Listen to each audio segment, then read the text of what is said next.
Frankenstein by Mary Shelley. Read by Steve Parker.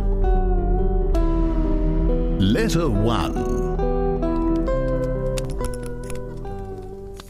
To Mrs. Seville, England, from St. Petersburg, December 11, 17 -. You will rejoice to hear that no disaster has accompanied the commencement of an enterprise which you have regarded with such evil forebodings. I arrived here yesterday, and my first task is to assure my dear sister of my welfare and increasing confidence in the success of my undertaking. I am already far north of London, and as I walk in the streets of Petersburg, I feel a cold northern breeze play upon my cheeks, which braces my nerves and fills me with delight. Do you understand this feeling? This breeze, which has traveled from the regions towards which I am advancing, gives me a foretaste of those icy climes. Inspirited by this wind of promise, my daydreams become more fervent and vivid.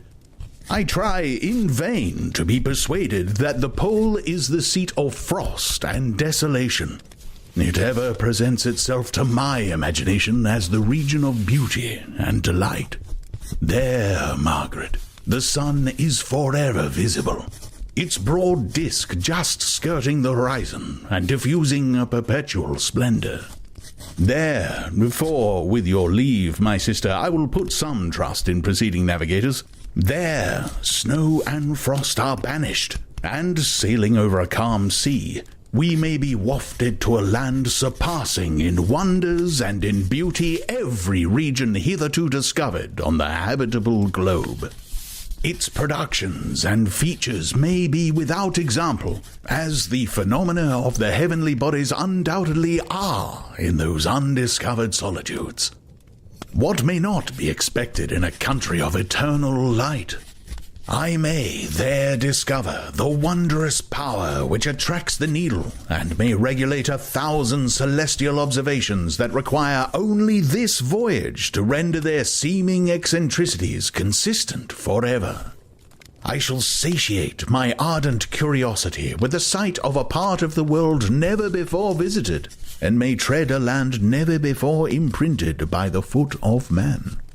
These are my enticements, and they are sufficient to conquer all fear of danger or death, and to induce me to commence this laborious voyage with the joy a child feels when he embarks in a little boat with his holiday mates on an expedition of discovery up his native river. But, supposing all these conjectures to be false, you cannot contest the inestimable benefit which I shall confer on all mankind, to the last generation, by discovering a passage near the pole to those countries to reach which at present so many months are requisite, or by ascertaining the secret of the magnet, which, if at all possible, can only be effected by an undertaking such as mine. These reflections have dispelled the agitation with which I began my letter, and I feel my heart glow with an enthusiasm which elevates me to heaven. For nothing contributes so much to tranquilize the mind as a steady purpose, a point on which the soul may fix its intellectual eye. This expedition has been the favorite dream of my early years. I have read with ardor the accounts of the various voyages which have been made in the prospect of arriving at the North Pacific Ocean through the seas which surround the pole. You may remember that a history of all the voyages made for purposes of discovery composed the whole of our good Uncle Thomas's library. My education was neglected, yet I was passionately fond of reading. These volumes were my study, day and night, and my familiarity with them increased that regret which I had felt as a child on learning that my father's dying injunction had forbidden my uncle to allow me to embark in a seafaring life. These visions faded when I perused for the first time those poets whose effusions entranced my soul and lifted it to heaven. I also became a poet, and for 1 year lived in a paradise of my own creation. I imagined that I also might obtain a niche in the temple where the names of Homer and Shakespeare are consecrated. You are well acquainted with my failure and how heavily I bore the disappointment. But just at that time I inherited the fortune of my cousin, and my thoughts were turned into the channel of their earlier bent. 6 years have now passed since I resolved on my present undertaking. I can even now remember the hour from which I dedicated myself to this great enterprise. I commenced by inuring my body to hardship. I accompanied the whale fishers on several expeditions to the North Sea. I voluntarily endured cold, famine, thirst, and want of sleep. I often worked harder than the common sailors during the day, and devoted my nights to the study of mathematics, the theory of medicine, and those branches of physical science from which a naval adventurer might derive the greatest practical advantage. Twice, I actually hired myself as an undermate in a Greenland whaler, and acquitted myself to admiration. I must own I felt a little proud when my captain offered me the second dignity in the vessel, and entreated me to remain with the greatest earnestness, so valuable did he consider my services. And now, dear Margaret, do I not deserve to accomplish some great purpose? My life might have been passed in ease and luxury, but I preferred glory to every enticement that wealth placed in my path. Oh, that some encouraging voice would answer in the affirmative. My courage and my resolution is firm, but my hopes fluctuate, and my spirits are often depressed. I am about to proceed on a long and difficult voyage, the emergencies of which will demand all my fortitude. I am required not only to raise the spirits of others, but sometimes to sustain my own when theirs are failing. This is the most favorable period for traveling in Russia. They fly quickly over the snow in their sledges. The motion is pleasant, and in my opinion far more agreeable than that of an English stagecoach. The cold is not excessive if you are wrapped in furs, a dress which I have already adopted. For there is a great difference between walking the deck and remaining seated motionless for hours, when no exercise prevents the blood from actually freezing in your veins. I have no ambition to lose my life on the post road between St. Petersburg and Archangel. I shall depart for the latter town in a fortnight or 3 weeks, and my intention is to hire a ship there, which can easily be done by paying the insurance for the owner, and to engage as many sailors as I think necessary among those who are accustomed to the whale fishing. I do not intend to sail until the month of June. And when shall I return? Ah, dear sister, how can I answer this question? If I succeed, many, many months, perhaps years, will pass before you and I may meet.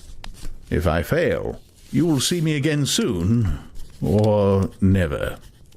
Farewell, my dear, excellent Margaret.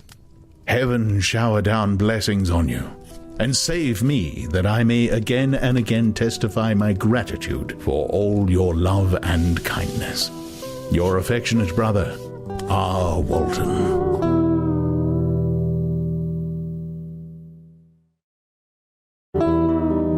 Letter 2. To Mrs. Seville, England. Archangel, 28th March, 17 How slowly the time passes here, encompassed as I am by frost and snow. Yet, a second step is taken towards my enterprise. I have hired a vessel, and am occupied in collecting my sailors. Those whom I have already engaged appear to be men on whom I can depend, and are certainly possessed of dauntless courage. But I have one want which I have never yet been able to satisfy, and the absence of the object of which I now feel as a most severe evil. I have no friend, Margaret. When I am glowing with the enthusiasm of success, there will be none to participate my joy. If I am assailed by disappointment, no one will endeavor to sustain me in dejection. I shall commit my thoughts to paper, it is true, but that is a poor medium for the communication of feeling. I desire the company of a man who could sympathize with me, whose eyes would reply to mine. You may deem me romantic, my dear sister, but I bitterly feel the want of a friend. I have no one near me gentle yet courageous, possessed of a cultivated as well as of a capacious mind, whose tastes are like my own, to approve or amend my plans. How would such a friend repair the faults of your poor brother? I am too ardent in execution and too impatient of difficulties, but it is still a greater evil to me that I am self-educated. For the first 14 years of my life I ran wild on a common and read nothing but our Uncle Thomas's Book of Voyages. At that age I became acquainted with the celebrated poets of our country, but it was only when it had ceased to be in my power to derive its most important benefits from such a conviction that I perceived the necessity of becoming acquainted with more languages than that of my native country. Now I am 28, and am in reality more illiterate than many schoolboys of 15. It is true that I have thought more, and that my daydreams are more extended and magnificent, but they want, as the painters call it, keeping. And I greatly need a friend who would have sense enough not to despise me as romantic, and affectionate enough for me to endeavor to regulate my mind. Well, these are useless complaints. I shall certainly find no friend on the wide ocean, nor even here in Archangel amongst merchants and seamen. Yet some feelings, unallied to the dross of human nature, beat even in these rugged bosoms. My lieutenant, for instance, is a man of wonderful courage and enterprise. He is madly desirous of glory, or rather, to word my phrase more characteristically, of advancement in his profession. He is an Englishman, and in the midst of national and professional prejudices, unsoftened by cultivation, retains some of the noblest endowments of humanity. I first became acquainted with him on board a whale vessel. Finding that he was unemployed in this city, I easily engaged him to assist in my enterprise. The master is a person of an excellent disposition, and is remarkable in the ship for his gentleness and the mildness of his discipline. This circumstance, added to his well-known integrity and dauntless courage, made me very desirous to engage him. A youth passed in solitude, my best years spent under your gentle and feminine fosterage, has so refined the groundwork of my character that I cannot overcome an intense distaste to the usual brutality exercised on board ship. I have never believed it to be necessary, and when I heard of a mariner equally noted for his kindliness of heart and the respect and obedience paid to him by his crew, I felt myself particularly fortunate in being able to secure his services. I heard of him first in rather a romantic manner, from a lady who owes to him the happiness of her life. This, briefly, is his story. Some years ago he loved a young Russian lady of moderate fortune, and having amassed a considerable sum in prize money, the father of the girl consented to the match. He saw his mistress once before their destined ceremony, but she was bathed in tears, and, throwing herself at his feet, entreated him to spare her, confessing at the same time that she loved another, but that he was poor, and that her father would never consent to the union. My generous friend reassured the supplicant, and on being informed of the name of her lover, instantly abandoned his pursuit.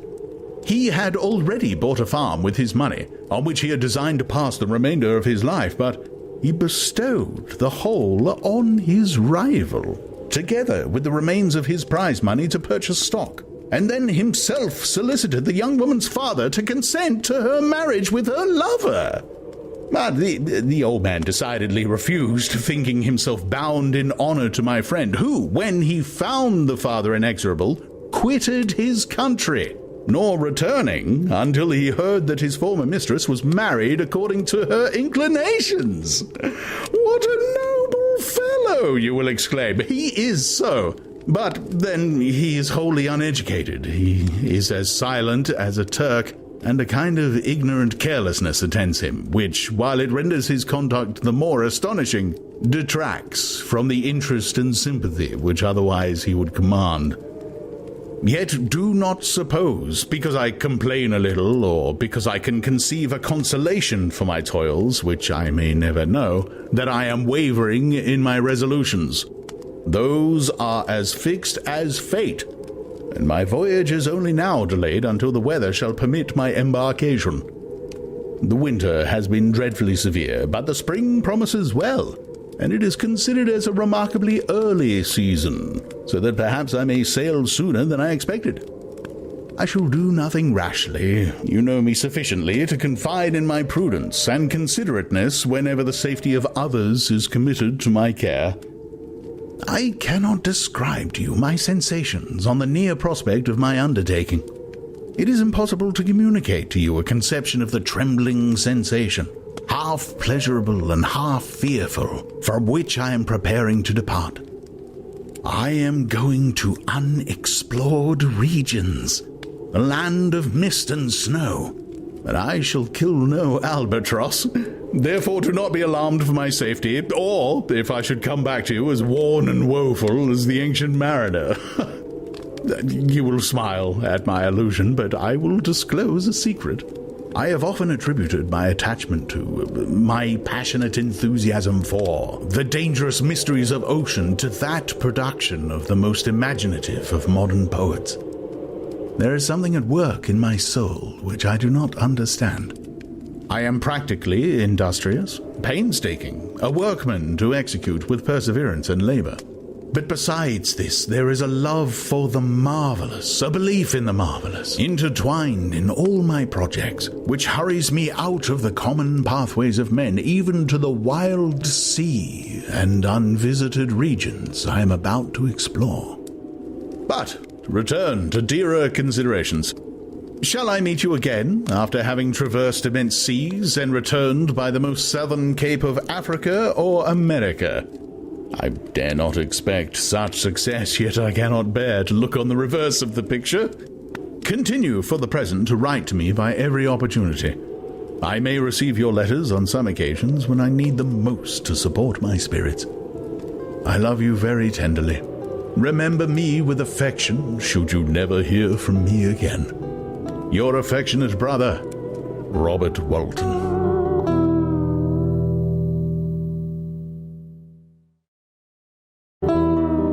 Letter 3. To Mrs. Seville, England, July 7th, 17 My dear sister, I write a few lines in haste to say that I am safe and well advanced on my voyage. This letter will reach England by a merchantman, now on its homeward voyage from Archangel, more fortunate than I, who may not see my native land perhaps for many years. I am, however, in good spirits. My men are bold and apparently firm of purpose, nor do the floating sheets of ice that continually pass us, indicating the dangers of the region towards which we are advancing, appear to dismay them.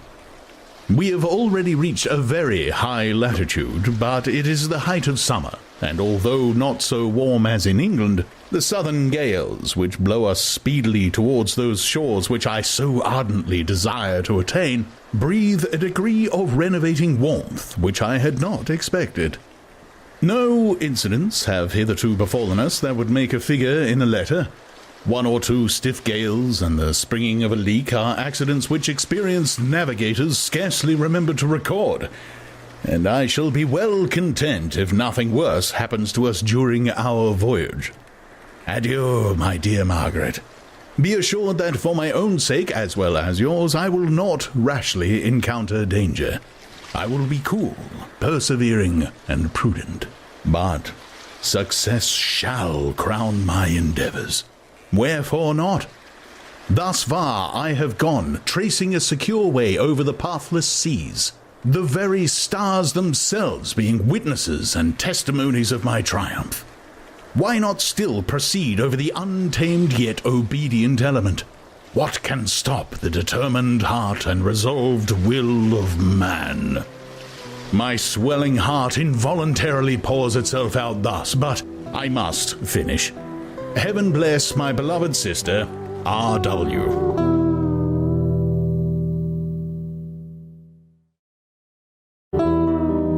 Letter 4 To Mrs. Seville, England, August 5th, 17 So strange an accident has happened to us that I cannot forbear recording it, although it is very probable that you will see me before these papers can come into your possession. Last Monday, July 31st, we were nearly surrounded by ice, which closed in the ship on all sides, scarcely leaving her the sea room in which she floated. Our situation was somewhat dangerous, especially as we were compassed round by a very thick fog. We accordingly lay to, hoping that some change would take place in the atmosphere and weather. About 2 o'clock the mist cleared away, and we beheld, stretched out in every direction, vast and irregular plains of ice which seemed to have no end. Some of my comrades groaned, and my own mind began to grow watchful with anxious thoughts, when a strange sight suddenly attracted our attention and diverted our solicitude from our own situation. We perceived a low carriage fixed on a sledge and drawn by dogs pass on towards the north at a distance of half a mile. A being which had the shape of a man but appeared of gigantic stature sat in the sledge and guided the dogs. We watched the rapid progress of the traveler with our telescopes until he was lost among the distant inequalities of ice. This appearance excited our unqualified wonder. We were, as we believed, many hundred miles from any land, but this apparition seemed to denote that it was not, in reality, so distant as we had supposed. Shut in, however, by ice, it was impossible to follow his track, which we had observed with the greatest attention. About 2 hours after this occurrence, we heard the ground sea, and before night the ice broke and freed our ship. We, however, lay to until the morning, fearing to encounter in the dark those large, loose masses which float about after the breaking up of the ice. I profited of this time to rest for a few hours. In the morning, however, as soon as it was light, I went upon deck and found all the sailors busy on one side of the vessel, apparently talking to someone in the sea. It was, in fact, a sledge, like that we had seen before, which had drifted towards us in the night on a large fragment of ice. Only one dog remained alive, but there was a human being within it whom the sailors were persuading to enter the vessel. He was not, as the other traveler seemed to be, a savage inhabitant of some undiscovered island, but a European. When I appeared on deck, the master said, "Here is our captain, and he will not allow you to perish on the open sea." On perceiving me, the stranger addressed me in English, although with a foreign accent. "Before I come on board your vessel," said he, "will you have the kindness to inform me whither you are bound?" You may conceive my astonishment on hearing such a question addressed to me from a man on the brink of distraction, and to whom I should have supposed that my vessel would have been a resource which he could not have exchanged for the most precious wealth the earth can afford. I replied, however, that we were on a voyage of discovery towards the northern pole. Upon hearing this, he appeared satisfied and consented to come on board. Good God!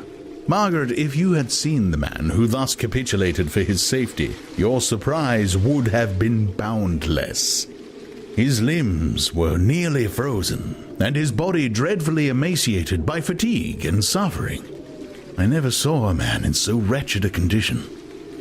We attempted to carry him into the cabin, but as soon as he had quitted the fresh air, he fainted. We accordingly brought him back to the deck and restored him to animation by rubbing him with brandy and forcing him to swallow a small quantity. As soon as he showed signs of life, we wrapped him up in blankets and placed him near the chimney of the kitchen stove. By slow degrees he recovered and ate a little soup, which restored him wonderfully. 2 days passed in this manner before he was able to speak, and I often feared that his sufferings had deprived him of understanding. When he had, in some measure, recovered, I removed him to my own cabin and attended on him as much as my duty would permit. I never saw a more interesting creature. His eyes have generally an expression of wildness and even madness, but there are moments when, if anyone performs an act of kindness towards him, or does him the most trifling service, his whole countenance is lighted up, as it were, with a beam of benevolence and sweetness that I never saw equaled. But he is generally melancholy and despairing, and sometimes he gnashes his teeth, as if impatient of the weight of woes that oppress him. When my guest was a little recovered, I had great trouble to keep off the men, who wished to ask him 1,000 questions, but I would not allow him to be tormented by their idle curiosity in a state of body and mind whose restoration evidently depended upon entire repose. Once, however, the lieutenant asked why he had come so far upon the ice in so strange a vehicle. His countenance instantly assumed an aspect of the deepest gloom, and he replied, "To seek one who fled from me." "And did the man whom you pursued travel in the same fashion?" "Yes."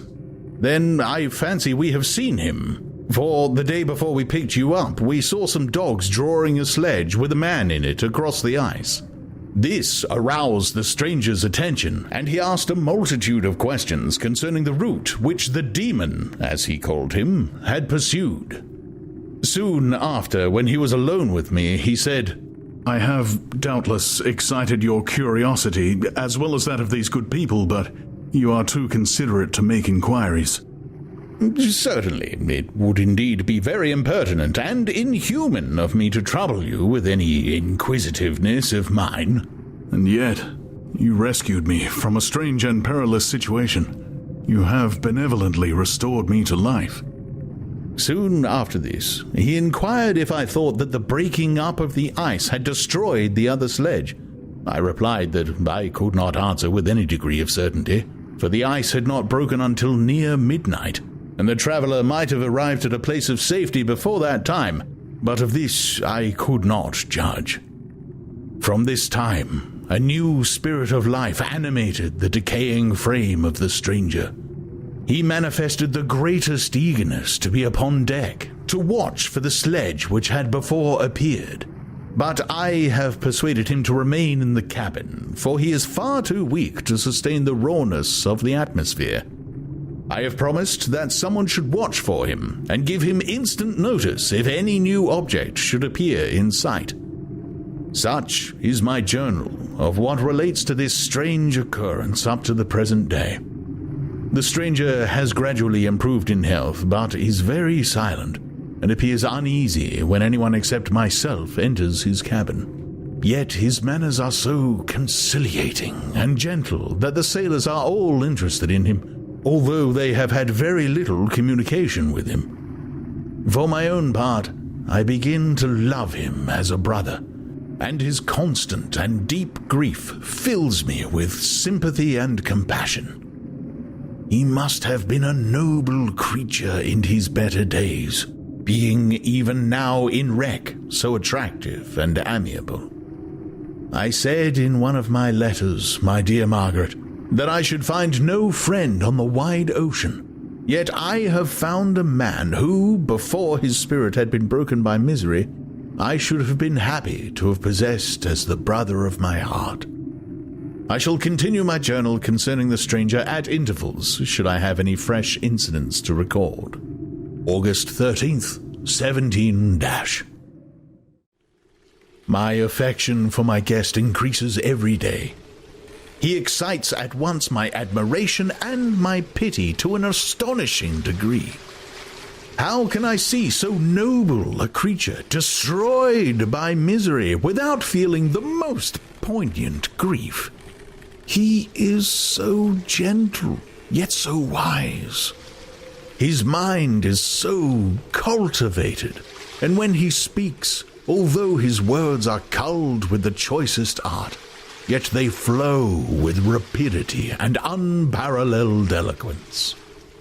He is now much recovered from his illness, and is continually on the deck, apparently watching for the sledge that preceded his own. Yet, although unhappy, he is not so utterly occupied by his own misery, but that he interests himself deeply in the projects of others. He has frequently conversed with me on mine, which I have communicated to him without disguise. He entered attentively into all my arguments in favor of my eventual success, and into every minute detail of the measures I had taken to secure it. I was easily led by the sympathy which he evinced to use the language of my heart, to give utterance to the burning ardor of my soul, and to say, with all the fervor that warmed me, how gladly I would sacrifice my fortune, my existence, my every hope to the furtherance of my enterprise. One man's life or death were but a small price to pay for the acquirement of the knowledge which I sought, for the dominion I should acquire and transmit over the elemental foes of our race. As I spoke, a dark gloom spread over my listener's countenance. At first, I perceived that he tried to suppress his emotion. He placed his hands before his eyes, and my voice quivered and failed me as I beheld tears trickle fast from between his fingers. A groan burst from his heaving breast. I paused.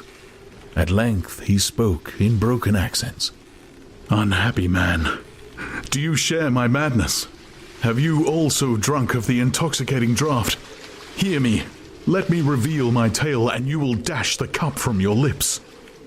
Such words, you may imagine, strongly excited my curiosity, but the paroxysm of grief that had seized the stranger overcame his weakened powers, and many hours of repose and tranquil conversation were necessary to restore his composure.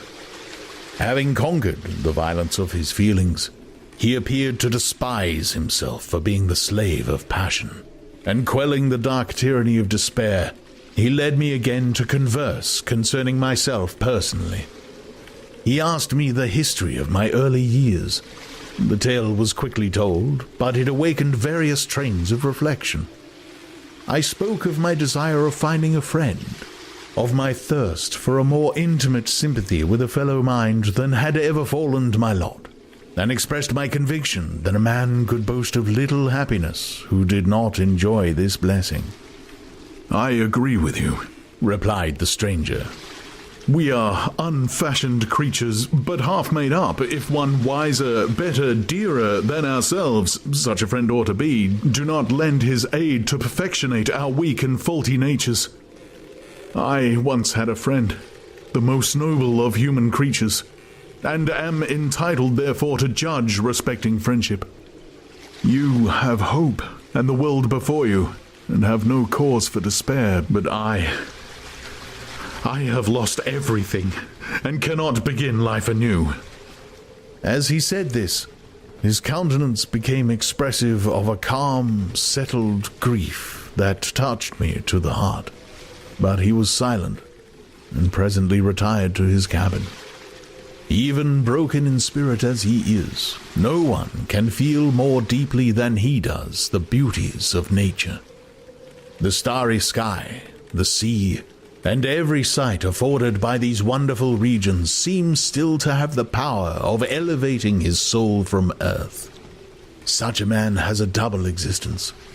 He may suffer misery and be overwhelmed by disappointments, yet when he has retired into himself, he will be like a celestial spirit that has a halo around him, within whose circle no grief or folly ventures.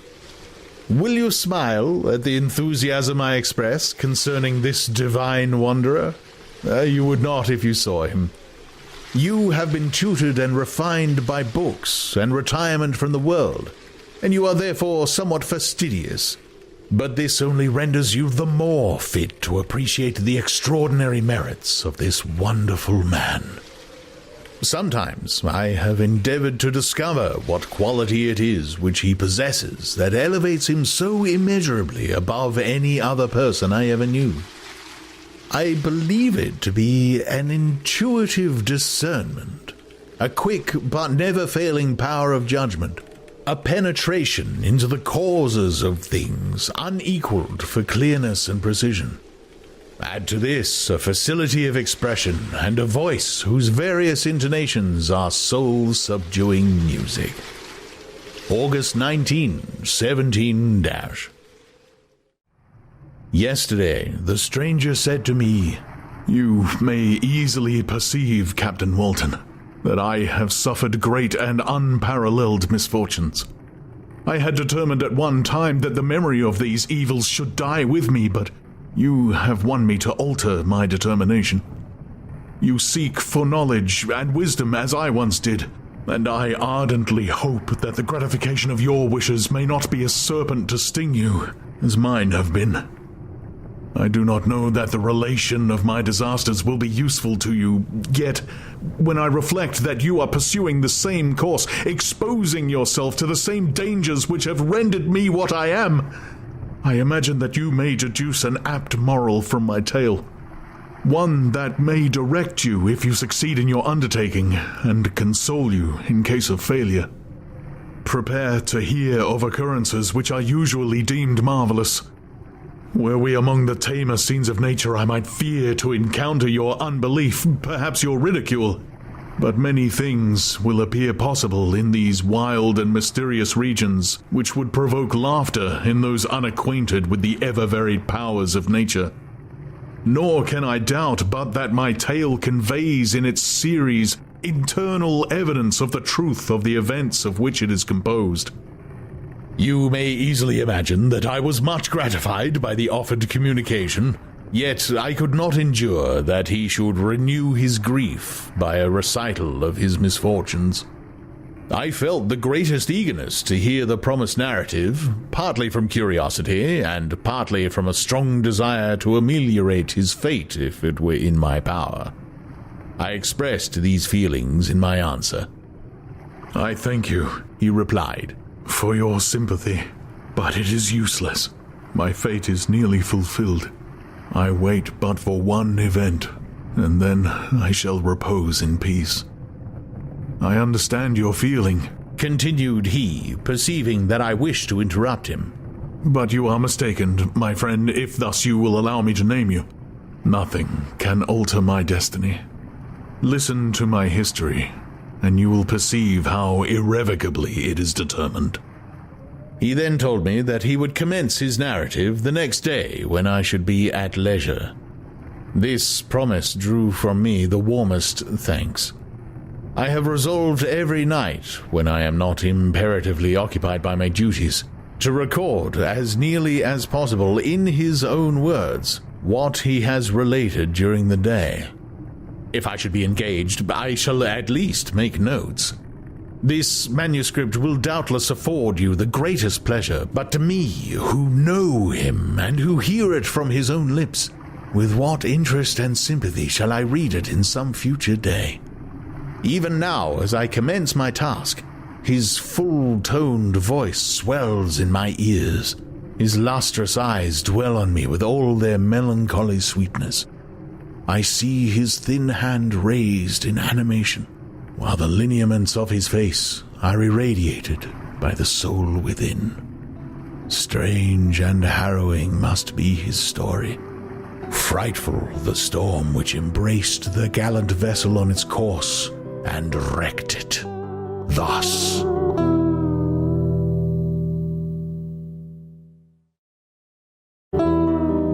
Chapter 1.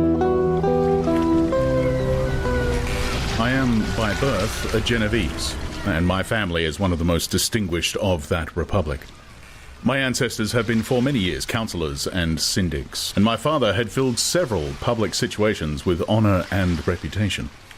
He was respected by all who knew him for his integrity and indefatigable attention to public business. He passed his younger days perpetually occupied by the affairs of his country. A variety of circumstances had prevented his marrying early, nor was it until the decline of his life that he became a husband and the father of a family. As the circumstances of his marriage illustrate his character, I cannot refrain from relating them. One of his most intimate friends was a merchant who, from a flourishing state, fell, through numerous mischances, into poverty. This man, whose name was Beaufort, was of a proud and unbending disposition, and could not bear to live in poverty and oblivion in the same country where he had formerly been distinguished for his rank and magnificence. Having paid his debts, therefore, in the most honourable manner, he retreated with his daughter to the town of Lucerne, where he lived unknown and in wretchedness. My father loved Beaufort with the truest friendship, and was deeply grieved by his retreat in these unfortunate circumstances. He bitterly deplored the false pride which led his friend to a conduct so little worthy of the affection that united them. He lost no time in endeavouring to seek him out, with the hope of persuading him to begin the world again through his credit and assistance. Beaufort had taken effectual measures to conceal himself, and it was 10 months before my father discovered his abode. Overjoyed at this discovery, he hastened to the house, which was situated in a mean street near the Rus. But when he entered, misery and despair alone welcomed him. Beaufort had saved but a very small sum of money from the wreck of his fortunes, but it was sufficient to provide him with sustenance for some months, and in the meantime he hoped to procure some respectable employment in a merchant's house. The interval was, consequently, spent in inaction. His grief only became more deep and rankling when he had leisure for reflection, and at length it took so fast hold of his mind that at the end of 3 months he lay on a bed of sickness, incapable of any exertion. His daughter attended him with the greatest tenderness, but she saw with despair that their little fund was rapidly decreasing, and that there was no other prospect of support. But Caroline Beaufort possessed a mind of an uncommon mould, and her courage rose to support her in her adversity. She procured plain work. She plaited straw, and by various means contrived to earn a pittance scarcely sufficient to support life. Several months passed in this manner. Her father grew worse. Her time was more entirely occupied in attending him. Her means of subsistence decreased, and in the 10th month, her father died in her arms, leaving her an orphan and a beggar. This last blow overcame her, and she knelt by Beaufort's coffin weeping bitterly when my father entered the chamber. He came like a protecting spirit to the poor girl, who committed herself to his care, and, after the interment of his friend, he conducted her to Geneva and placed her under the protection of a relation. 2 years after this event, Caroline became his wife. There was a considerable difference between the ages of my parents, but this circumstance seemed to unite them only closer in bonds of devoted affection. There was a sense of justice in my father's upright mind, which rendered it necessary that he should approve highly to love strongly. Perhaps during former years he had suffered from the late discovered unworthiness of one beloved, and so was disposed to set a greater value on tried worth. There was a show of gratitude and worship in his attachment to my mother, differing wholly from the doting fondness of age, for it was inspired by reverence for her virtues, and a desire to be the means of, in some degree, recompensing her for the sorrows she had endured, but which gave inexpressible grace to his behaviour to her. Everything was made to yield to her wishes and her convenience. He strove to shelter her, as a fair exotic is sheltered by the gardener, from every rougher wind, and to surround her with all that could tend to excite pleasurable emotion in her soft and benevolent mind. Her health, and even the tranquillity of her hitherto constant spirit, had been shaken by what she had gone through. During the 2 years that had elapsed previous to their marriage, my father had gradually relinquished all his public functions, and immediately after their union they sought the pleasant climate of Italy, and the change of scene and interest attendant on a tour through that land of wonders as a restorative for her weakened frame. From Italy they visited Germany and France. I, their eldest child, was born at Naples, and as an infant accompanied them in their rambles. I remained for several years their only child. Much as they were attached to each other, they seemed to draw inexhaustible stores of affection from a very mine of love to bestow them upon me. My mother's tender caresses and my father's smile of benevolent pleasure while regarding me are my first recollections. I was their plaything, and their idol, and something better, their child. The innocent and helpless creature bestowed on them by heaven, whom to bring up to good, and whose future lot it was in their hands to direct to happiness or misery, according as they fulfilled their duties towards me. With this deep consciousness of what they owed towards the being to which they had given life, added to the active spirit of tenderness that animated both, it may be imagined that while during every hour of my infant life I received a lesson of patience, of charity, and of self-control, I was so guided by a silken cord that all seemed but one train of enjoyment to me. For a long time I was their only care. My mother had much desired to have a daughter, but I continued their single offspring. When I was about 5 years old, while making an excursion beyond the frontiers of Italy, they passed a week on the shores of the Lake of Como. Their benevolent disposition often made them enter the cottages of the poor. This, to my mother, was more than a duty. It was a necessity, a passion, remembering what she had suffered, and how she had been relieved, for her to act in her turn the guardian angel to the afflicted. During one of their walks, a poor cot in the foldings of a veil attracted their notice as being singularly disconsolate, while the number of half-clothed children gathering about it spoke of penury in its worst shape. One day, when my father had gone by himself to Milan, my mother, accompanied by me, visited this abode. She found a peasant and his wife, hard-working, bent down by care and labor, distributing a scanty meal to 5 hungry babes. Among these there was one which attracted my mother far above all the rest. She appeared of a different stock. The 4 others were dark-eyed, hardy little vagrants. This child was thin and very fair. Her hair was the brightest living gold, and despite the poverty of her clothing seemed to set a crown of distinction on her head. Her brow was clear and ample, her blue eyes cloudless, and her lips and the moulding of her face so expressive of sensibility and sweetness that none could behold her without looking on her as of a distinct species, a being heaven-sent, and bearing a celestial stamp in all her features. The peasant woman, perceiving that my mother fixed eyes of wonder and admiration on this lovely girl, eagerly communicated her history. She was not her child, but the daughter of a Milanese nobleman. Her mother was a German and had died on giving her birth. The infant had been placed with these good people to nurse. They were better off then. They had not been long married, and their eldest child was but just born. The father of their charge was one of those Italians nursed in the memory of the antique glory of Italy, one among the schiavi ognore frementi, who exerted himself to obtain the liberty of his country. He became the victim of its weakness. Whether he had died or still lingered in the dungeons of Austria was not known. His property was confiscated. His child became an orphan and a beggar. She continued with her foster parents and bloomed in their rude abode, fairer than a garden rose among dark-leaved brambles.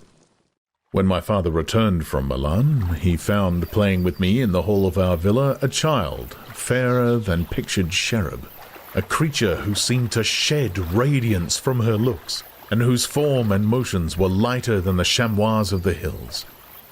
The apparition was soon explained. With his permission, my mother prevailed on her rustic guardians to yield their charge to her. They were fond of the sweet orphan.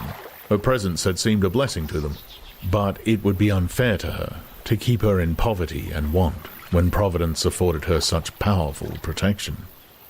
They consulted their village priest, and the result was that Elizabeth Lavenza became the inmate of my parents' house, my more-than-sister, the beautiful and adored companion of all my occupations and my pleasures. Everyone loved Elizabeth. The passionate and almost reverential attachment with which all regarded her became, while I shared it, my pride and my delight.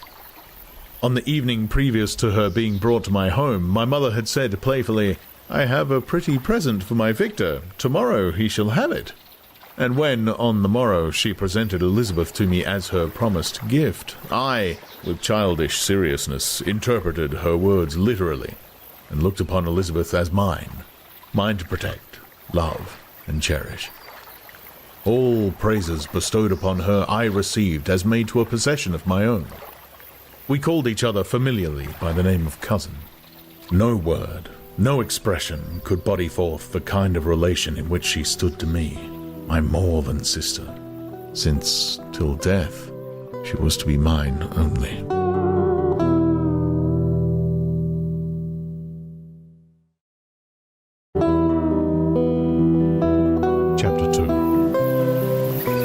We were brought up together. There was not quite a year difference in our ages.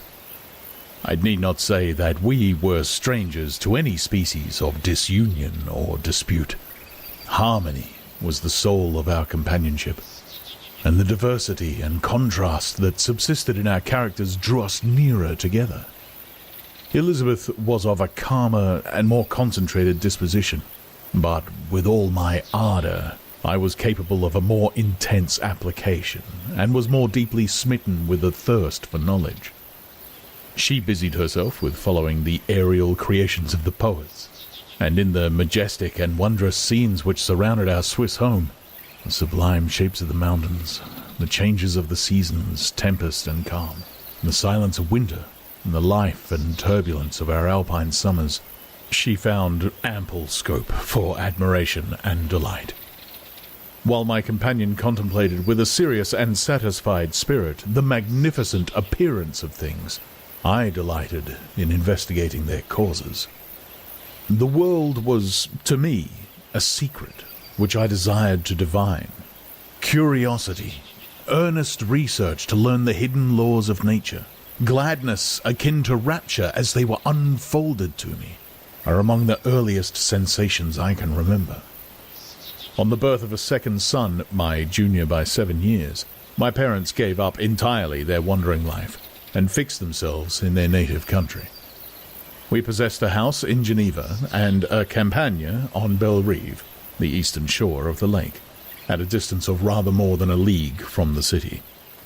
We resided principally in the latter, and the lives of my parents were passed in considerable seclusion.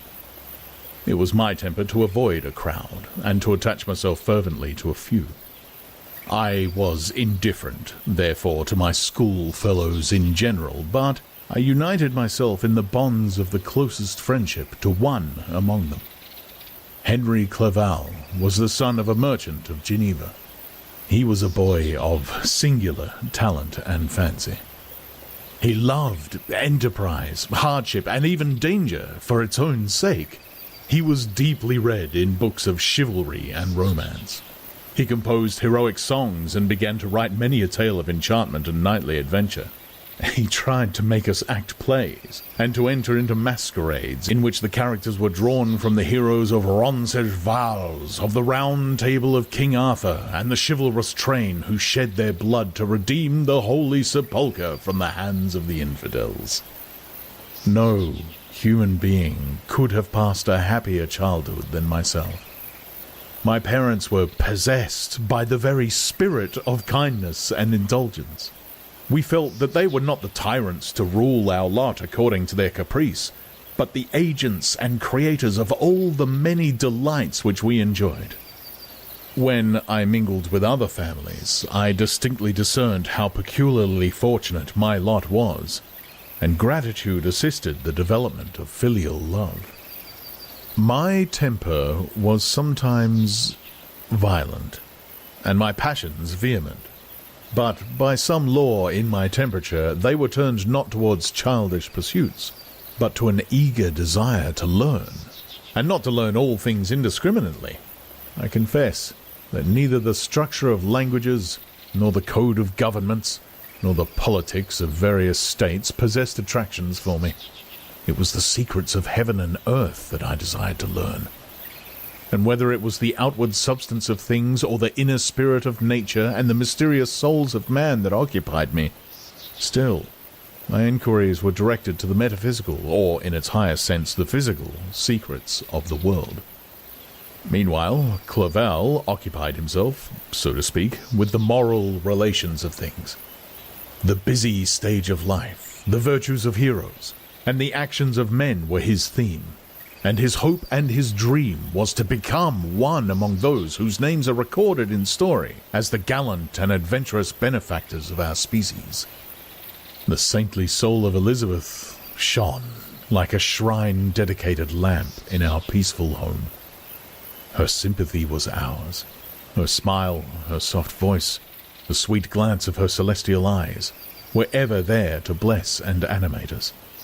She was the living spirit of love to soften and attract. I might have become sullen in my study through the ardor of my nature, but that she was there to subdue me to a semblance of her own gentleness. And Clerval, could aught ill entrench on the noble spirit of Clerval, yet he might not have been so perfectly humane, so thoughtful in his generosity, so full of kindness and tenderness amidst his passion for adventurous exploit, had she not unfolded to him the real loveliness of beneficence, and made the doing good the end and aim of his soaring ambition. I feel exquisite pleasure in dwelling on the recollections of childhood, before misfortune had tainted my mind, and changed its bright visions of extensive usefulness into gloomy and narrow reflections upon self. Besides, in drawing the picture of my early days, I also record those events which led, by insensible steps, to my after-tale of misery. For, when I would account to myself for the birth of that passion which afterward ruled my destiny, I find it arise like a mountain river, from ignoble and almost forgotten sources, but, swelling as it proceeded, it became the torrent which, in its course, has swept away all my hopes and joys. Natural philosophy is the genius that has regulated my fate. I desire, therefore, in this narration, to state those facts which led to my predilection for that science. When I was 13 years of age, we all went on a party of pleasure to the baths near Thonon. The inclemency of the weather obliged us to remain a day confined to the inn. In this house, I chanced to find a volume of the works of Cornelius Agrippa. I opened it with apathy, and the theory which he attempts to demonstrate, and the wonderful facts which he relates, soon changed this feeling into enthusiasm. A new light seemed to dawn upon my mind, and bounding with joy, I communicated my discovery to my father. My father looked carelessly at the title page of my book and said, "Ah, Cornelius Agrippa. My dear Victor, do not waste your time upon this. It is sad trash." If, instead of this remark, my father had taken the pains to explain to me that the principles of Agrippa had been entirely excluded, and that a modern system of science had been introduced which possessed much greater powers than the ancient, because the powers of the latter were chimerical, while those of the former were real and practical, under such circumstances I should certainly have thrown Agrippa aside, and have contented my imagination, warmed as it was, by returning with greater ardor to my former studies. It is even possible that the train of my ideas would never have received the fatal impulse that led to my ruin. But the cursory glance my father had taken of my volume by no means assured me that he was acquainted with its contents, and I continued to read with the greatest avidity. When I returned home, my first care was to procure the whole works of this author, and afterwards of Paracelsus and Albertus Magnus. I read and studied the wild fancies of these writers with delight. They appeared, to me, treasures, known to few besides myself. I have described myself as always having been imbued with a fervent longing to penetrate the secrets of nature. In spite of the intense labor and wonderful discoveries of modern philosophers, I always came from my studies discontented and unsatisfied. Sir Isaac Newton is said to have avowed that he felt like a child picking up shells beside the great and unexplored ocean of truth. Those of his successors in each branch of natural philosophy with whom I was acquainted appeared, even to my boy's apprehensions, as tyros engaged in the same pursuit. The untaught peasant beheld the elements around him and was acquainted with their practical uses. The most learned philosopher knew little more. He had partially unveiled the face of nature, but her immortal lineaments were still a wonder and a mystery.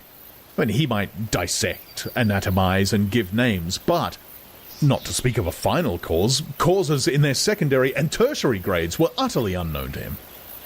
I had gazed upon the fortifications and impediments that seemed to keep human beings from entering the citadel of nature, and rashly and ignorantly I had repined. But here were books, and here were men who had penetrated deeper and knew more.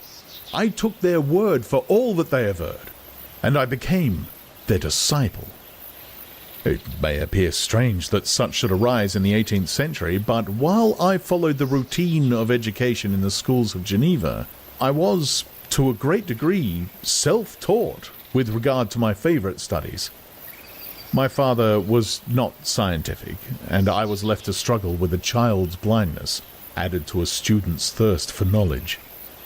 Under the guidance of my new preceptors, I entered with the greatest diligence into the search of the philosopher's stone and the elixir of life, but the latter soon obtained my undivided attention. Wealth was an inferior object, but what glory would attend the discovery if I could banish disease from the human frame, and render man invulnerable to any but a violent death? Nor were these my only visions. The raising of ghosts or devils was a promise liberally accorded by my favourite authors, the fulfilment of which I most eagerly sought, and if my incantations were always unsuccessful, I attributed the failure rather to my own inexperience and mistake than to a want of skill or fidelity in my instructors.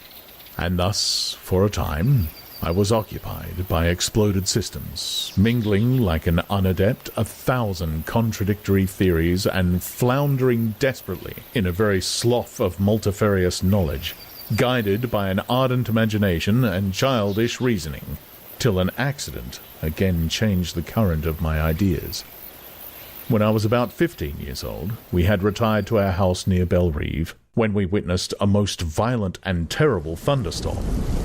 It advanced from behind the mountains of Jura, and the thunder burst at once with frightful loudness from various quarters of the heavens. I remained, while the storm lasted, watching its progress with curiosity and delight. As I stood at the door, on a sudden I beheld a stream of fire issue from an old and beautiful oak which stood about 20 yards from our house, and so soon as the dazzling light vanished, the oak had disappeared, and nothing remained but a blasted stump. When we visited it the next morning, we found the tree shattered in a singular manner. It was not splintered by the shock, but entirely reduced to thin ribbons of wood. I never beheld anything so utterly destroyed. Before this, I was not unacquainted with the more obvious laws of electricity. On this occasion, a man of great research in natural philosophy was with us, and, excited by this catastrophe, he entered on the explanation of a theory which he had formed on the subject of electricity and galvanism, which was at once new and astonishing to me. All that he said threw greatly into the shade Cornelius Agrippa, Albertus Magnus, and Paracelsus, the lords of my imagination. But by some fatality, the overthrow of these men disinclined me to pursue my accustomed studies. It seemed to me as if nothing would or could ever be known. All that had so long engaged my attention suddenly grew despicable. By one of those caprices of the mind which we are perhaps most subject to in early youth, I at once gave up my former occupations, set down natural history and all its progeny as a deformed and abortive creation, and entertained the greatest disdain for a would-be science which could never even step within the threshold of real knowledge. In this mood of mind, I betook myself to the mathematics, and the branches of study appertaining to that science as being built upon secure foundations, and so worthy of my consideration. Thus, strangely are our souls constructed, and by such slight ligaments are we bound to prosperity or ruin. When I look back, it seems to me as if this almost miraculous change of inclination and will was the immediate suggestion of the guardian angel of my life. The last effort made by the spirit of preservation to avert the storm that was even then hanging in the stars and ready to envelop me. Her victory was announced by an unusual tranquility and gladness of soul which followed the relinquishing of my ancient and latterly tormenting studies. It was thus that I was to be taught to associate evil with their prosecution, happiness with their disregard. It was a strong effort of the spirit of good, but it was ineffectual. Destiny was too potent, and her immutable laws had decreed my utter and terrible destruction.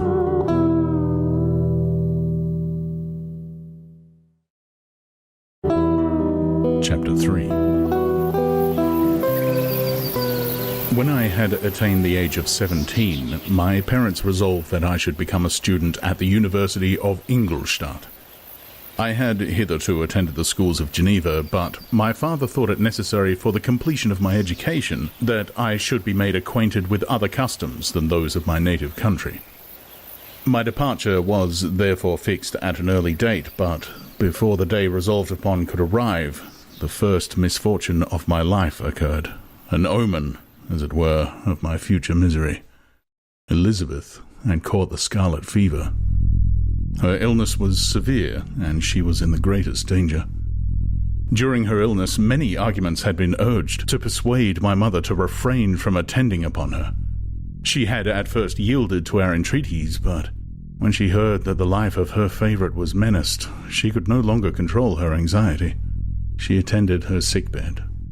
Her watchful attentions triumphed over the malignity of the distemper. Elizabeth was saved, but the consequences of this imprudence were fatal to her preserver. On the third day my mother sickened. Her fever was accompanied by the most alarming symptoms, and the looks of her medical attendants prognosticated the worst event. On her deathbed, the fortitude and benignity of this best of women did not desert her. She joined the hands of Elizabeth and myself. "My children," she said, "my firmest hopes of future happiness were placed on the prospect of your union. This expectation will now be the consolation of your father. Elizabeth, my love, you must supply my place to my younger children. Alas, I regret that I am taken from you. And, happy and beloved as I have been, is it not hard to quit you all? But these are not thoughts befitting me. I will endeavour to resign myself cheerfully to death, and will indulge a hope of meeting you in another world." She died calmly, and her countenance expressed affection even in death. I need not describe the feelings of those whose dearest ties are rent by that most irreparable evil, the void that presents itself to the soul, and the despair that is exhibited on the countenance. It is so long before the mind can persuade itself that she whom we saw every day, and whose very existence appeared a part of our own, can have departed forever, that the brightness of a beloved eye can have been extinguished, and the sound of a voice so familiar and dear to the ear can be hushed, never more to be heard. These are the reflections of the first days. But when the lapse of time proves the reality of the evil, then the actual bitterness of grief commences. Yet, from whom has not that rude hand rent away some dear connection? And why should I describe a sorrow which all have felt and must feel? The time at length arrives when grief is rather an indulgence than a necessity, when the smile that plays upon the lips, although it may be deemed a sacrilege, is not banished. My mother was dead, but we had still duties which we ought to perform. We must continue our course with the rest, and learn to think ourselves fortunate whilst one remains whom the spoiler has not seized. My departure for Ingolstadt, which had been deferred by these events, was now again determined upon. I obtained from my father a respite of some weeks. It appeared to me sacrilege so soon to leave the repose, akin to death, of the house of mourning, and to rush into the thick of life. I was new to sorrow, and it did not the less alarm me. I was unwilling to quit the sight of those that remained to me, and above all I desired to see my sweet Elizabeth in some degree consoled. She indeed veiled her grief and strove to act the comforter to us all. She looked steadily on life and assumed its duties with courage and zeal. She devoted herself to those whom she had been taught to call her uncles and cousins. Never was she so enchanting as at this time, when she recalled the sunshine of her smiles and spent them upon us. She forgot even her own regret in her endeavours to make us forget. The day of my departure at length arrived. Clerval spent the last evening with us. He had endeavoured to persuade his father to permit him to accompany me and to become my fellow student, but in vain. His father was a narrow-minded trader, and saw idleness and ruin in the aspirations and ambition of his son. Henry deeply felt the misfortune of being debarred from a liberal education. He said little, but when he spoke, I read in his kindling eye and in his animated glance a restrained but firm resolve not to be chained to the miserable details of commerce. We sat late. We could not tear ourselves away from each other, nor persuade ourselves to say the word farewell. It was said, and we retired under the pretence of seeking repose, each fancying that the other was deceived. But when at morning's dawn I descended to the carriage which was to convey me away, they were all there. My father again to bless me, Clerval to press my hand once more, my Elizabeth to renew her entreaties that I would write often, and to bestow the last feminine attentions on her playmate and friend. I threw myself into the chaise that was to convey me away, and indulged in the most melancholy reflections. I, who had ever been surrounded by amiable companions, continually engaged in endeavouring to bestow mutual pleasure, I was now alone. In the university whither I was going, I must form my own friends and be my own protector. My life had hitherto been remarkably secluded and domestic, and this had given me invincible repugnance to new countenances. I loved my brothers, Elizabeth and Clerval. These were old, familiar faces. But I believed myself totally unfitted for the company of strangers. Such were my reflections as I commenced my journey, but as I proceeded, my spirits and hopes rose. I ardently desired the acquisition of knowledge.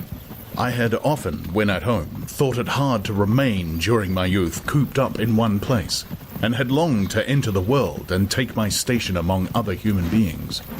Now my desires were complied with, and it would, indeed, have been folly to repent.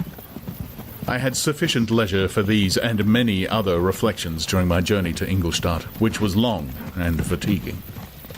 At length the high white steeple of the town met my eyes.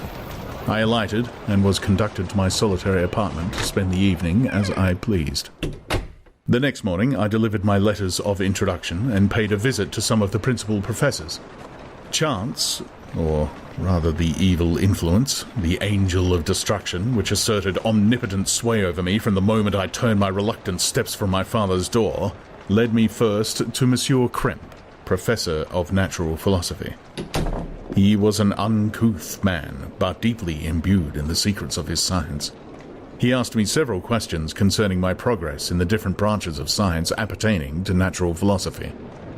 I replied carelessly, and partly in contempt mentioned the names of my alchemists as the principal authors I had studied. The professor stared. "Have you," he said, "really spent your time in studying such nonsense?" I replied in the affirmative. "Every minute," continued Monsieur Krempe with warmth, "every instant that you have wasted on those books is utterly and entirely lost. You have burdened your memory with exploded systems and useless names.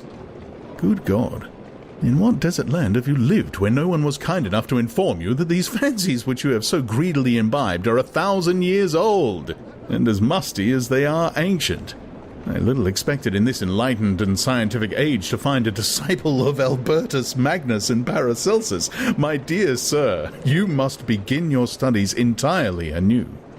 So saying, he stepped aside and wrote down a list of several books treating of natural philosophy, which he desired me to procure, and dismissed me after mentioning that in the beginning of the following week he intended to commence a course of lectures upon natural philosophy in its general relations, and that Monsieur Waldman, a fellow professor, would lecture upon chemistry the alternate days that he omitted. I returned home, not disappointed, for I have said that I had long considered those authors useless whom the professor reprobated. But I returned not at all the more inclined to recur to these studies in any shape. Monsieur Krempe was a little squat man with a gruff voice and a repulsive countenance. The teacher, therefore, did not prepossess me in favour of his pursuits. In rather a too philosophical and connected a strain, perhaps, I have given an account of the conclusions I had come to concerning them in my early years. As a child, I had not been content with the results promised by the modern professors of natural science. With a confusion of ideas only to be accounted for by my extreme youth and my want of a guide on such matters, I had retrod the steps of knowledge along the paths of time, and exchanged the discoveries of recent inquiries for the dreams of forgotten alchemists. Besides, I had a contempt for the uses of modern natural philosophy. It was very different when the masters of the science sought immortality and power. Such views, although futile, were grand. But now the scene was changed. The ambition of the inquirer seems to limit itself to the annihilation of those visions on which my interest in science was chiefly founded. I was required to exchange chimeras of boundless grandeur for realities of little worth. Such were my reflections during the first 2 or 3 days of my residence at Ingolstadt, which were chiefly spent in becoming acquainted with the localities and the principal residents in my new abode. But as the ensuing week commenced, I thought of the information which Monsieur Krempe had given me concerning the lectures. And although I could not consent to go and hear that little conceited fellow deliver sentences out of a pulpit, I recollected what he had said of Monsieur Waldman, whom I had never seen, as he had hitherto been out of town. Partly from curiosity and partly from idleness, I went into the lecturing room which Monsieur Waldman entered shortly after. This professor was very unlike his colleague. He appeared about 50 years of age, but with an aspect expressive of the greatest benevolence. A few grey hairs covered his temples, but those at the back of his head were nearly black. His person was short but remarkably erect, and his voice the sweetest I had ever heard. He began his lecture by a recapitulation of the history of chemistry and the various improvements made by different men of learning, pronouncing with fervour the names of the most distinguished discoverers. He then took a cursory view of the present state of the science and explained many of its elementary terms.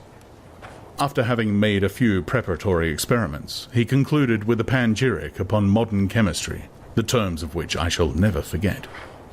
"The ancient teachers of this science," said he, "promised impossibilities and performed nothing. The modern masters promise very little. They know that metals cannot be transmuted and that the elixir of life is a chimera. But these philosophers, whose hands seem only made to dabble in dirt, and their eyes to pore over the microscope or crucible, have indeed performed miracles.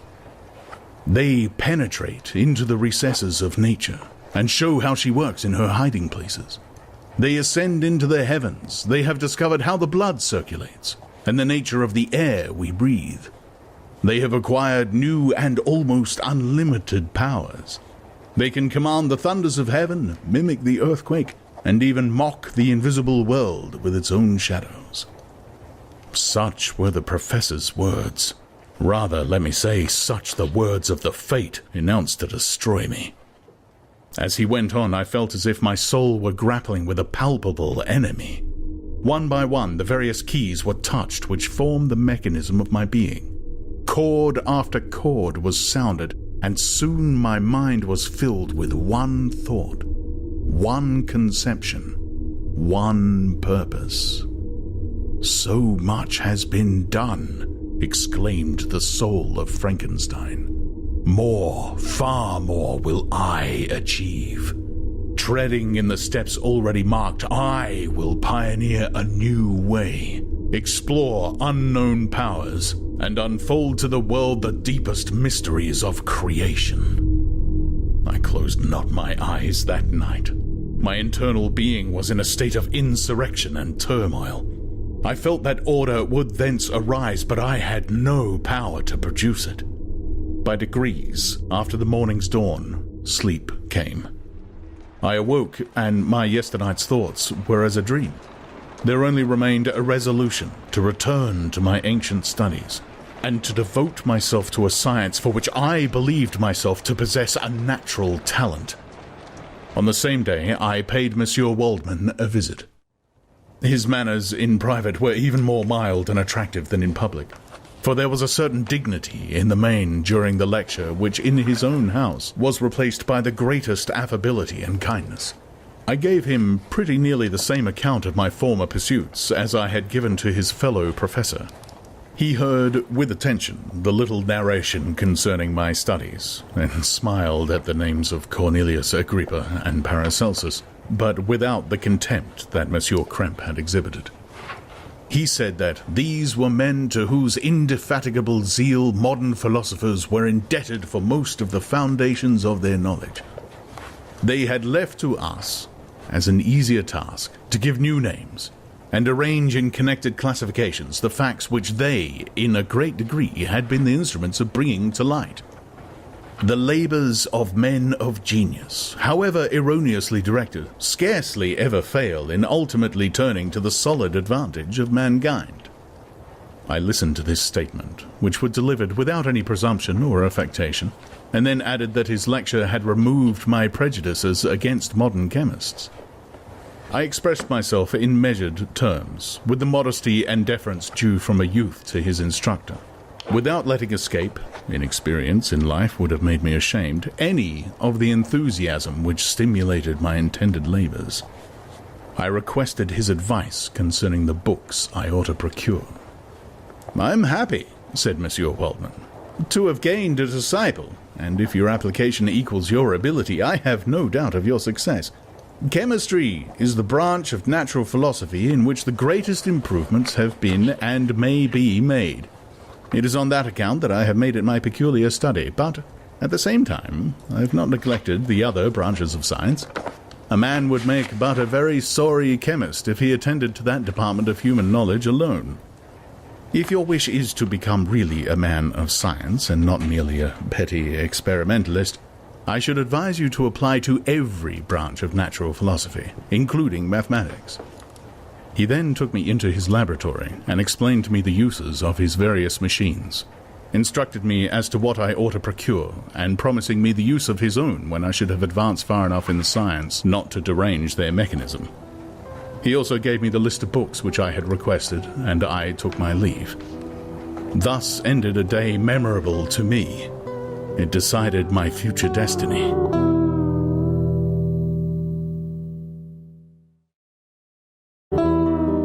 Chapter 4. From this day, natural philosophy, and particularly chemistry, in the most comprehensive sense of the term, became nearly my sole occupation. I read with ardor those works, so full of genius and discrimination, which modern inquirers have written on these subjects. I attended the lectures and cultivated the acquaintance of the men of science of the university, and I found even in Monsieur Krempe a great deal of sound sense and real information, combined, it is true, with a repulsive physiognomy and manners, but not on that account the less valuable. In Monsieur Waldman I found a true friend. His gentleness was never tinged by dogmatism, and his instructions were given with an air of frankness and good nature that banished every idea of pedantry. In 1,000 ways he smoothed for me the path of knowledge, and made the most abstruse inquiries clear and facile to my apprehension. My application was, at first, fluctuating and uncertain. It gained strength as I proceeded, and soon became so ardent and eager that the stars often disappeared in the light of the morning while I was yet engaged in my laboratory. As I applied so closely, it may be easily conceived that my progress was rapid.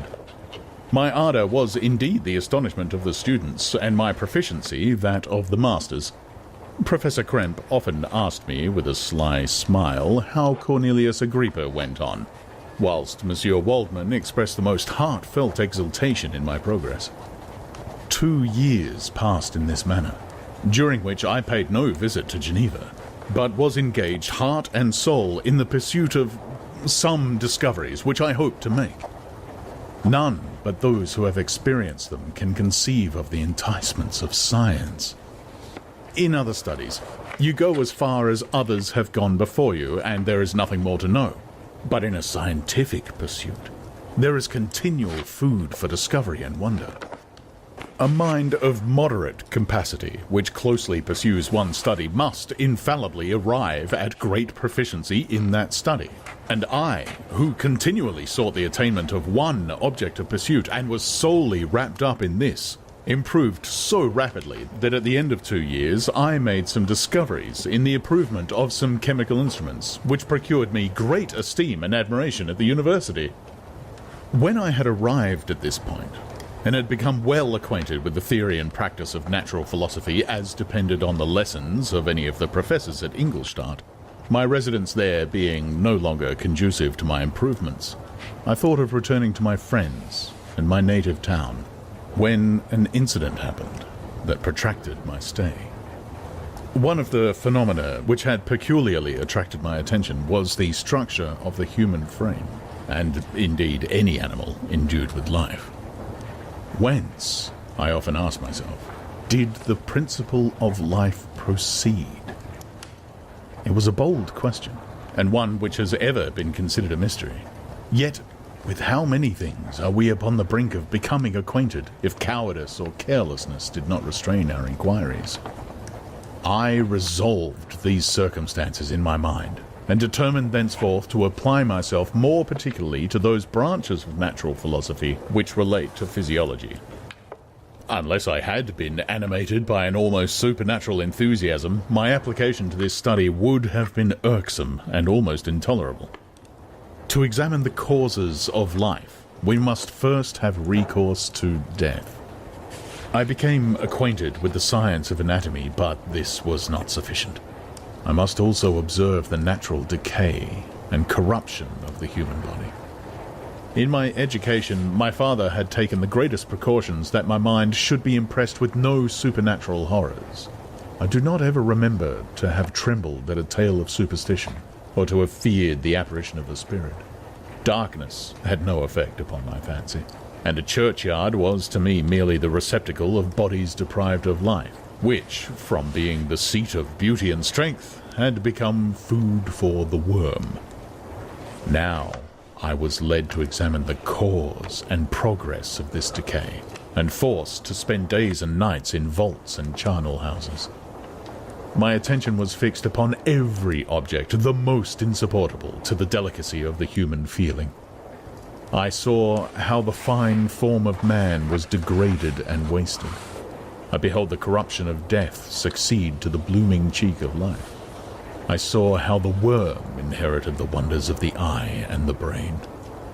I paused, examining and analyzing all the minutiae of causation, as exemplified in the change from life to death and death to life, until from the midst of this darkness a sudden light broke in upon me, a light so brilliant and wondrous, yet so simple, that while I became dizzy with the immensity of the prospect which it illustrated, I was surprised that among so many men of genius who had directed their inquiries towards the same science, that I alone should be reserved to discover so astonishing a secret. Remember, I am not recording the vision of a madman. The sun does not more certainly shine in the heavens than that which I now affirm is true. Some miracle might have produced it, yet the stages of the discovery were distinct and probable.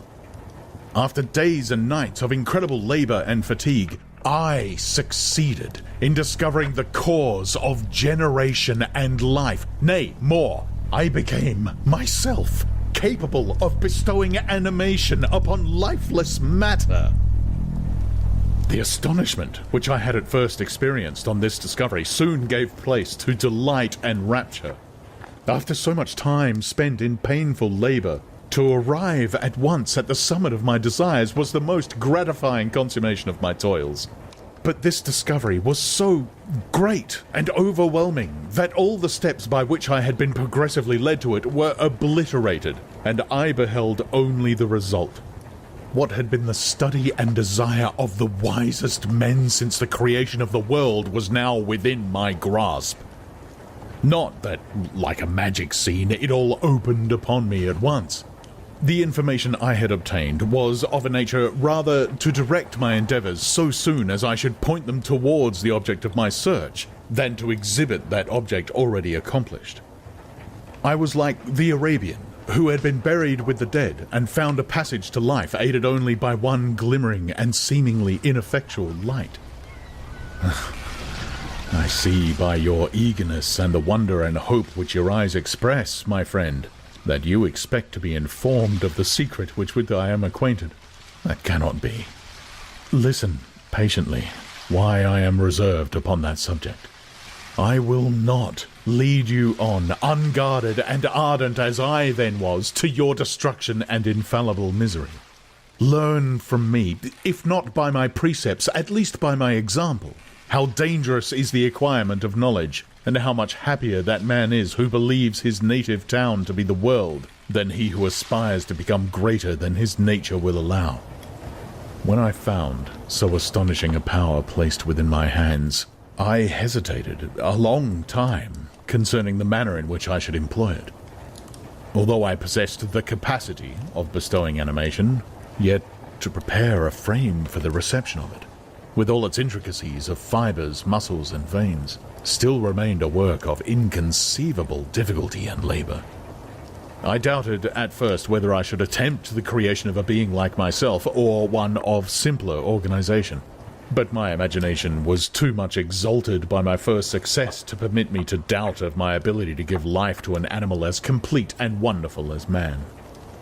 The materials at present within my command hardly appeared adequate to so arduous an undertaking, but I doubted not that I should ultimately succeed. I prepared myself for a multitude of reverses. My operations might be incessantly baffled, and at last my work be imperfect. Yet, when I considered the improvements which every day take place in science and mechanics, I was encouraged to hope my present attempts would at least lay the foundations of future success. Nor could I consider the magnitude and complexity of my plan as any argument of its impracticability. It was with these feelings that I began the creation of a human being. As the minuteness of the parts formed a great hindrance to my speed, I resolved, contrary to my first intention, to make the being of a gigantic stature, that is to say, about 8 feet in height and proportionably large. After having formed this determination, and having spent some months in successfully collecting and arranging my materials, I began. No one can conceive the variety of feelings which bore me onwards like a hurricane in the first enthusiasm of success. Life and death appeared to me ideal bounds, which I should first break through and pour a torrent of light into our dark world. A new species would bless me as its creator and source. Many happy and excellent natures would owe their being to me. No father could claim the gratitude of his child so completely as I should deserve theirs. Pursuing these reflections, I thought that if I could bestow animation upon lifeless matter, I might, in process of time, although I now found it impossible, renew life where death had apparently devoted the body to corruption. These thoughts supported my spirits while I pursued my undertaking with unremitting ardor. My cheek had grown pale with study, and my person had become emaciated with confinement. Sometimes, on the very brink of certainty, I failed. Yet still I clung to the hope which the next day or the next hour might realize. One secret which I alone possessed was the hope to which I had dedicated myself, and the moon gazed on my midnight labors, while, with unrelaxed and breathless eagerness, I pursued nature to her hiding places. Who shall conceive the horrors of my secret toil, as I dabbled amongst the unhallowed damps of the grave, or tortured the living animal to animate the lifeless clay? My limbs now tremble, and my eyes swim with the remembrance. But then, a resistless and almost frantic impulse urged me forward. I seemed to have lost all soul or sensation but for this one pursuit. It was indeed but a passing trance that only made me feel with renewed acuteness so soon as, the unnatural stimulus ceasing to operate, I had returned to my old habits. I collected bones from charnel houses and disturbed with profane fingers the tremendous secrets of the human frame. In a solitary chamber, or rather cell, at the top of the house, and separated from all the other apartments by a gallery and staircase, I kept my workshop of filthy creation. My eyeballs were staring from their sockets in attending to the details of my employment. The dissecting room and the slaughterhouse furnished many of my materials, and often did my human nature turn with loathing from my occupation. Whilst, still urged on by an eagerness which perpetually increased, I brought my work near to a conclusion. The summer months passed while I was thus engaged, heart and soul in one pursuit. It was a most beautiful season. Never did the fields bestow a more plentiful harvest, or the vines yield a more luxuriant vintage, but my eyes were insensible to the charms of nature, and the same feelings which made me neglect the scenes around me caused me also to forget those friends who were so many miles absent, and whom I had not seen for so long a time. I knew my silence disquieted them, and I well remembered the words of my father. "I know that while you are pleased with yourself, you will think of us with affection, and we shall hear regularly from you. You must pardon me if I regard any interruption in your correspondence as a proof that your other duties are equally neglected." I knew well, therefore, what would be my father's feelings, but I could not tear my thoughts from my employment, loathsome in itself, but which had taken an irresistible hold of my imagination. I wished, as it were, to procrastinate all that related to my feelings of affection until the great object, which swallowed up every habit of my nature, should be completed.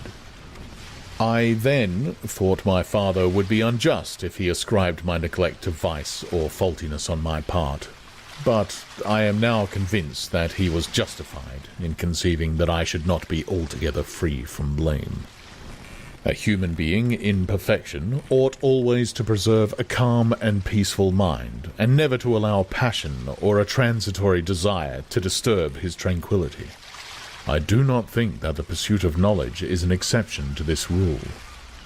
If the study to which you apply yourself has a tendency to weaken your affections and to destroy your taste for those simple pleasures in which no alloy can possibly mix, then that study is certainly unlawful, that is to say, not befitting the human mind. If this rule were always observed, if no man allowed any pursuit whatsoever to interfere with the tranquillity of his domestic affections, Greece had not been enslaved, Caesar would have spared his country, America would have been discovered more gradually, and the empires of Mexico and Peru had not been destroyed.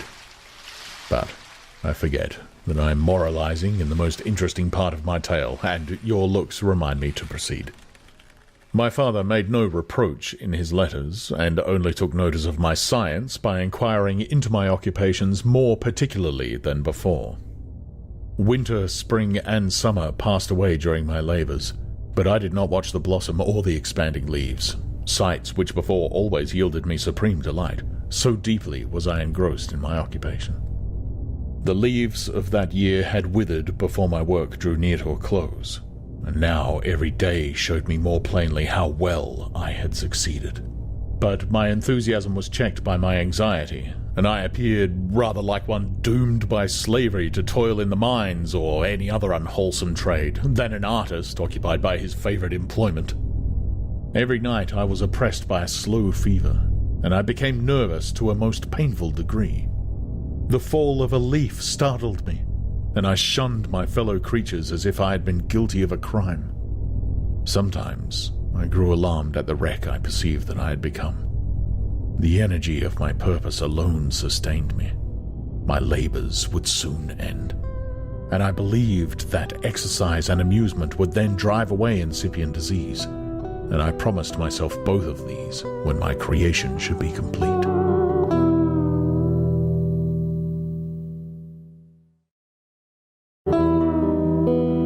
Chapter 5.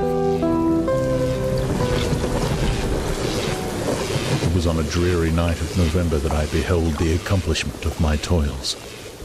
With an anxiety that almost amounted to agony, I collected the instruments of life around me that I might infuse a spark of being into the lifeless thing that lay at my feet. It was already 1 in the morning. The rain pattered dismally against the panes, and my candle was nearly burnt out when, by the glimmer of the half-extinguished light, I saw the dull yellow eye of the creature open. It breathed hard, and a convulsive motion agitated its limbs. How can I describe my emotions at this catastrophe, or how delineate the wretch whom with such infinite pains and care I had endeavored to form? His limbs were in proportion, and I had selected his features as beautiful. Beautiful! Great God! His yellow skin scarcely covered the work of muscles and arteries beneath. His hair was of a lustrous black and flowing, his teeth of a pearly whiteness, but these luxuriances only formed a more horrid contrast with his watery eyes that seemed almost of the same color as the dun white sockets in which they were set, his shriveled complexion and straight black lips. The different accidents of life are not so changeable as the feelings of human nature. I had worked hard for nearly 2 years for the sole purpose of infusing life into an inanimate body. For this I had deprived myself of rest and health. I had desired it with an ardor that far exceeded moderation. But now that I had finished, the beauty of the dream vanished, and breathless horror and disgust filled my heart. Unable to endure the aspect of the being I had created, I rushed out of the room and continued a long time traversing my bedchamber, unable to compose my mind to sleep. At length, lassitude succeeded to the tumult I had before endured, and I threw myself onto the bed in my clothes, endeavoring to seek a few moments of forgetfulness, but it was in vain. I slept, indeed, but I was disturbed by the wildest dreams. I thought I saw Elizabeth, in the bloom of health, walking in the streets of Ingolstadt. Delighted and surprised, I embraced her, but as I imprinted the first kiss on her lips, they became livid with the hue of death. Her features appeared to change, and I thought that I held the corpse of my dead mother in my arms.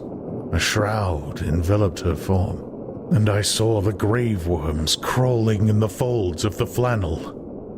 I started from my sleep with horror. A cold dew covered my forehead.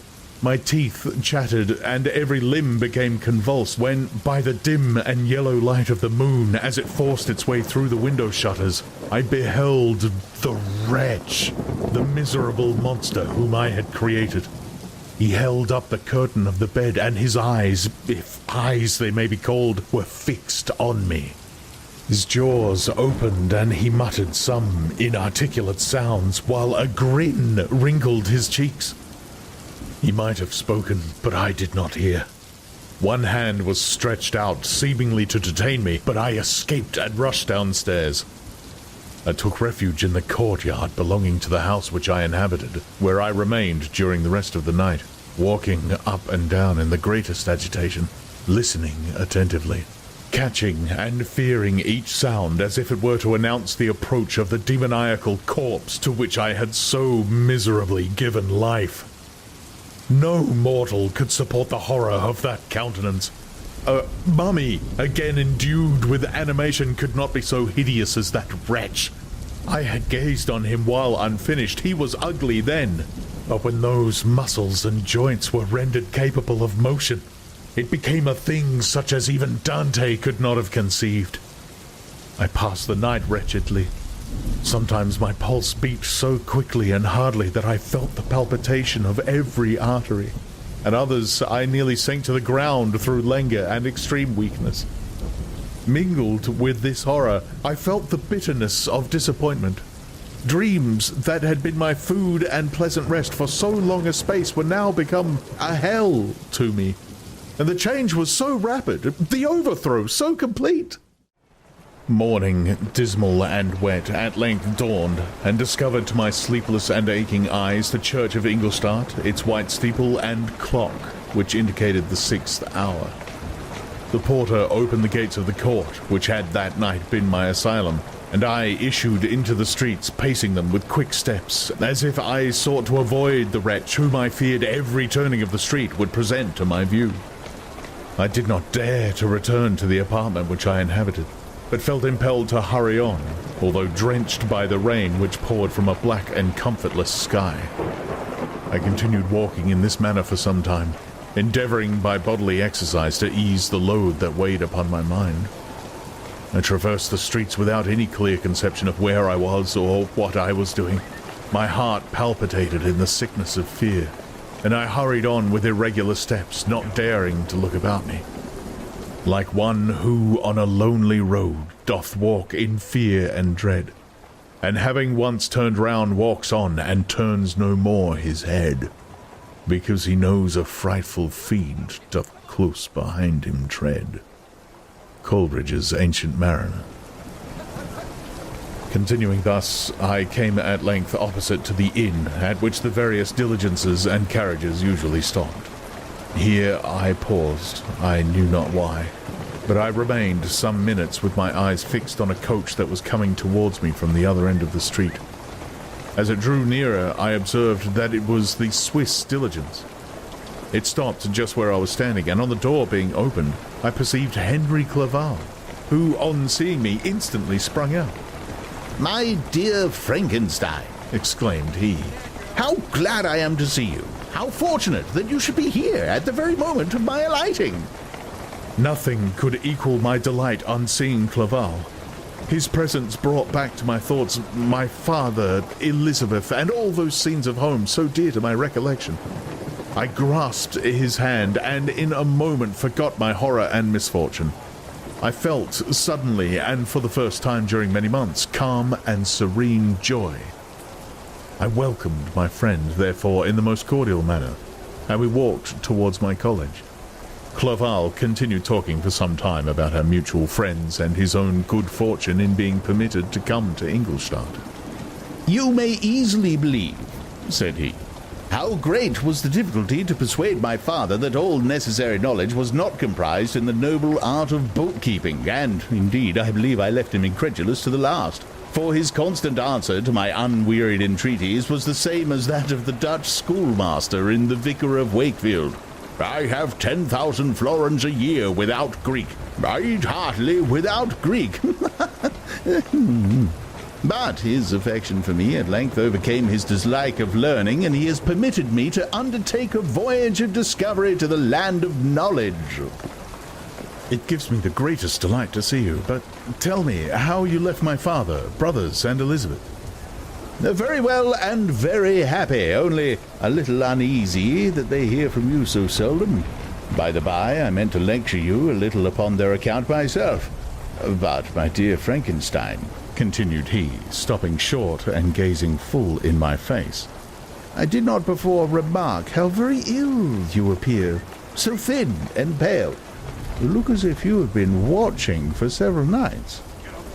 You have guessed right. I have lately been so deeply engaged in one occupation that I have not allowed myself sufficient rest, as you see. But I sincerely hope, that all these employments are now at an end, and that I am at length free. I trembled excessively. I could not endure to think of, and far less allude to, the occurrences of the preceding night. I walked with a quick pace, and we soon arrived at my college.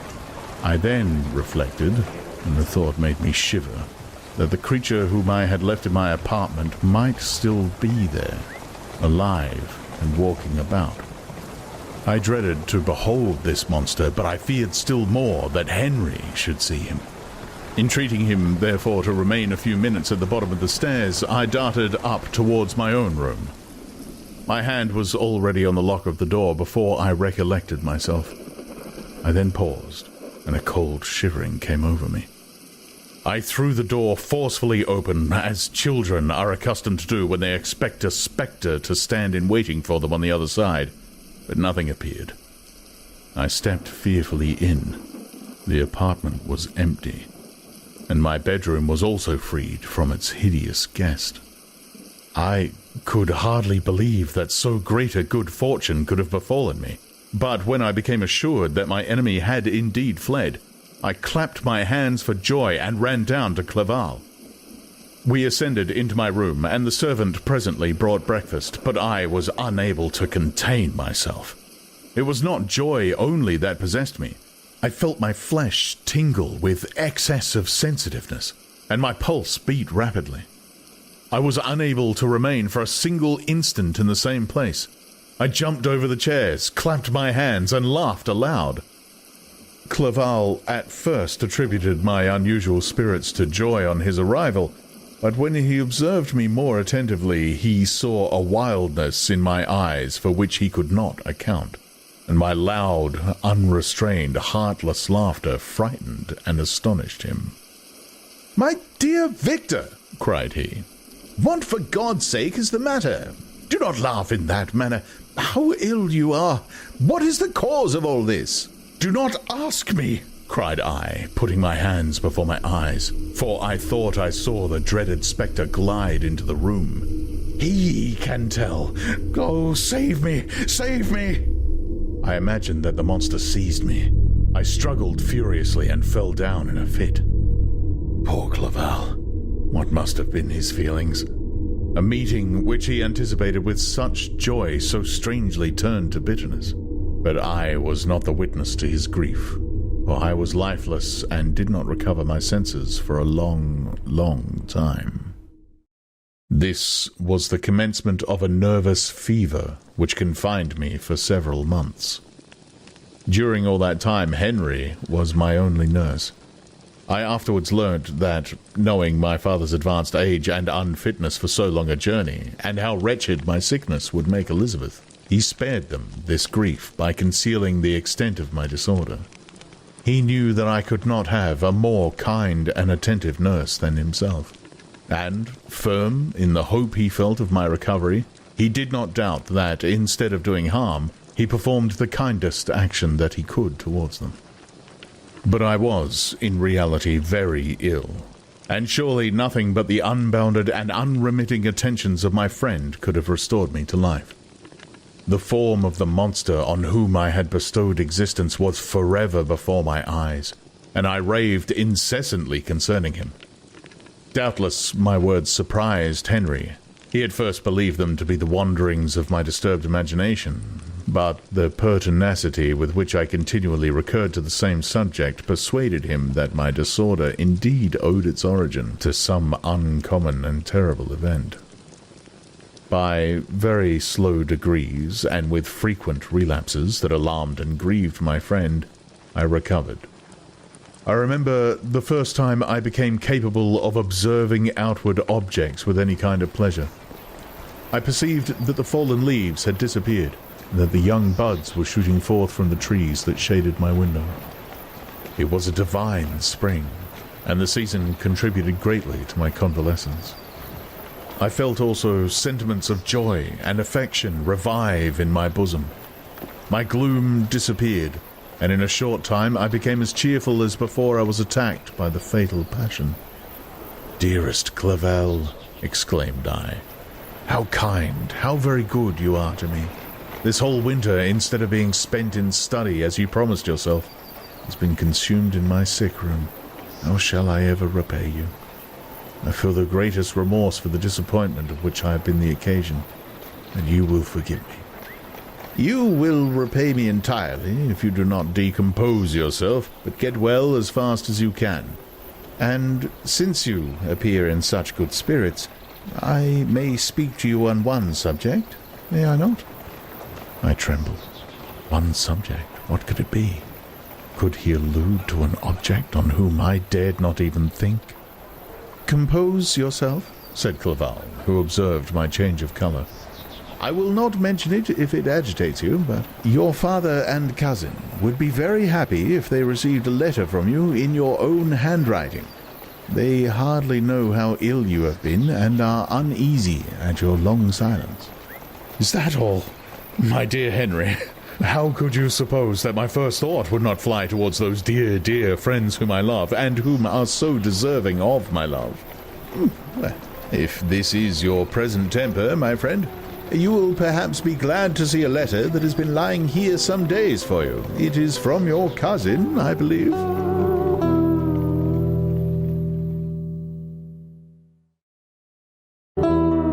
Chapter 6.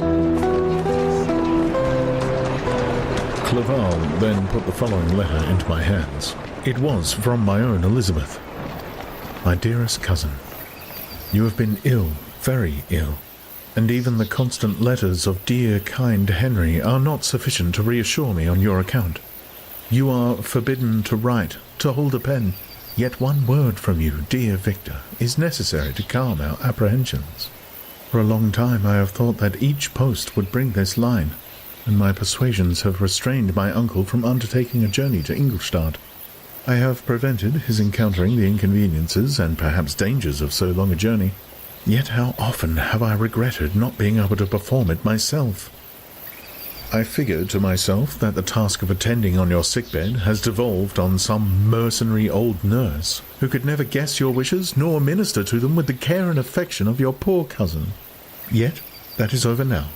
Clerval writes that indeed you are getting better. I eagerly hope that you will confirm this intelligence soon in your own handwriting. Get well and return to us. You will find a happy, cheerful home and friends who love you dearly. Your father's health is vigorous, and he asks but to see you, but to be assured that you are well, and not a care will ever cloud his benevolent countenance. How pleased you would be to remark the improvement of our Ernest. He is now 16, and full of activity and spirit. He is desirous to be a true Swiss, and to enter into foreign service, but we cannot part with him, at least until his elder brother returns to us. My uncle is not pleased with the idea of a military career in a distant country, but Ernest never had your powers of application. He looks upon study as an odious fetter.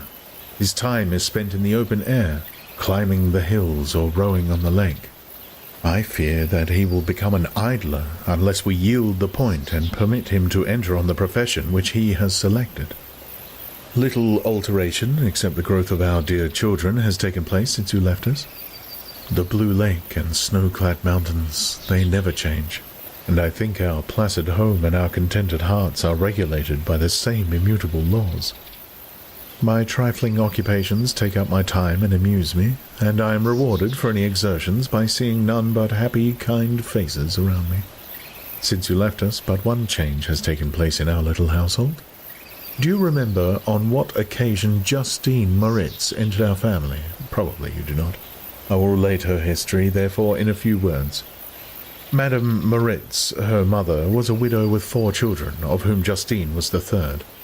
This girl had always been the favourite of her father, but through a strange perversity her mother could not endure her, and after the death of Monsieur Moritz treated her very ill. My aunt observed this, and when Justine was 12 years of age, prevailed on her mother to allow her to live at our house. The republican institutions of our country have produced simpler and happier manners than those which prevail in the great monarchies that surround it. Hence there is less distinction between the several classes of its inhabitants, and the lower orders, being neither so poor nor so despised, their manners are more refined and moral. A servant in Geneva does not mean the same thing as a servant in France and England. Justine, thus received in our family, learned the duties of a servant, a condition which, in our fortunate country, does not include the idea of ignorance and a sacrifice of the dignity of a human being. Justine, you may remember, was a great favourite of yours, and I recollect you once remarked that if you were in an ill humour, one glance from Justine could dissipate it, for the same reason that Aristo gives concerning the beauty of Angelica. She looked so frank-hearted and happy. My aunt conceived a great attachment for her, by which she was induced to give her an education superior to that which she had at first intended. This benefit was fully repaid. Justine was the most grateful little creature in the world. I do not mean that she made any professions, I never heard one pass her lips, but you could see by her eyes that she almost adored her protectress. Although her disposition was gay and, in many respects, inconsiderate, yet she paid the greatest attention to every gesture of my aunt. She thought her the model of all excellence, and endeavoured to imitate her phraseology and manners, so that even now she often reminds me of her. When my dearest aunt died, everyone was too much occupied in their own grief to notice poor Justine, who had attended her during her illness with the most anxious affection. Poor Justine was very ill, but other trials were reserved for her. One by one, her brothers and sister died, and her mother, with the exception of her neglected daughter, was left childless. The conscience of the woman was troubled. She began to think that the deaths of her favourites was a judgment from heaven to chastise her partiality. She was a Roman Catholic, and I believe her confessor confirmed the idea which she had conceived. Accordingly, a few months after your departure for Ingolstadt, Justine was called home by her repentant mother. Poor girl! She wept when she quitted our house. She was much altered since the death of my aunt. Grief had given softness and a winning mildness to her manners, which had before been remarkable for vivacity. Nor was her residence at her mother's house of a nature to restore her gaiety. The poor woman was very vacillating in her repentance. She sometimes begged Justine to forgive her unkindness, but much oftener accused her of having caused the deaths of her brothers and sister. Perpetual fretting at length threw Madame Moritz into a decline, which at first increased her irritability, but she is now at peace forever. She died on the first approach of cold winter, at the beginning of this last winter. Justine has returned to us, and I assure you I love her tenderly. She is very clever and gentle and extremely pretty. As I mentioned before, her mien and her expressions continually remind me of my dear aunt. I must also say a few words to you, my dear cousin, of little darling William. I wish you could see him. He is very tall of his age, with sweet laughing blue eyes, dark eyelashes and curling hair. When he smiles, 2 little dimples appear on each cheek, which are rosy with health. He has already had 1 or 2 little wives, but Louisa Byron is his favourite, a pretty little girl of 5 years of age. Now, dear Victor, I dare say you wish to be indulged in a little gossip concerning the good people of Geneva. The pretty Miss Mansfield has already received the congratulatory visits on her approaching marriage with a young Englishman, John Melbourne, Esquire. Her ugly sister Manon married Monsieur de Villard, the rich banker, last autumn. Your favourite schoolfellow, Louis Manoir, has suffered several misfortunes since the departure of Clerval from Geneva. But he has already recovered his spirits, and is reported to be on the point of marrying a very lively, pretty Frenchwoman, Madame Tavernier. She is a widow, and much older than Manoir, but she is very much admired, and a favourite with everybody. I have written myself into better spirits, dear cousin, but my anxiety returns upon me as I conclude. Write, dearest Victor, 1 line, 1 word will be a blessing to us.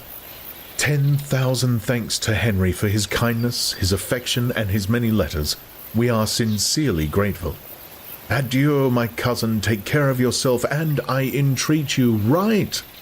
Elizabeth Lavenza, Geneva, March 18th, 17 tum-tiddy-tum. Dear, dear Elizabeth, I exclaimed when I had read her letter. I will write instantly, and relieve them from the anxiety they must feel. I wrote, and this exertion greatly fatigued me, but my convalescence had commenced and proceeded regularly. In another fortnight I was able to leave my chamber. One of my first duties on my recovery was to introduce Clerval to the several professors of the university. In doing this, I underwent a kind of rough usage, ill-befitting the wounds that my mind had sustained. Ever since the fatal night, the end of my labours and the beginning of my misfortunes, I had conceived a violent antipathy even to the name of natural philosophy. when I was otherwise quite restored to health, the sight of a chemical instrument would renew all the agony of my nervous symptoms. Henry saw this, and had removed all my apparatus from my view. He had also changed my apartment, for he perceived that I had acquired a dislike for the room which had previously been my laboratory. But these cares of Clerval were made of no avail when I visited the professors. Monsieur Waldman inflicted torture when he praised with kindness and warmth the astonishing progress I had made in the sciences. He soon perceived that I disliked the subject, but not guessing the real cause, he attributed my feelings to modesty, and changed the subject from my improvement to the science itself, with a desire, as I evidently saw, of drawing me out. What could I do? He meant to please, and he tormented me. I felt as if he had placed, carefully, one by one, in my view, those instruments which were to be afterwards used in putting me to a slow and cruel death. I writhed under his words, yet dared not exhibit the pain I felt. Clerval, whose eyes and feelings were always quick in discerning the sensations of others, declined the subject, alleging in excuse his total ignorance, and the conversation took a more general turn. I thanked my friend from my heart, but I did not speak. I saw plainly that he was surprised, but he never attempted to draw my secret from me. And although I loved him with a mixture of affection and reverence that knew no bounds, yet I could never persuade myself to confide to him that event which was so often present to my recollection, but which I feared the detail to another would only impress more deeply. Monsieur Krempe was not equally docile, and in my condition at the time of almost insupportable sensitiveness, his harsh, blunt encomiums gave me even more pain than the benevolent approbation of Monsieur Waldman. "Damn the fellow!" cried he. "Why, Mr. Clerval, I assure you he has outstripped us all. I stare, if you please, but it is nevertheless true. A youngster, who but a few years ago believed in Cornelius Agrippa as firmly as in the gospel, has now set himself at the head of the university. And if he is not soon pulled down, we shall all be out of countenance. Aye, aye," continued he, observing my face expressive of suffering. "Monsieur Frankenstein is modest, an excellent quality in a young man. Young men should be diffident of themselves, you know, Monsieur Clerval. I was myself when young, but that wears out in a very short time." Monsieur Krempe had now commenced a eulogy on himself, which happily turned the conversation from a subject that was so annoying to me. Clerval had never sympathized in my taste for natural science, and his literary pursuits differed wholly from those which had occupied me. He came to the university with the design of making himself complete master of the Oriental languages, as thus he should open a field for the plan of life he had marked out for himself. Resolved to pursue no inglorious career, he turned his eyes towards the east as affording scope for his spirit of enterprise. The Persian, Arabic, and Sanskrit languages engaged his attention, and I was easily induced to enter on the same studies. Idleness had ever been irksome to me, and now that I wished to fly from reflection and hated my former studies, I felt great relief in being the fellow pupil with my friend, and found not only instruction but consolation in the works of the Orientalists. I did not, like him, attempt a critical knowledge of their dialects, for I did not contemplate making any other use of them than temporary amusement. I read merely to understand their meaning, and they well repaid my labors.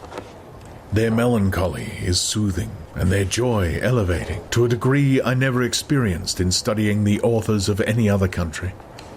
When you read their writings, life appears to consist in a warm sun and a garden of roses, in the smiles and frowns of a fair enemy, and the fire that consumes your own heart.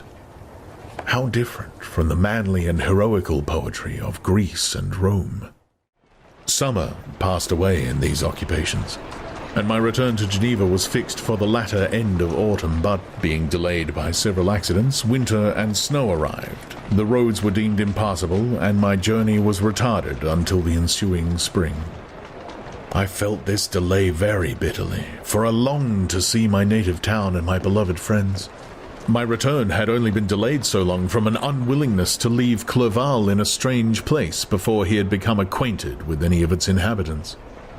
The winter, however, was spent cheerfully, and although the spring was uncommonly late, when it came, its beauty compensated for its dilatoriness.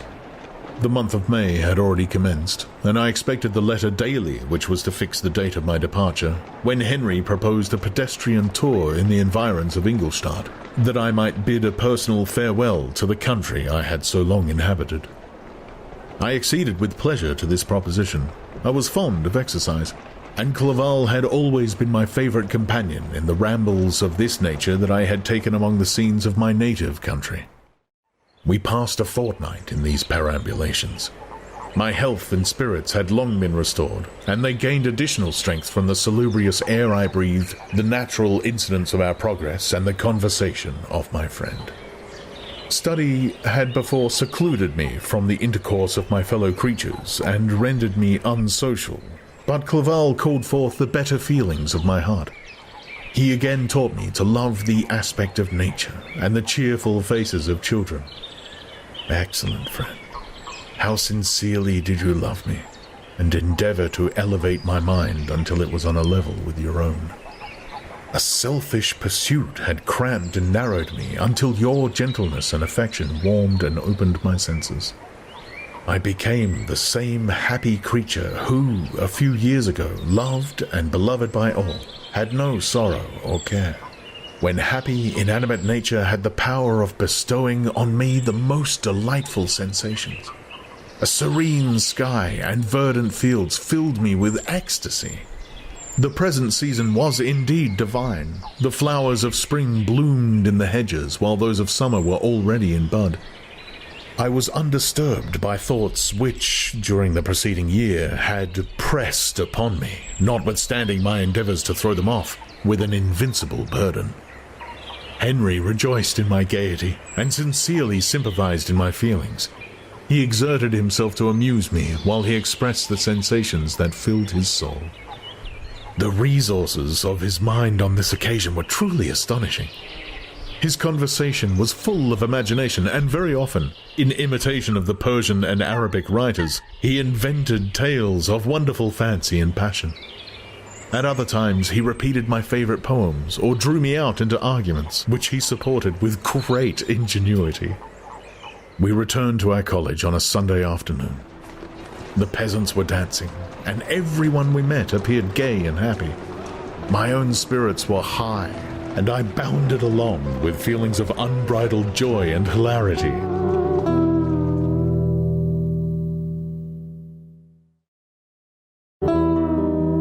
Chapter 7. On my return, I found the following letter from my father. My dear Victor, you have probably waited impatiently for a letter to fix the date of your return to us. And I was at first tempted to write only a few lines, merely mentioning the day on which I should expect you. But that would be a cruel kindness, and I dare not do it. What would be your surprise, my son, when you expected a happy and glad welcome to behold, on the contrary, tears and wretchedness? And how, Victor, can I relate our misfortune? Absence cannot have rendered you callous to our joys and griefs. And how shall I inflict pain on my long-absent son?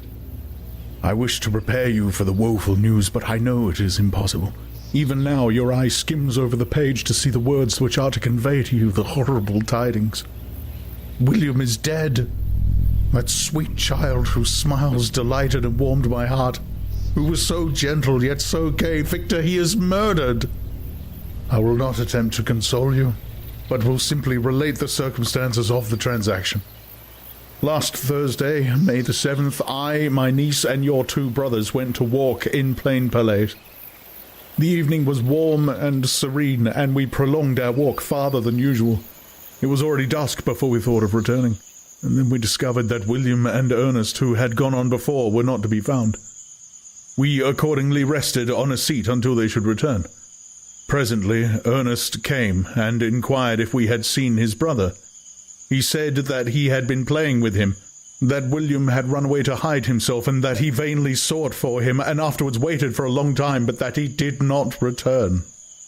This account rather alarmed us, and we continued to search for him until night fell, when Elizabeth conjectured that he might have returned to the house. He was not there. We returned again with torches, for I could not rest when I thought that my sweet boy had lost himself, and was exposed to all the damps and dews of night. Elizabeth also suffered extreme anguish. About 5 a.m, I discovered my lovely boy, whom the night before I had seen blooming and active in health, stretched on the grass, livid and motionless. The print of the murderer's finger was on his neck. He was conveyed home, and the anguish that was visible in my countenance betrayed the secret to Elizabeth. She was very earnest to see the corpse. At first I attempted to prevent her, but she persisted, and entering the room where it lay, hastily examined the neck of the victim, and clasping her hands exclaimed, "Oh God, I have murdered my darling child." She fainted, and was restored with extreme difficulty. When she again lived, it was only to weep and sigh. She told me that same evening William had teased her to let him wear a very valuable miniature that she possessed of your mother. This picture is gone, and was doubtless the temptation which urged the murderer to the deed. We have no trace of him at present, although our exertions to discover him are unremitted, but they will not restore my beloved William. Come, dearest Victor, you alone can console Elizabeth. She weeps continually, and accuses herself unjustly as the cause of his death.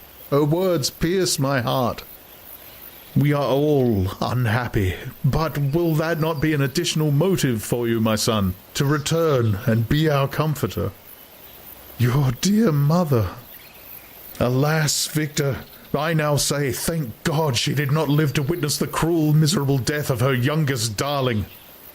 Come, Victor, not brooding thoughts of vengeance against the assassin, but with feelings of peace and gentleness that will heal instead of festering the wounds of our minds. Enter the house of mourning, my friend, but with kindness and affection for those who love you, and not with hatred for your enemies. Your affectionate and afflicted father, Alphonse Frankenstein, Geneva, May 12th, 17 Clerval, who had watched my countenance as I read this letter, was surprised to observe the despair that succeeded the joy I at first expressed on receiving news from my friends. I threw the letter on the table and covered my face with my hands. "My dear Frankenstein," exclaimed Henry, when he perceived me weep with bitterness. "Are you always to be unhappy? My dear friend, what has happened?" I motioned him to take up the letter, while I walked up and down the room in the extremest agitation. Tears also gushed from the eyes of Clerval as he read the account of my misfortune. "I can offer you no consolation, my friend," said he. "Your disaster is irreparable. What do you intend to do?" "To go instantly to Geneva. Come with me, Henry, to order the horses." During our walk, Clerval endeavored to say a few words of consolation. He could only express his heartfelt sympathy. "Poor William," said he. "Dear, lovely child. He now sleeps with his angel mother. Who that had seen him bright and joyous in his young beauty, but must weep over his untimely loss, to die so miserably, to feel the murderer's grasp? How much more a murderer that could destroy radiant innocence? Poor little fellow! Only one consolation have we. His friends mourn and weep, but he is at rest. The pang is over. His sufferings are at an end forever. A sod covers his gentle form, and he knows no pain. He can no longer be a subject for pity. We must reserve that for his miserable survivors." Clerval spoke thus as we hurried through the streets. The words impressed themselves on my mind as I remembered them afterwards in solitude. But now, as soon as the horses arrived, I hurried into a cabriolet and bade farewell to my friend. My journey was very melancholy. At first, I wished to hurry on, for I longed to console and sympathize with my loved and sorrowing friends. But when I drew near my native town, I slackened my progress. I could hardly sustain the multitude of feelings that crowded into my mind. I passed through scenes familiar to my youth, but which I had not seen for nearly 6 years. How altered everything might be during that time. One sudden and desolating change had taken place, but 1,000 little circumstances might have by degrees worked other alterations, which, although they were done more tranquilly, might not be the less decisive. Fear overcame me. I dared no advance, dreading 1,000 nameless evils that made me tremble, although I was unable to define them. I remained 2 days at Lausanne in this painful state of mind. I contemplated the lake. The waters were placid. All around was calm, and the snowy mountains, the palaces of nature, were not changed. By degrees, the calm and heavenly scene restored me, and I continued my journey towards Geneva. The road ran by the side of the lake, which became narrower as I approached my native town. I discovered more distinctly the black sides of Jura and the bright summit of Mont Blanc. I wept like a child. Dear mountains, my own beautiful lake, how do you welcome your wanderer? Your summits are clear, the sky and lake are blue and placid. Is this to prognosticate peace, or to mock at my unhappiness? I fear, my friend, that I shall render myself tedious by dwelling on these preliminary circumstances, but they were days of comparative happiness, and I think of them with pleasure. My country, my beloved country, who but a native can tell the delight I took in again beholding thy streams, thy mountains, and more than all, thy lovely lake? Yet, as I drew nearer home, grief and fear again overcame me. Night also closed around, and when I could hardly see the dark mountains, I felt still more gloomily. The picture appeared a vast and dim scene of evil, and I foresaw obscurely that I was destined to become the most wretched of human beings. Alas, I prophesied truly, and failed only in one single circumstance, that in all the misery I imagined and dreaded, I did not conceive the 100th part of the anguish I was destined to endure. It was completely dark when I arrived in the environs of Geneva. The gates of the town were already shut, and I was obliged to pass the night in Secheron, a village at the distance of half a league from the city. The sky was serene, and as I was unable to rest, I resolved to visit the spot where my poor William had been murdered. As I could not pass through the town, I was obliged to cross the lake in a boat to arrive at Plainpalais. During this short voyage, I saw the lightning playing on the summit of Mont Blanc in the most beautiful figures. The storm appeared to approach rapidly, and on landing, I ascended a low hill that I might observe its progress. It advanced. The heavens were clouded, and I soon felt the rain coming slowly in large drops, but its violence quickly increased. I quitted my seat and walked on, although the darkness and storm increased every minute, and the thunder burst with a terrific crash over my head. It was echoed from Salive, the Jura, and the Alps of Savoy. Vivid flashes of lightning dazzled my eyes, illuminating the lake, making it appear like a vast sheet of fire. Then, for an instant, everything seemed of a pitchy darkness, until the eye recovered itself from the preceding flash. The storm, as is often the case in Switzerland, appeared at once in various parts of the heavens. The most violent storm hung exactly north of the town, over the part of the lake which lies between the promontory of Belle-Rive and the village of Coppet. Another storm enlightened Jura with faint flashes, and another darkened and sometimes disclosed the Mole, a peaked mountain to the east of the lake. While I watched the tempest, so beautiful yet terrific, I wandered on with a hasty step. This noble war in the sky elevated my spirits. I clasped my hands and exclaimed aloud, William, dear angel, this is thy funeral, this thy dirge! As I said these words, I perceived in the gloom a figure which stole from behind a clump of trees near me. I stood fixed, gazing intently. I could not be mistaken. A flash of lightning illuminated the object and discovered its shape plainly to me. Its gigantic stature and the deformity of its aspect, more hideous than belongs to humanity, instantly informed me that it was the wretch, the filthy demon to whom I had given life. What did he there? Could he be? I shuddered at the conception. The murderer of my brother! No sooner did that idea cross my imagination than I became convinced of its truth. My teeth chattered, and I was forced to lean against a tree for support. The figure passed me quickly, and I lost it in the gloom. Nothing in human shape could have destroyed the fair child. He was the murderer. I could not doubt it. The mere presence of the idea was an irresistible proof of the fact. I thought of pursuing the devil, but it would have been in vain, for another flash discovered him to me, hanging among the rocks of the nearly perpendicular ascent of Mount Saleve, a hill that bounds Plainpalais on the south. He soon reached the summit and disappeared. I remained motionless. The thunder ceased, but the rain still continued, and the scene was enveloped in an impenetrable darkness. I resolved in my mind the events which I had until now sought to forget, the whole train of my progress towards the creation, the appearance of the works of my own hands at my bedside, its departure.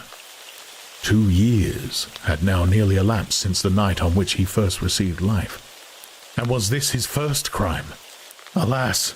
I had turned loose into the world, a depraved wretch, whose delight was in carnage and misery. Had he not murdered my brother? No one can conceive the anguish I suffered during the remainder of the night, which I spent cold and wet in the open air. But I did not feel the inconvenience of the weather. My imagination was busy in scenes of evil and despair.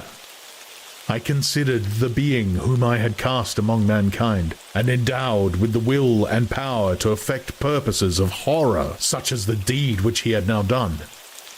Nearly in the light of my own vampire, my own spirit let loose from the grave and forced to destroy all that was dear to me. Day dawned, and I directed my steps towards the town. The gates were open, and I hastened to my father's house. My first thought was to discover what I knew of the murderer and cause instant pursuit to be made, but I paused when I reflected on the story that I had to tell. A being who I myself had formed and endued with life had met me at midnight among the precipices of an inaccessible mountain. I remembered also the nervous fever with which I had been seized just at the time that I dated my creation, and which would give an air of delirium to a tale otherwise so utterly improbable. I well knew that if any other had communicated such a relation to me, I should have looked upon it as the ravings of insanity. Besides, the strange nature of the animal would elude all pursuit, even if I was so far credited as to persuade my relatives to commence it. And then what use would be pursuit? Who could arrest a creature capable of scaling the overhanging sides of Mount Saleve?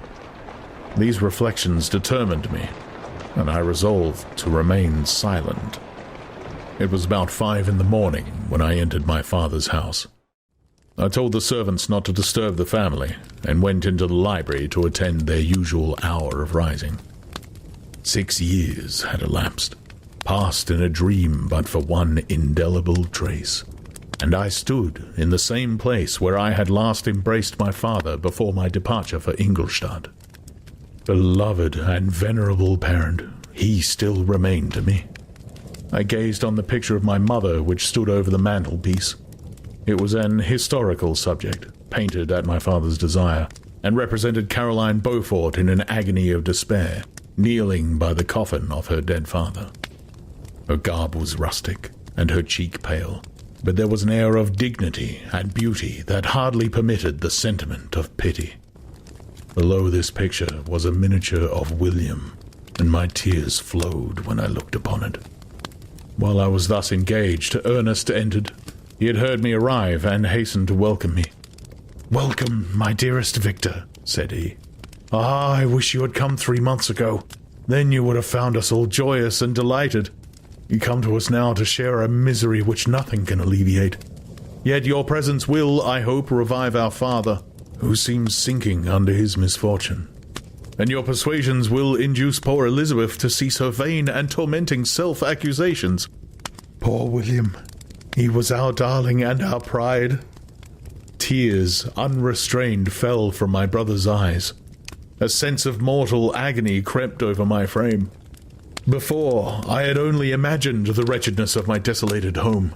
The reality came on me as a new and a not less terrible disaster. I tried to calm Ernest. I inquired more minutely concerning my father, and her I named my cousin. "She, most of all," said Ernest, "requires consolation. She accused herself of having caused the death of my brother, and that has made her very wretched. But since the murderer has been discovered—" "The murderer discovered? Good God, how can that be? Who would attempt to pursue him? It is impossible. One might as well try to overtake the winds, or confine a mountain stream with a straw. I saw him too. He was free last night." "I do not know what you mean," replied my brother, in accents of wonder. "But to us the discovery we have made completes our misery. No one would believe it at first, and even now Elizabeth will not be convinced, notwithstanding all the evidence. Indeed, who would credit that Justine Moritz, who was so amiable and fond of all the family, could suddenly become so capable of so frightful, so appalling a crime? Justine Moritz? Oh, poor girl, is she the accused? But it is wrongfully, everyone knows that. No one believes it, surely, Ernest. No one did at first, but several circumstances came out that have almost forced conviction upon us.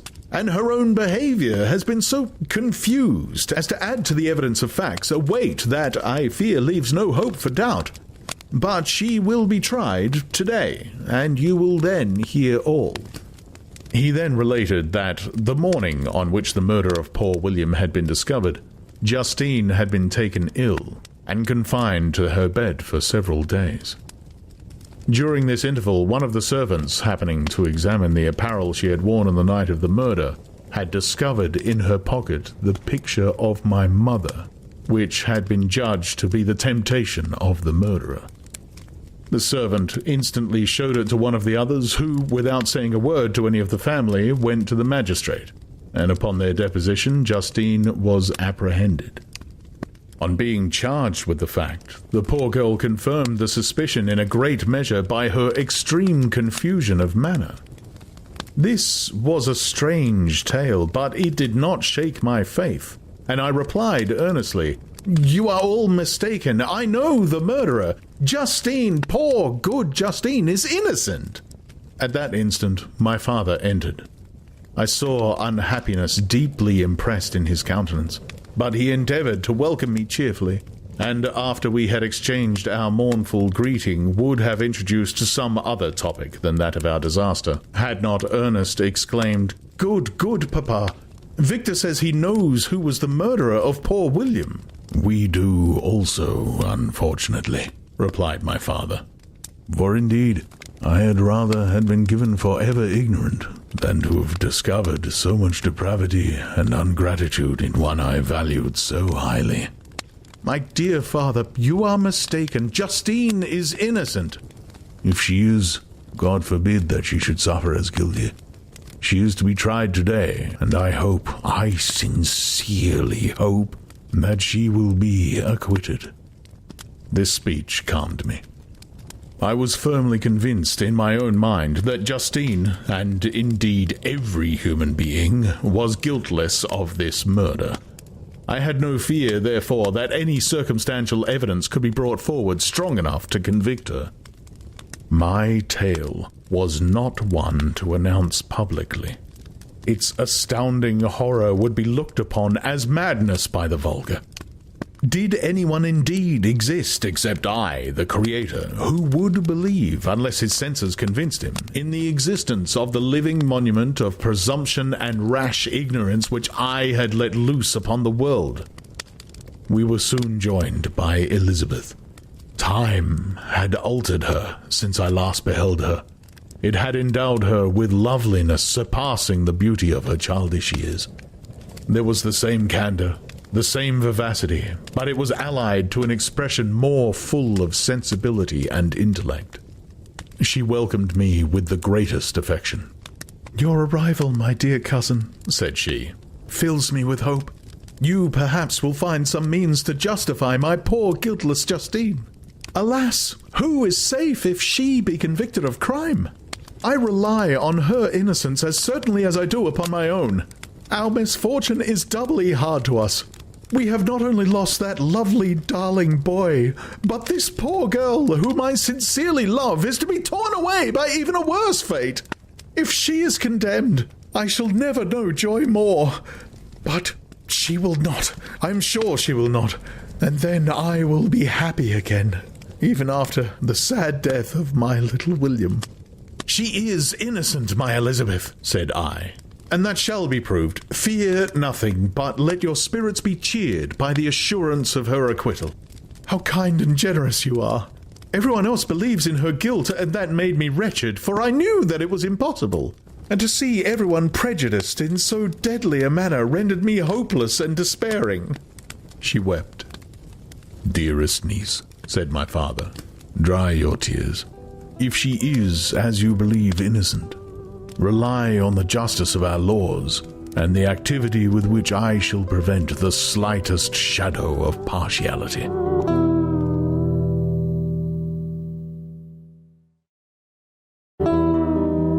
Chapter 8. We passed a few sad hours until 11 o'clock, when the trial was to commence.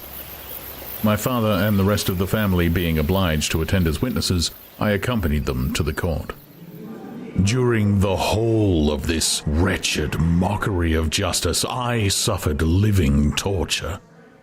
It was to be decided whether the results of my curiosity and lawless devices would cause the death of two of my fellow beings, one a smiling babe full of innocence and joy, the other far more dreadfully murdered, with every aggravation of infamy that could make the murder memorable in horror.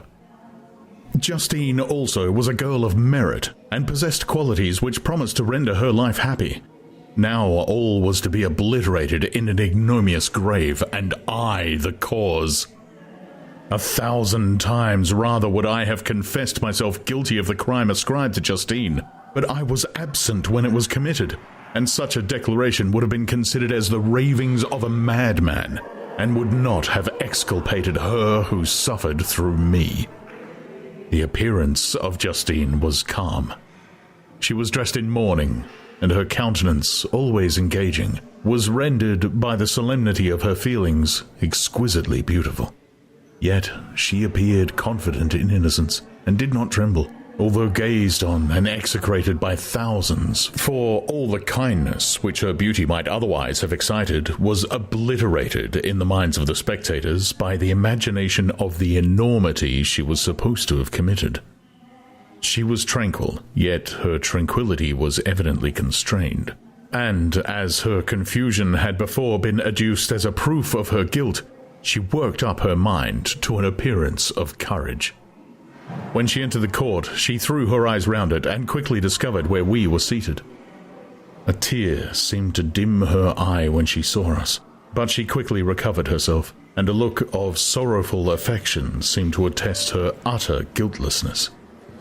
The trial began, and after the advocate against her had stated the charge, several witnesses were called. Several strange facts combined against her, which might have staggered anyone who had not such proof of her innocence as I had. She had been out the whole of the night on which the murder had been committed, and towards morning had been perceived by a market woman not far from the spot where the body of the murdered child had been afterwards found. The woman asked her what she did there, but she looked very strangely, and only returned a confused and unintelligible answer. She returned to the house about 8 o'clock, and when one inquired where she had passed the night, she replied that she had been looking for the child, and demanded earnestly if anything had been heard concerning him. When shown the body, she fell into violent hysterics, and kept her bed for several days. The picture was then produced, which the servant had found in her pocket, and when Elizabeth, in a faltering voice, proved that it was the same which an hour before the child had been missed she had placed round his neck, a murmur of horror and indignation filled the court. Justine was called on for her defence. As the trial had proceeded, her countenance had altered. Surprise, horror, and misery were strongly expressed. Sometimes she struggled with her tears, but when she was desired to plead, she collected her powers, and spoke in an audible, although variable, voice. "God knows," she said, "how entirely I am innocent, but I do not pretend that my protestations should acquit me. I rest my innocence on a plain and simple explanation of the facts which have been adduced against me, and I hope the character I have always borne will incline my judges to a favourable interpretation, where any circumstance appears doubtful or suspicious." She then related that, by the permission of Elizabeth, she had passed the evening of the night on which the murder had been committed at the house of an aunt at Cheyne, a village situated about a league from Geneva. On her return, at about 9 o'clock, she met a man who asked her if she had seen anything of the child who was lost. She was alarmed by this account and passed several hours in looking for him, when the gates of Geneva were shut, and she was forced to remain several hours of the night in a barn belonging to a cottage, being unwilling to call up the inhabitants, to whom she was well known. Most of the night she spent here watching. Towards morning she believed that she slept for a few minutes. Some steps disturbed her, and she awoke. It was dawn, and she quitted her asylum, that she might again endeavour to find my brother. If she had gone near the spot where his body lay, it was without her knowledge. That she had been bewildered when questioned by the market woman was not surprising, since she had passed a sleepless night, and the fate of poor William was yet uncertain. Concerning the picture, she could give no account. "I know," continued the unhappy victim, "how heavily and fatally this one circumstance weighs against me, but I have no power of explaining it, and when I have expressed my utter ignorance, I am only left to conjecture concerning the probabilities by which it may have been placed in my pocket. But here also I am checked. I believe that I have no enemy on earth, and none surely would have been so wicked as to destroy me wantonly. Did the murderer place it there? I know of no opportunity afforded him for doing, or, if I had, why should he have stolen the jewel to part with it again so soon? I commit my cause to the justice of my judges, yet I see no room for hope. I beg permission to have a few witnesses examined concerning my character, and if their testimony shall not overweigh my supposed guilt, I must be condemned, although I would pledge my salvation on my innocence."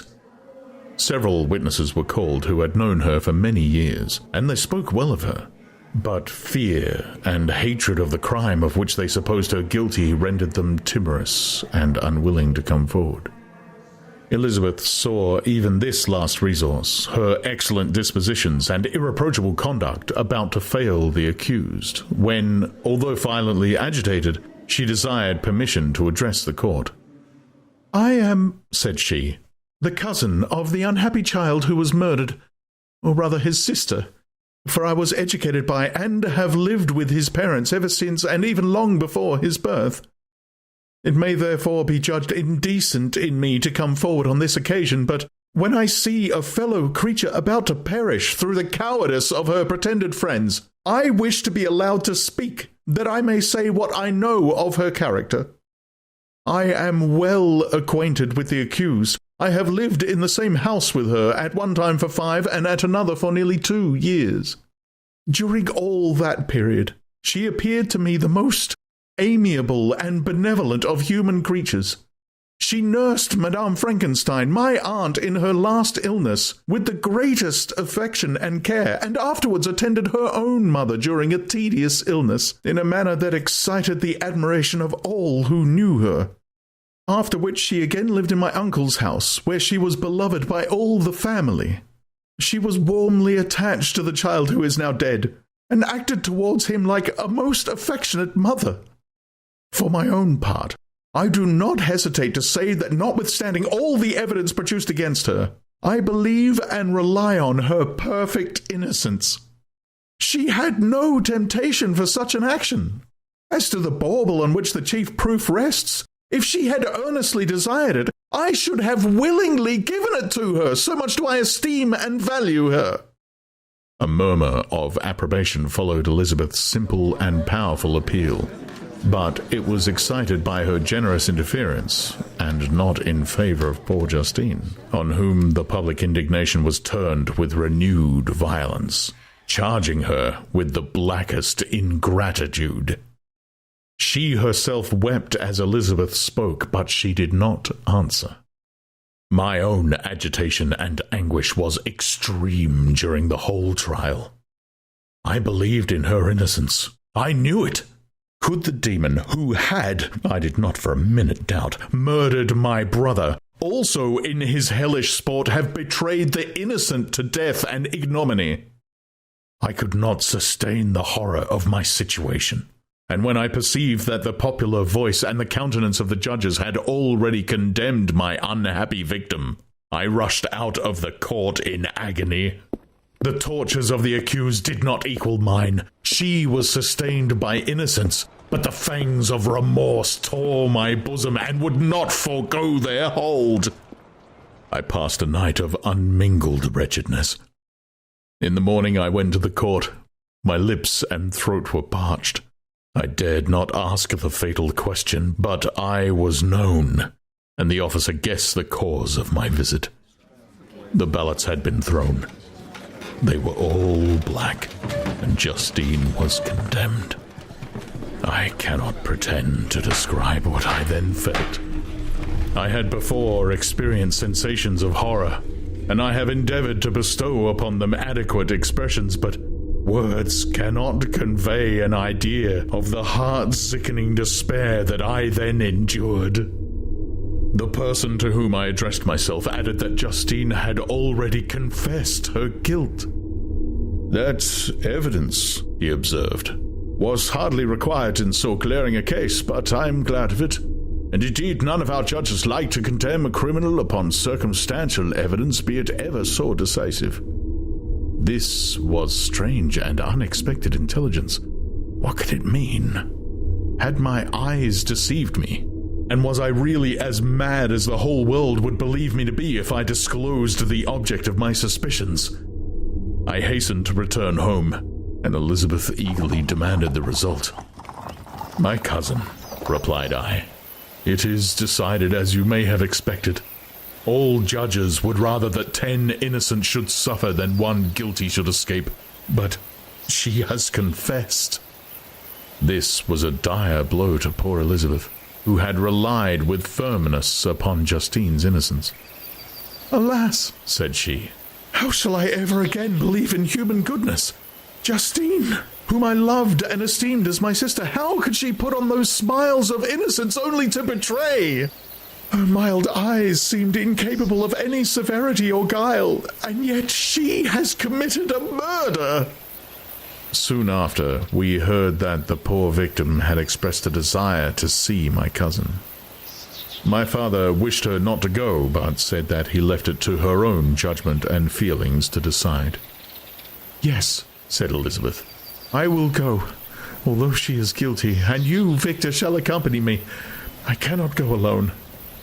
The idea of this visit was torture to me, yet I could not refuse. We entered the gloomy prison chamber and beheld Justine sitting on some straw at the farther end. Her hands were manacled, and her head rested on her knees. She rose on seeing us enter, and when we were left alone with her, she threw herself at the feet of Elizabeth, weeping bitterly. My cousin wept also. "Oh, Justine," said she, "why did you rob me of my last consolation? I relied on your innocence, and although I was then very wretched, I was not so miserable as I am now.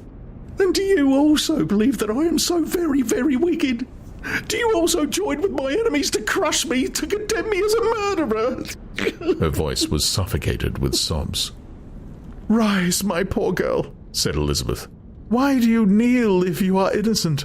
I am not one of your enemies. I believed you guiltless, notwithstanding every evidence, until I heard that you yourself declared your guilt.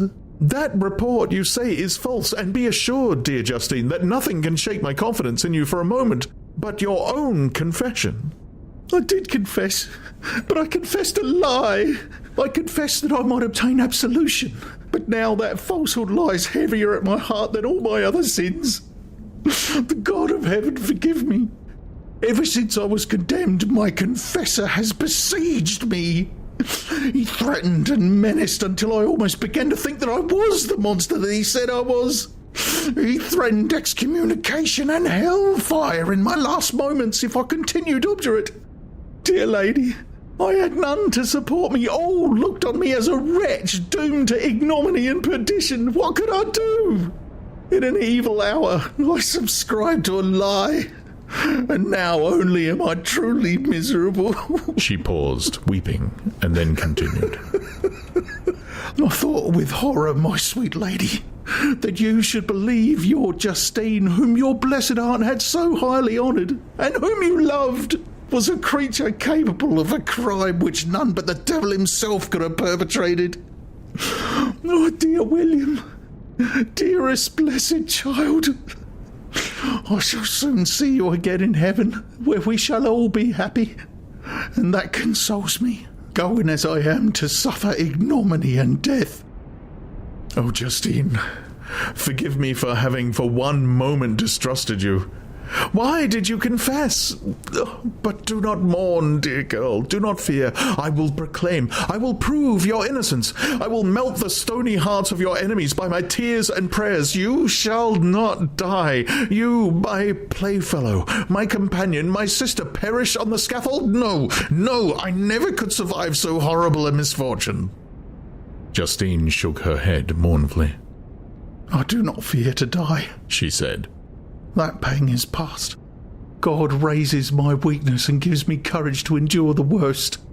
I leave a sad and bitter world, and if you remember me and think of me as one unjustly condemned, I am resigned to the fate awaiting me. Learn from me, dear lady, to submit in patience to that will of heaven. During this conversation, I had retired to a corner of the prison room, where I could conceal the horrid anguish that possessed me. Despair! Who dared talk of that? The poor victim, who on the morrow was to pass the awful boundary between life and death, felt not, as I did, such deep and bitter agony. I gnashed my teeth and ground them together, uttering a groan that came from my inmost soul. Justine started. When she saw who it was, she approached me and said, Dear sir, you are very kind to visit me. You, I hope, do not believe that I am guilty. I could not answer. No, Justine, said Elizabeth. He is more convinced of your innocence than I was, for even when he heard that you had confessed, he did not credit it. Oh, thank him. In these last moments I feel the sincerest gratitude towards those who think of me with kindness. How sweet is the affection of others to such a wretch as I am. It removes more than half my misfortune, and I feel as if I could die in peace now that my innocence is acknowledged by you, dear lady, and your cousin. Thus the poor sufferer tried to comfort others and herself. She indeed gained the resignation she desired, but I, the true murderer, felt the never-dying worm alive in my bosom, which allowed of no hope or consolation. Elizabeth also wept and was unhappy, but hers also was the misery of innocence, which, like a cloud that passes over the fair moon, for a while hides but cannot tarnish its brightness. Anguish and despair had penetrated into the core of my heart. I bore a hell within me which nothing could extinguish. We stayed several hours with Justine, and it was with great difficulty that Elizabeth could tear herself away. I wish, cried she, that I were to die with you. I cannot live in this world of misery." Justine assumed an air of cheerfulness, while she with difficulty repressed her bitter tears. She embraced Elizabeth and said in a voice of half-suppressed emotion, "Farewell, sweet lady. Dearest Elizabeth, my beloved and only friend, may heaven in its bounty bless and preserve you. May this be the last misfortune that you will ever suffer.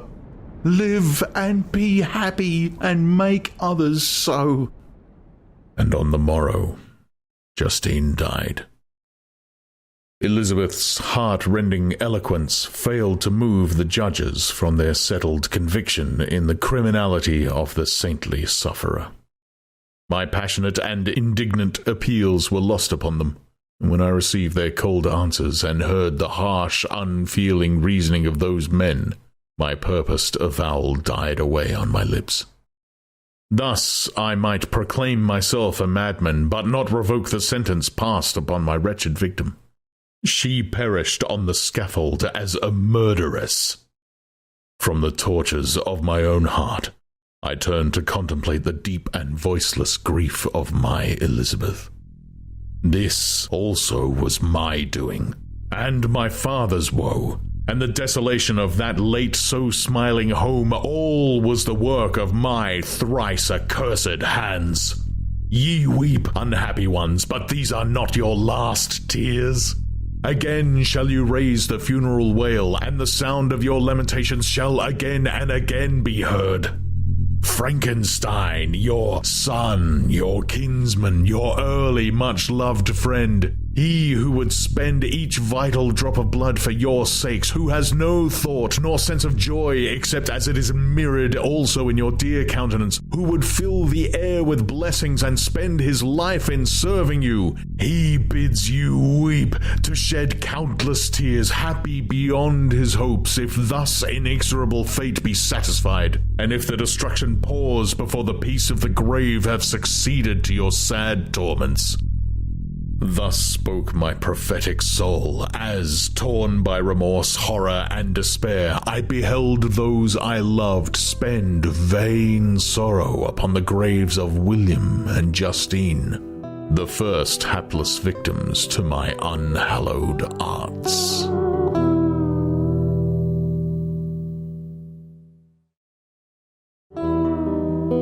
Chapter 9. Nothing is more painful to the human mind than, after the feelings have been worked up by a quick succession of events, the dead calmness of inaction and certainty which follows, and deprives the soul both of hope and fear. Justine died. She rested, and I was alive. The blood flowed freely in my veins, but a weight of despair and remorse pressed on my heart which nothing could remove.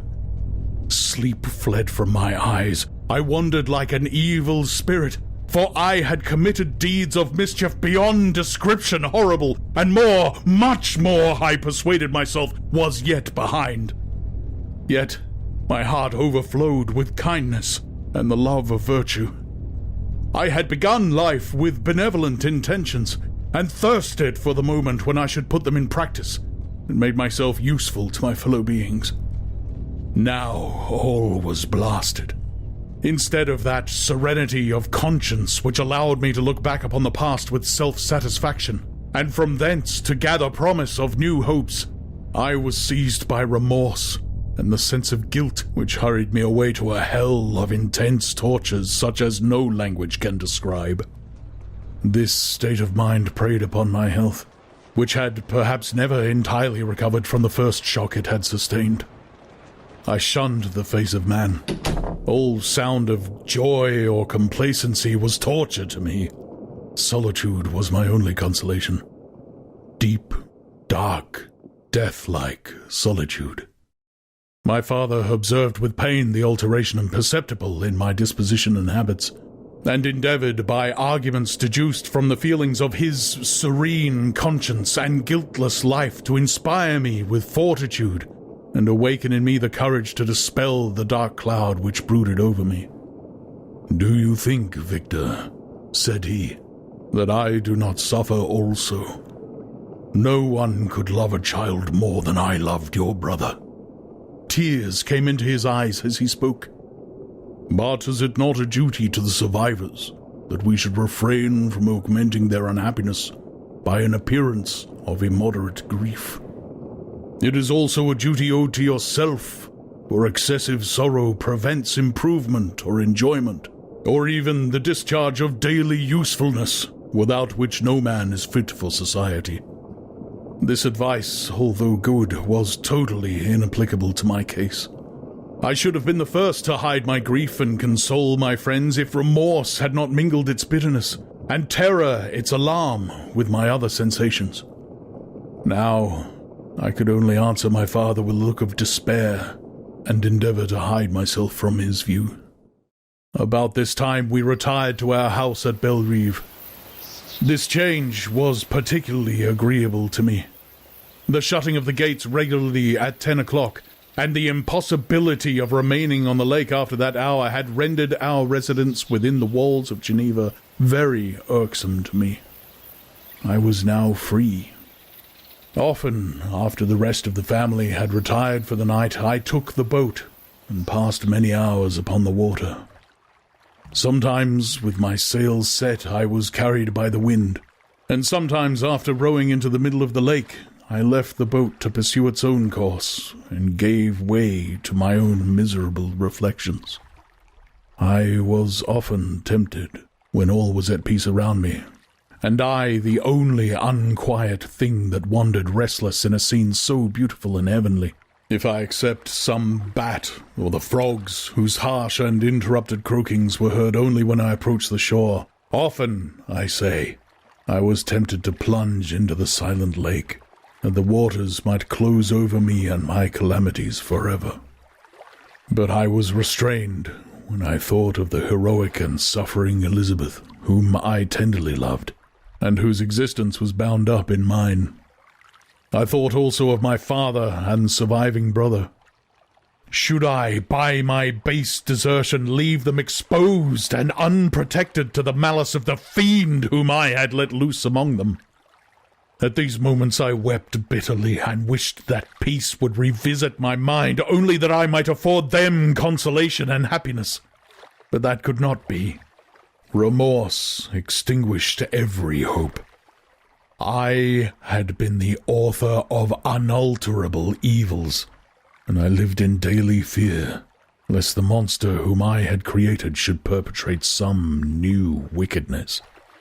I had an obscure feeling that all was not over, and that he would still commit some signal crime which by its enormity should almost efface the recollection of the past.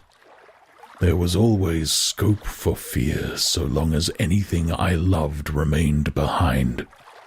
My abhorrence of this fiend cannot be conceived.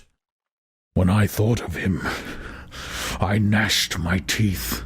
My eyes became inflamed, and I ardently wished to extinguish that life which I had so thoughtlessly bestowed. When I reflected on his crimes and malice, my hatred and revenge burst all bounds of moderation. I would have made a pilgrimage to the highest peak of the Andes, could I, when there, have precipitated him to their base. I wished to see him again, that I might wreak the utmost extent of abhorrence on his head, and avenge the deaths of William and Justine. Our house was the house of mourning. My father's health was deeply shaken by the horror of the recent events. Elizabeth was sad and desponding. She no longer took delight in her ordinary occupations.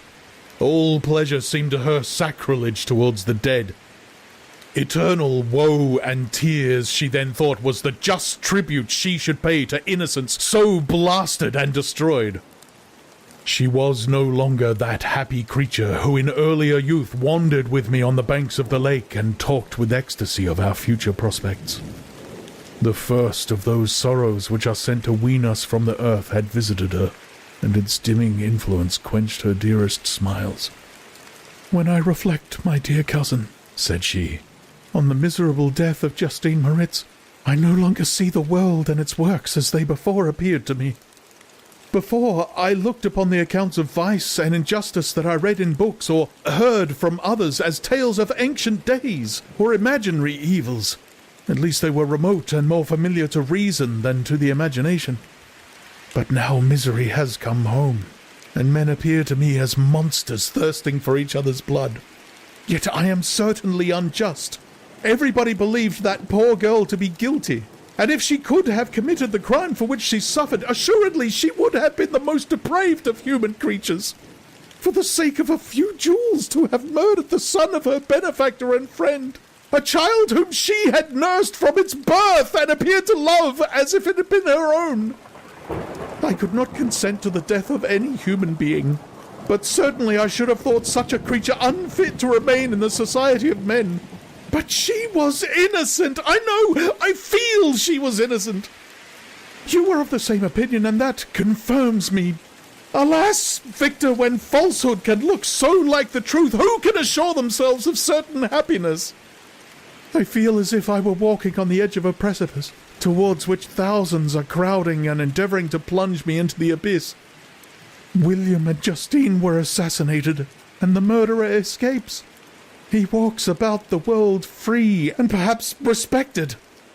But even if I were condemned to suffer on the scaffold for the same crimes, I would not change places with such a wretch. I listened to this discourse with the extremest agony. I, not indeed, but in effect, was the true murderer. Elizabeth read my anguish in my countenance, and kindly taking my hand, said, "My dearest friend, you must calm yourself. These events have affected me, God knows how deeply. But I am not so wretched as you are. There is an expression of despair, and sometimes of revenge in your countenance that makes me tremble. Dear Victor, banish these dark passions. Remember the friends around you who centre all their hopes in you. Have we lost the power of rendering you happy? While we love, while we are true to each other here in this land of peace and beauty, your native country, we may reap every tranquil blessing. What can disturb our peace?" And could not such words from her whom I fondly prized before every other gift of fortune suffice to chase away the fiend that lurked in my heart?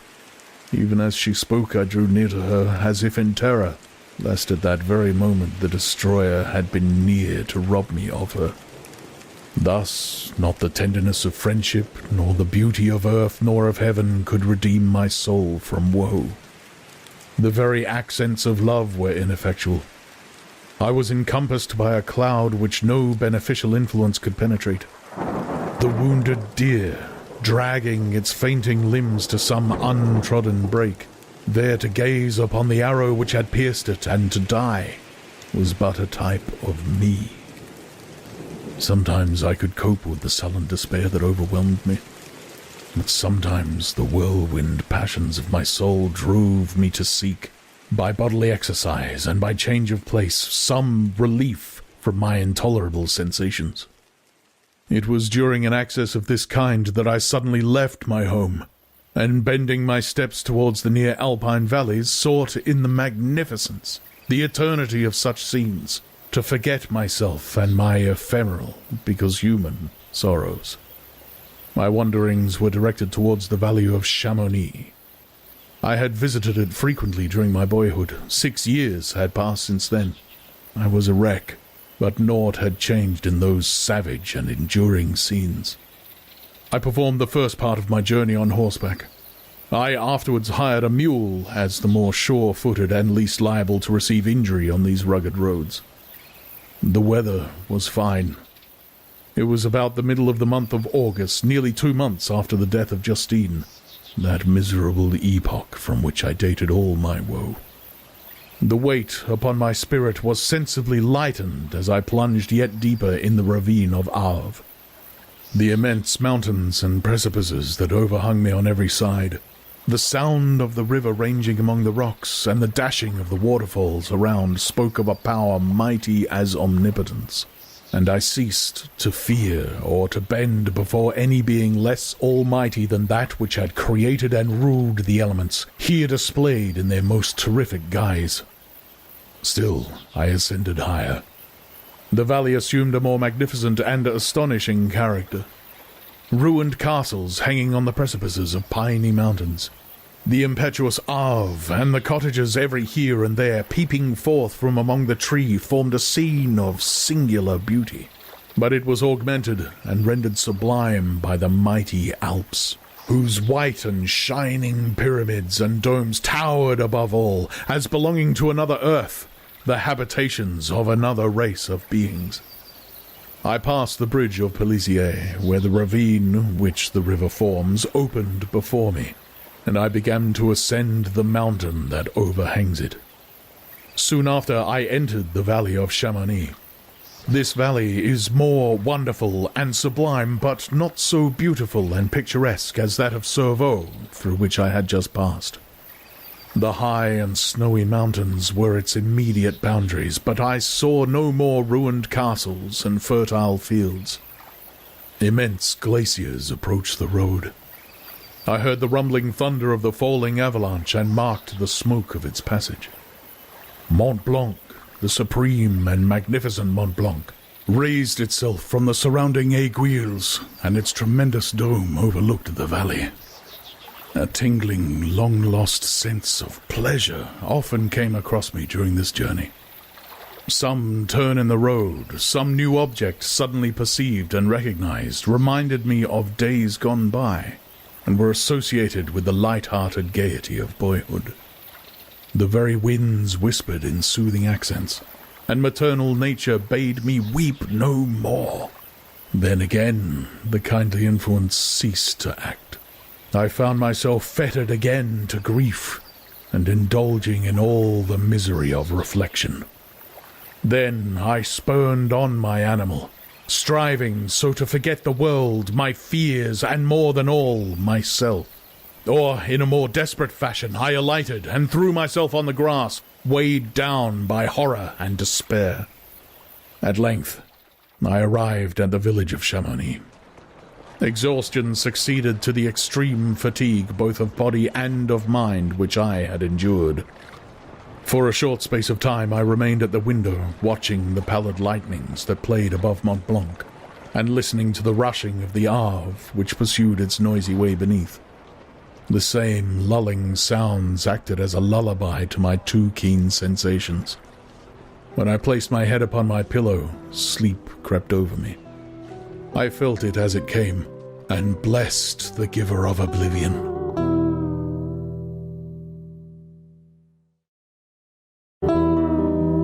Chapter 10.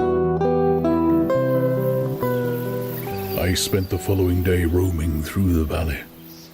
I stood beside the sources of the Aveyron, which take their rise in a glacier that with slow pace is advancing down from the summit of the hills to barricade the valley. The abrupt sides of vast mountains were before me. The icy wall of the glacier overhung me. A few shattered pines were scattered around, and the solemn silence of this glorious presence chamber of imperial nature was broken only by the brawling waves or the fall of some vast fragment.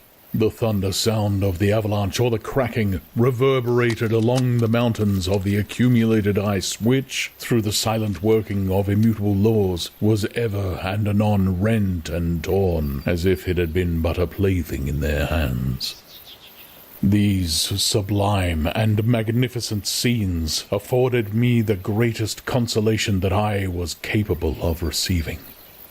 They elevated me from all littleness of feeling, and although they did not remove my grief, they subdued and tranquilized it. In some degree also they diverted my mind from the thoughts over which it had brooded for the last month. I retired to rest at night. My slumbers, as it were, waited on and ministered to by the assemblance of grand shapes which I had contemplated during the day. They congregated round me. The unstained snowy mountaintop, the glittering pinnacle, the pine woods and ragged bare ravine, the eagle soaring amidst the clouds, they all gathered round me and bade me be at peace. Where had they fled the next morning I awoke?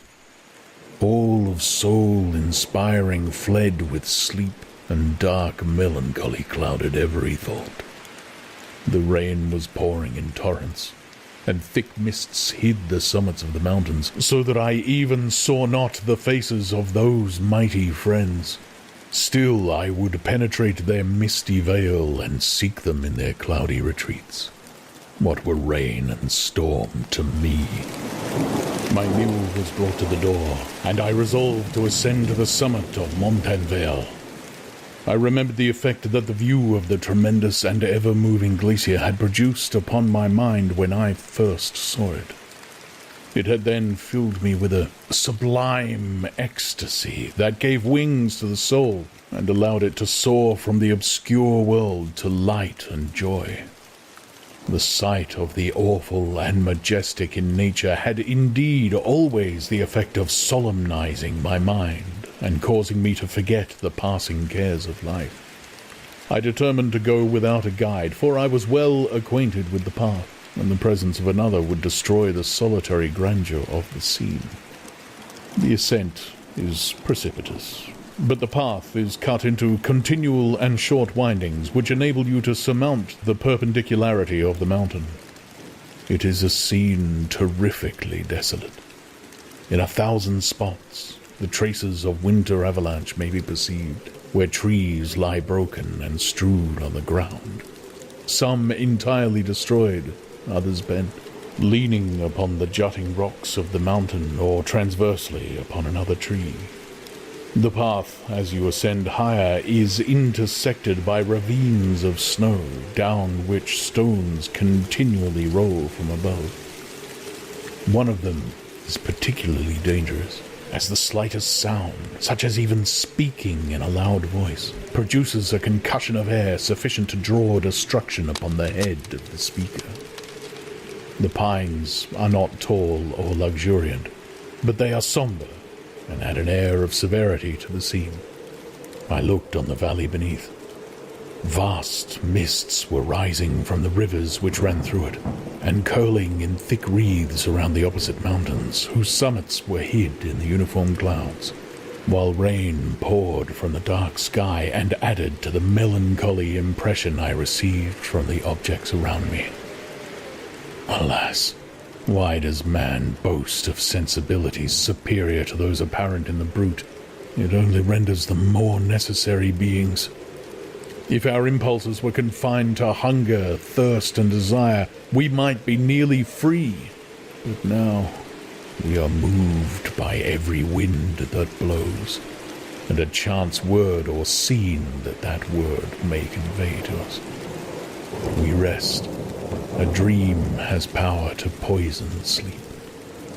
We rise. One wandering thought pollutes the day. We feel, conceive, or reason, laugh or weep, embrace fond woe or cast our cares away.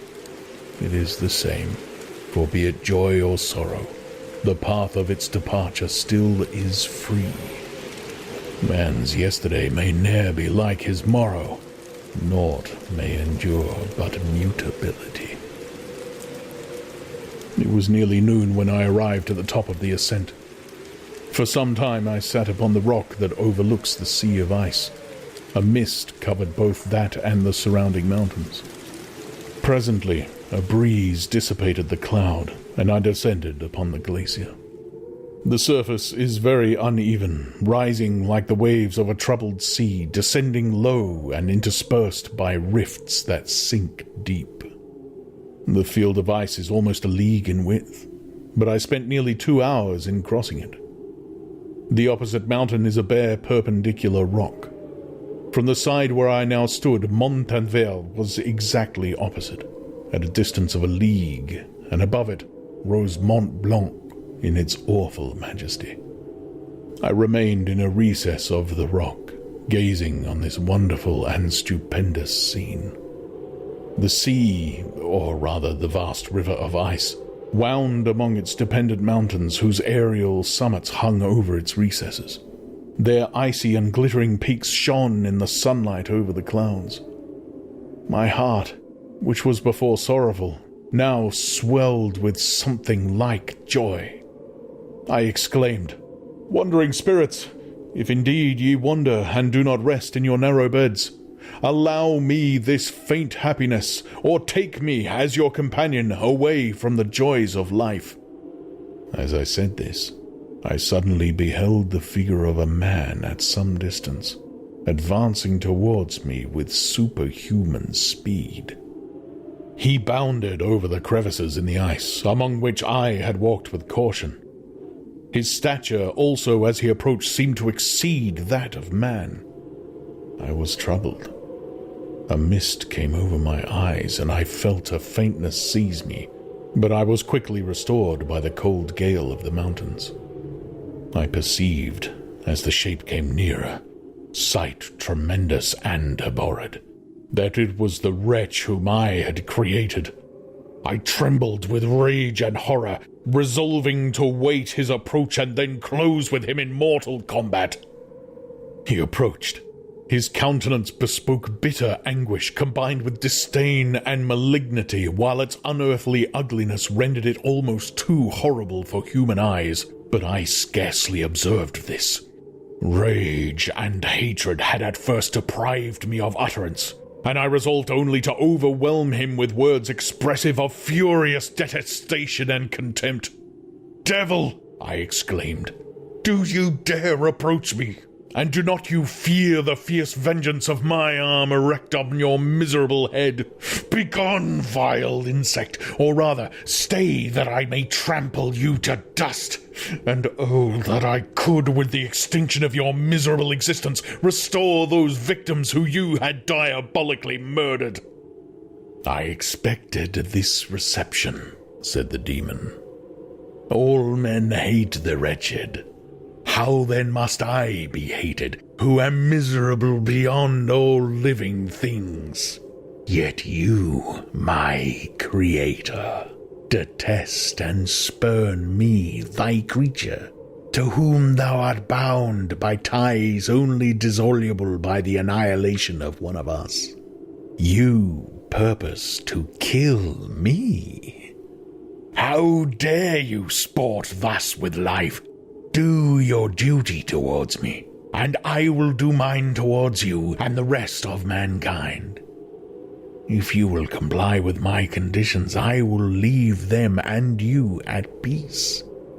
But if you refuse, I will glut the maw of death until it be satiated with the blood of your remaining friends." Abhorred monster, fiend that thou art! The tortures of hell are too mild a vengeance for thy crimes. Wretched devil, you reproach me with your creation. Come on, then, that I may extinguish the spark which I so negligently bestowed. My rage was without bounds. I sprang on him, impelled by all the feelings which can arm one being against the existence of another. He easily eluded me and said, "Be calm. I entreat you to hear me before you give vent to your hatred on my devoted head. Have I not suffered enough that you seek to increase my misery? Life, although it may only be an accumulation of anguish, is dear to me, and I will defend it. Remember, thou hast made me more powerful than thyself.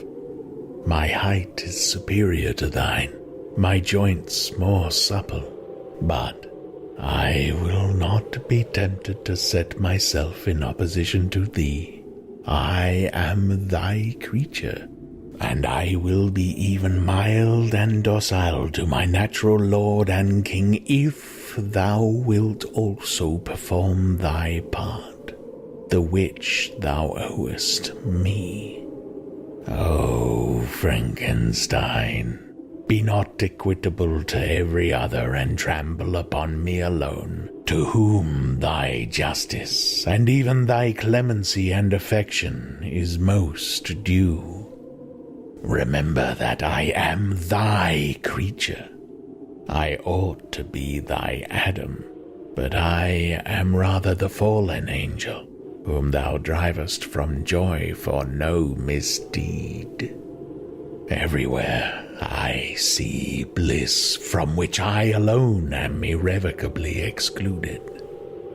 I was benevolent and good.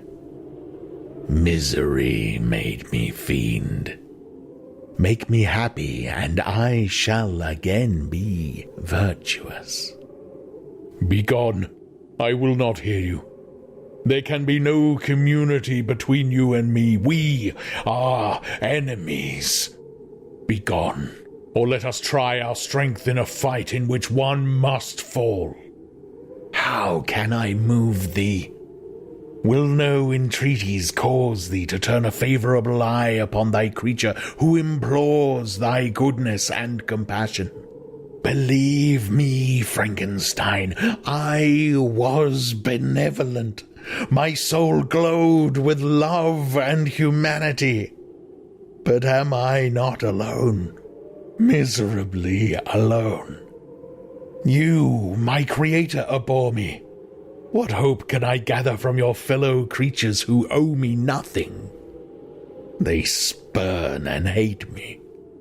The desert mountains and dreary glaciers are my refuge. I have wandered here many days. The caves of ice, which I only do not fear, are a dwelling to me, and the only one which man does not grudge. These black skies I hail, for they are kinder to me than your fellow beings. If the multitude of mankind knew of my existence, they would do as you do, and arm themselves for my destruction. Shall I not then hate them who abhor me? I will keep no terms with my enemies. I am miserable, and they shall share my wretchedness. Yet it is in your power to recompense me, and deliver them from an evil which it only remains for you to make so great that not only you and your family, but thousands of others shall be swallowed up in the whirlwinds of its rage. Let your compassion be moved, and do not disdain me. Listen to my tale, and when you have heard that, abandon or commiserate me, as you shall judge that I deserve, but hear me. The guilty are allowed by human laws, bloody as they are, to speak in their own defense before they are condemned. Listen to me, Frankenstein. You accuse me of murder, and yet you would, with a satisfied conscience, destroy your own creature. Oh, praise the eternal justice of man. Yet, I ask you not to spare me. Listen to me, and then, if you can, and if you will, destroy the work of your hands. Why do you call to my remembrance, I rejoined, circumstances of which I shudder to reflect that I have been the miserable origin and author? Cursed be the day, abhorred devil, in which you first saw light. Cursed, although I curse myself, be the hands that formed you. You have made me wretched beyond expression. You have left me no power to consider whether I am just to you or not. Begone! Relieve me from the sight of your detested form. Thus I relieve thee, my creator, he said, and placed his hated hands before my eyes, which I flung from me with violence. Thus I take from thee a sight which you abhor. Still, thou canst listen to me and grant me thy compassion. By the virtue that I once possessed, I demand this from you. Hear my tale. It is long and strange, and the temperature of this place is not fitting to your fine sensations. Come to the hut upon the mountain. The sun is yet high in the heavens. Before it descends to hide itself behind your snowy precipices and illuminate another world, you will have heard my story and can decide. On you it rests. Whether I quit forever the neighborhood of man and lead a harmless life, or become the scourge of your fellow creatures and the author of your own speedy ruin." As he said this, he led the way across the ice. I followed. My heart was full, and I did not answer him, but as I proceeded, I weighed the various arguments that he had used, and determined at least to listen to his tale. I was partly urged by curiosity, and compassion confirmed my resolution. I had hitherto supposed him to be the murderer of my brother, and I eagerly sought a confirmation or denial of this opinion. For the first time, also, I felt what the duties of a creator towards his creatures were, and that I ought to render him happy before I complained of his wickedness.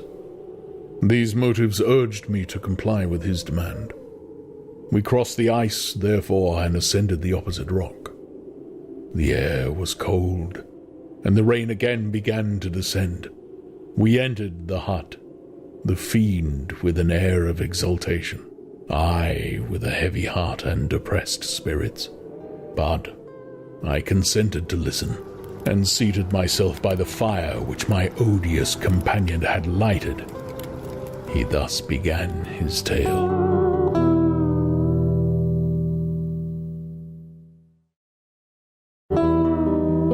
Chapter 11. It is with considerable difficulty that I remember the original era of my being. All the events of that period appear confused and indistinct. A strange multiplicity of sensations seized me, and I saw, felt, heard, and smelt at the same time, and it was, indeed, a long time before I learned to distinguish between the operations of my various senses. By degrees, I remember, a stronger light pressed upon my nerves so that I was obliged to shut my eyes. Darkness then came over me and troubled me, but hardly had I felt this when, by opening my eyes, as I now suppose, the light poured in upon me again. I walked and, I believe, descended, but I presently found a great alteration in my senses. Before, dark and opaque bodies had surrounded me, impervious to my touch or sight, but I now found that I could wander on at liberty, with no obstacles which I could not either surmount or avoid. The light became more and more oppressive to me, and the heat wearying me as I walked. I sought a place where I could receive shade. This was the forest near Ingolstadt, and here I lay by the side of a brook, resting from fatigue, until I felt tormented by hunger and thirst. This roused me from my nearly dormant state, and I ate some berries which I found hanging on the trees or lying on the ground. I slaked my thirst at the brook, and then, lying down, was overcome by sleep. It was dark when I awoke. I felt cold also, and half frightened, as it were, instinctively, finding myself so desolate. Before I had quitted your apartment on a sensation of cold, I had covered myself with some clothes, but these were insufficient to secure me from the dews of night. I was a poor, helpless, miserable wretch. I knew and could distinguish nothing, but feeling pain invade me on all sides, I sat down and wept. Soon a gentle light stole over the heavens and gave me a sensation of pleasure. I started up and beheld a radiant form rise from among the trees, the moon. I gazed with a kind of wonder. It moved slowly, but it enlightened my path, and I again went out in search of berries. I was still cold when, under one of the trees, I found a huge cloak with which I covered myself and sat down upon the ground. No distinct ideas occupied my mind. All was confused. I felt light and hunger and thirst and darkness. Innumerable sounds rang in my ears, and on all sides various scents saluted me. The only object I could distinguish was the bright moon, and I fixed my eyes on that with pleasure. Several changes of day and night passed, and the orb of night had greatly lessened when I began to distinguish my sensations from each other. I gradually saw plainly the clear stream that supplied me with drink, and the trees that shaded me with their foliage. I was delighted when I first discovered that a pleasant sound, which often saluted my ears, proceeded from the throats of the little winged animals who had often intercepted the light from my eyes. I began also to observe with greater accuracy the forms that surrounded me, and to perceive the boundaries of the radiant roof of light which canopied me. Sometimes I tried to imitate the pleasant songs of the birds, but was unable. Sometimes I wished to express my sensations in my own mode, but the uncouth and inarticulate sounds which broke from me frightened me into silence again. The moon had disappeared from the night, and again, with a lessened form, showed itself, while I still remained in the forest. My sensations had by this time become distinct, and my mind received every day additional ideas. My eyes became accustomed to the light and to perceive objects in their right forms. I distinguished the insect from the herb, and by degrees one herb from another.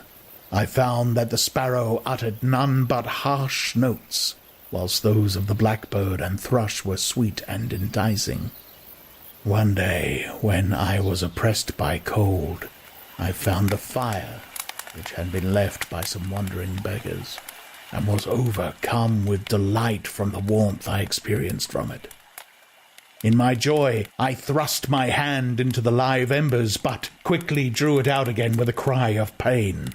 How strange, I thought, that the same cause should produce such opposite effects.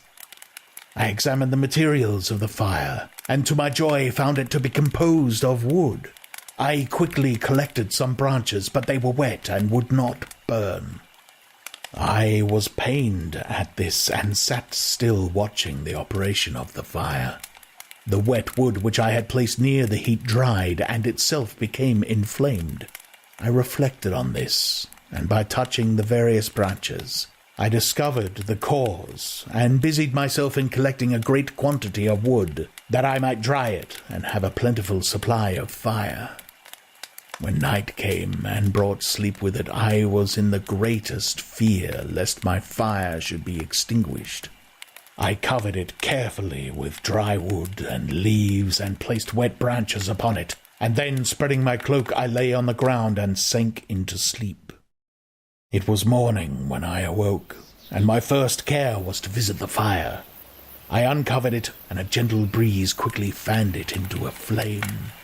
I observed this also, and contrived a fan of branches which roused the embers when they were nearly extinguished. When night came again, I found with pleasure that the fire gave light as well as heat, and that the discovery of this element was useful to me in my food, for I found some of the offals that the travellers had left had been roasted, and tasted much more savoury than the berries I gathered from the trees. I tried, therefore, to dress my food in the same manner, placing it on the live embers. I found that the berries were spoiled by this operation, and the nuts and roots much improved. Food, however, became scarce, and I often spent the whole day searching in vain for a few acorns to assuage the pangs of hunger. When I found this, I resolved to quit the place that I had hitherto inhabited, to seek one where the few wants I experienced would be more easily satisfied. In this emigration I exceedingly lamented the loss of the fire which I had obtained through accident, and knew not how to reproduce it. I gave several hours to the serious consideration of this difficulty, but I was obliged to relinquish any attempt to supply it, and wrapping myself up in my cloak, I struck across the woods towards the setting sun. I passed 3 days in these rambles, and at length discovered the open country. A great fall of snow had taken place the night before, and the fields were of one uniform white. The appearance was disconsolate, and I found my feet chilled by the cold damp substance that covered the ground. It was about 7 in the morning, and I longed to obtain food and shelter. At length I perceived a small hut on a rising ground, which had doubtless been built for the convenience of some shepherd. This was a new sight to me, and I examined the structure with great curiosity. Finding the door open, I entered. An old man sat in it, near a fire, over which he was preparing his breakfast. He turned on hearing a noise, and, perceiving me, shrieked loudly, and, quitting the hut, ran across the fields with a speed of which his debilitated form hardly appeared capable. His appearance, different from any I had ever before seen, and his flight somewhat surprised me, but I was enchanted by the appearance of the hut. Here the snow and rain could not penetrate. The ground was dry, and it presented to me then as exquisite and divine a retreat as pandemonium appeared to the demons of hell after their sufferings in the lake of fire. I greedily devoured the remnants of the shepherd's breakfast, which consisted of bread, cheese, milk, and wine. The latter, however, I did not like. Then, overcome by fatigue, I lay down amongst some straw and fell asleep. It was noon when I awoke, and allured by the warmth of the sun which shone brightly on the white ground, I determined to recommence my travels, and, depositing the remains of the peasant's breakfast in a wallet I found, I proceeded across the fields for several hours, until at sunset I arrived at a village. How miraculous did this appear! The huts, the neater cottages, and stately houses engaged my admiration by turns. The vegetables in the gardens, the milk and cheese that I saw placed at the windows of some of the cottages allured my appetite. One of the best of these I entered, but I had hardly placed my foot within the door before the children shrieked, and one of the women fainted. The whole village was roused. Some fled, some attacked me, until, grievously bruised by stones and many other kinds of missile weapons, I escaped to the open country, and fearfully took refuge in a low hovel, quite bare, and making a wretched appearance after the palaces I had beheld in the village. This hovel, however, joined a cottage of a neat and pleasant appearance, but after my late dearly bought experience I dared not enter it. My place of refuge was constructed of wood, but so low that I could with difficulty sit upright in it. No wood, however, was placed on the earth which formed the floor, but it was dry, and although the wind entered it by innumerable chinks, I found it an agreeable asylum from the snow and rain. Here, then, I retreated, and lay down happy to have found a shelter, however miserable, from the inclemency of the season, and still more from the barbarity of man. As soon as morning dawned, I crept from my kennel, that I might view the adjacent cottage, and discover if I could remain in the habitation I had found.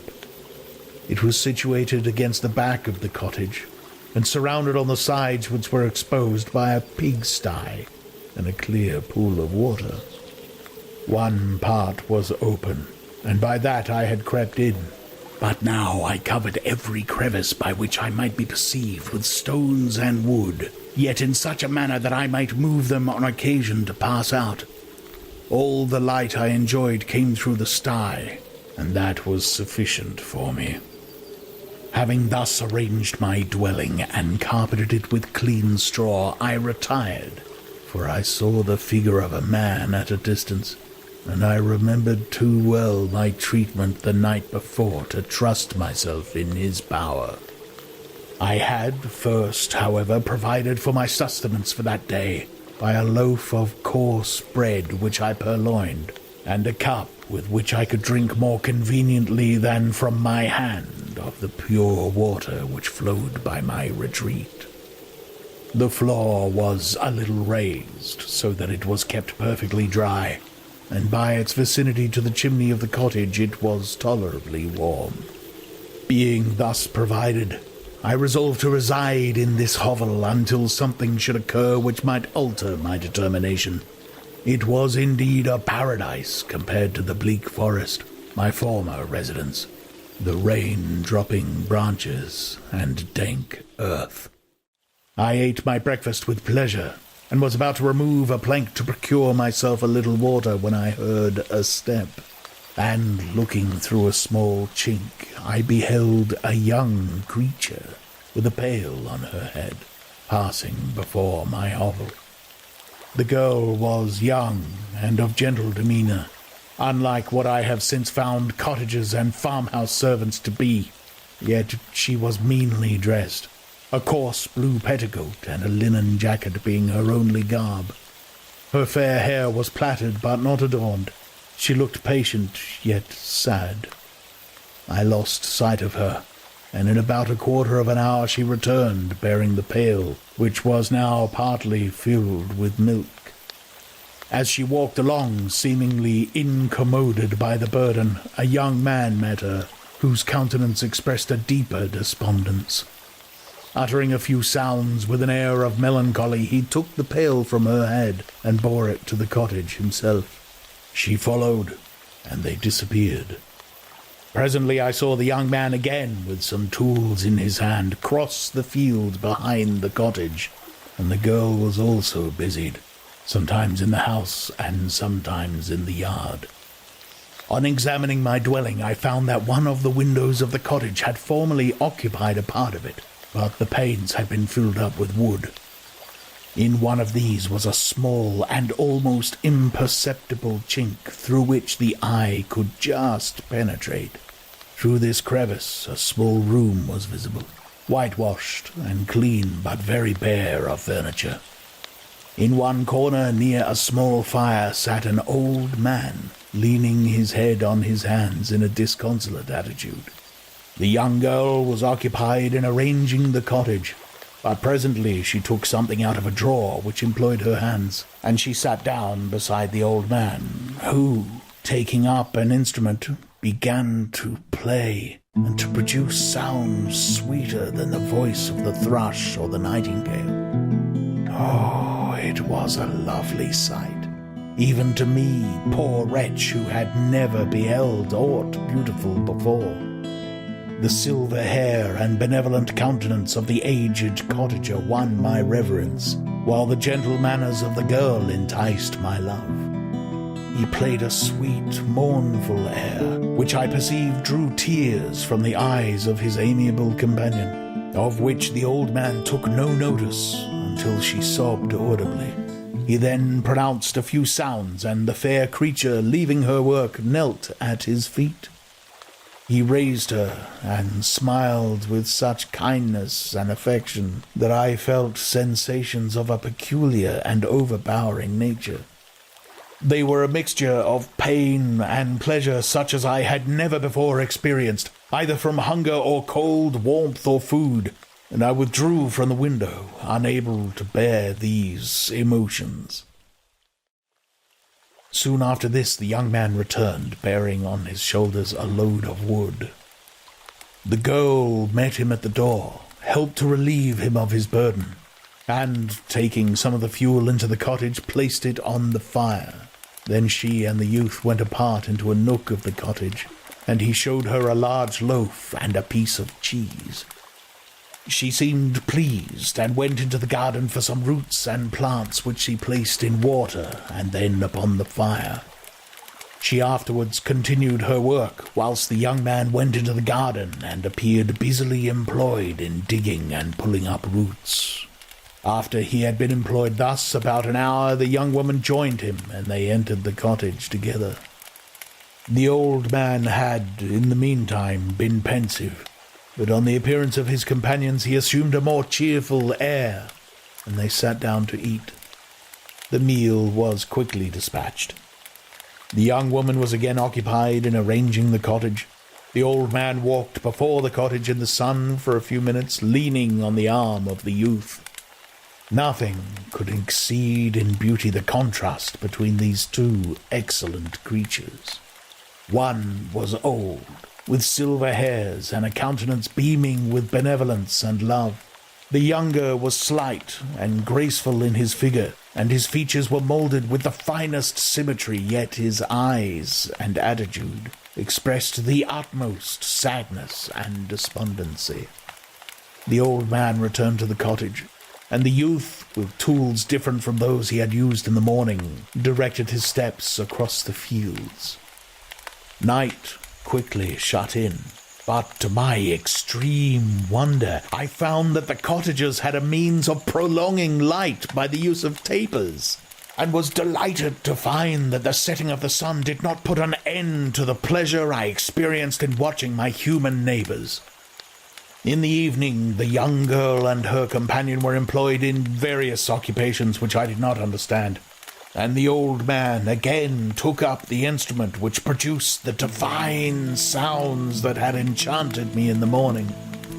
So soon as he finished, the youth began not to play, but to utter sounds that were monotonous, and neither resembled the harmony of the old man's instrument nor the songs of the birds. I've since found that he read aloud, but at the time I knew nothing of the science of words or letters. The family, after having been thus occupied for a short time, extinguished their lights and retired, as I conjectured, to rest.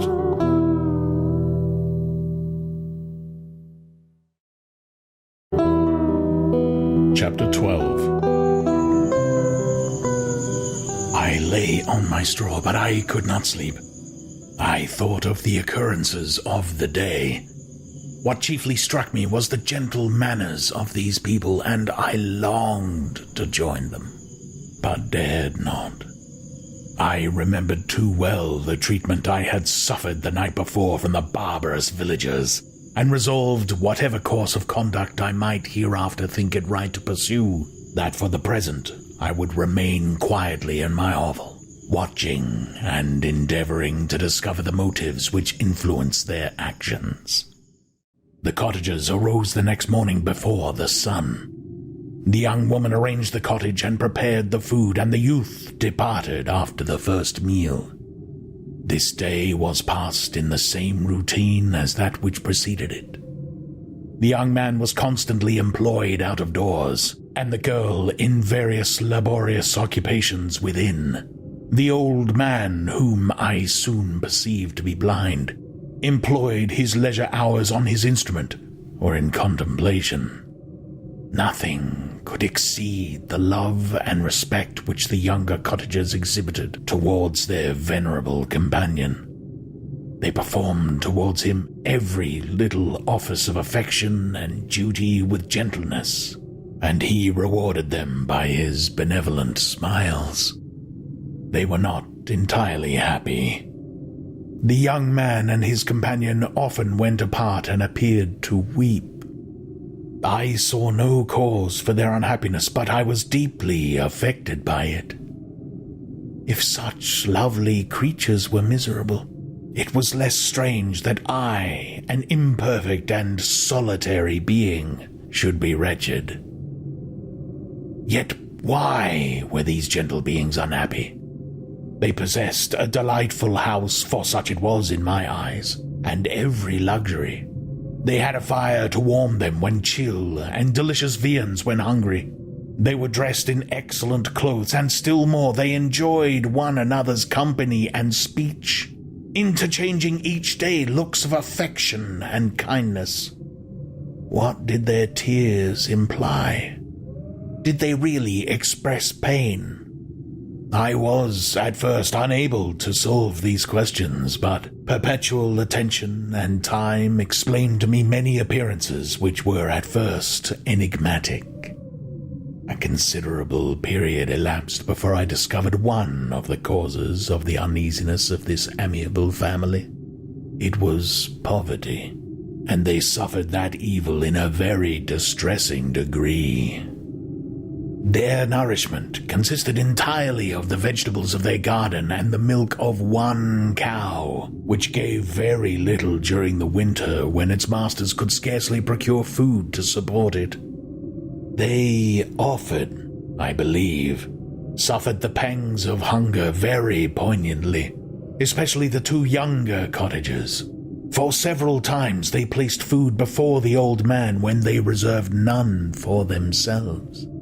This trait of kindness moved me sensibly. I had been accustomed during the night to steal a part of their store for my own consumption, but when I found that in doing this I inflicted pain on the cottagers, I abstained and satisfied myself with berries, nuts, and roots which I gathered from a neighboring wood. I discovered also another means through which I was enabled to assist their labors. I found that the youth spent a great part of each day in collecting wood for the family fire, and during the night I often took his tools, the use of which I quickly discovered, and brought home firings sufficient for the consumption of several days. I remember the first time that I did this. The young woman, when she opened the door in the morning, appeared greatly astonished on seeing a great pile of wood on the outside. She uttered some words in a loud voice, and the youth joined her, who also expressed surprise. I observed with pleasure that he did not go to the forest that day, but spent it in repairing the cottage and cultivating the garden. By degrees, I made a discovery of still greater moment. I found that these people possessed a method of communicating their experience and feelings to one another by articulate sounds. I perceived that the words they spoke sometimes produced pleasure or pain, smiles or sadness in the minds and countenances of the hearers. This was indeed a godlike science, and I ardently desired to become acquainted with it. But I was baffled in every attempt I made for this purpose. Their pronunciation was quick, and the words they uttered not having any apparent connection with visible objects, I was unable to discover any clue by which I could unravel the mystery of their reference. By great application, however, and after having remained during the space of several revolutions of the moon in my hovel, I discovered the names that were given to some of the most familiar objects of discourse. I learned and applied the words fire, milk, bread, and wood. I learned also the names of the cottagers themselves. The youth and his companion had each of them several names, but the old man had only one, which was Father. The girl was called Sister or Agatha, and the youth Felix, brother or son.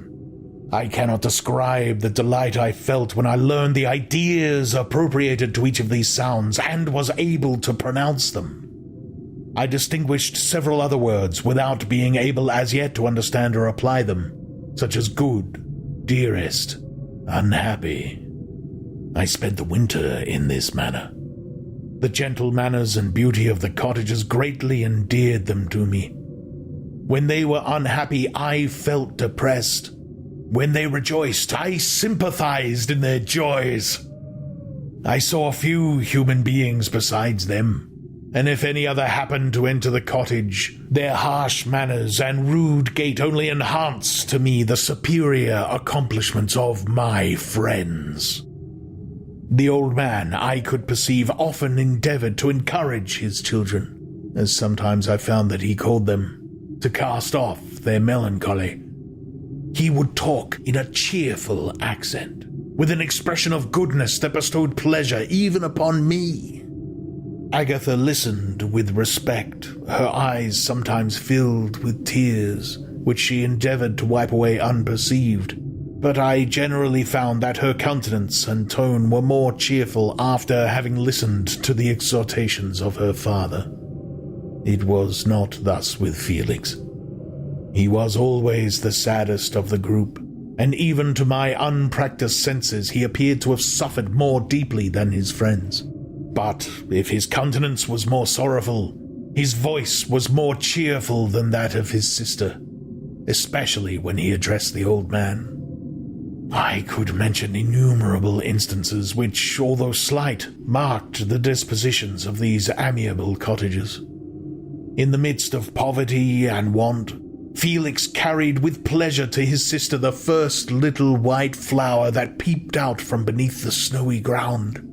Early in the morning, before she had risen, he cleared away the snow that obstructed her path to the milk-house, drew water from the well, and brought the wood from the outhouse, where, to his perpetual astonishment, he found his store always replenished by an invisible hand. In the day, I believe he worked sometimes for a neighboring farmer, because he often went forth and did not return until dinner, yet brought no wood with him. At other times he worked in the garden, but as there was little to do in the frosty season, he read to the old man and Agatha. This reading had puzzled me extremely at first, but by degrees I discovered that he uttered many of the same sounds when he read as when he talked. I conjectured, therefore, that he found on the paper signs for speech which he understood, and I ardently longed to comprehend these also. But how was it possible when I did not even understand the sounds for which they stood as signs? I improved, however, sensibly in this science, but not sufficiently to follow up any kind of conversation, although I applied my whole mind to the endeavour. For I easily perceived that although I eagerly longed to discover myself to the cottagers, I ought not to make the attempt until I had first become master of their language, which knowledge might enable me to make them overlook the deformity of my figure. For with this also, the contrast perpetually presented to my eyes had made me acquainted. I had admired the perfect forms of my cottagers, their grace, beauty, and delicate complexions. But how was I terrified when I viewed myself in a transparent pool. At first I started back, unable to believe that it was indeed I who was reflected in the mirror. And when I became fully convinced that I was, in reality, the monster that I am, I was filled with the bitterest sensations of despondence and mortification. Alas! I did not yet entirely know the fatal effects of this miserable deformity. As the sun became warmer and the light of day longer, the snow vanished, and I beheld the bare trees and the black earth. From this time Felix was more employed, and the heart-moving indications of impending famine disappeared. Their food, as I afterwards found, was coarse, but it was wholesome, and they procured a sufficiency of it. Several new kinds of plants sprang up in the garden, which they dressed, and these signs of comfort increased daily as the season advanced. The old man, leaning on his son, walked each day at noon when it did not rain, as I found it was cold when the heavens poured forth its waters. This frequently took place, but a high wind quickly dried the earth, and the season became far more pleasant than it had been. My mode of life in my hovel was uniform.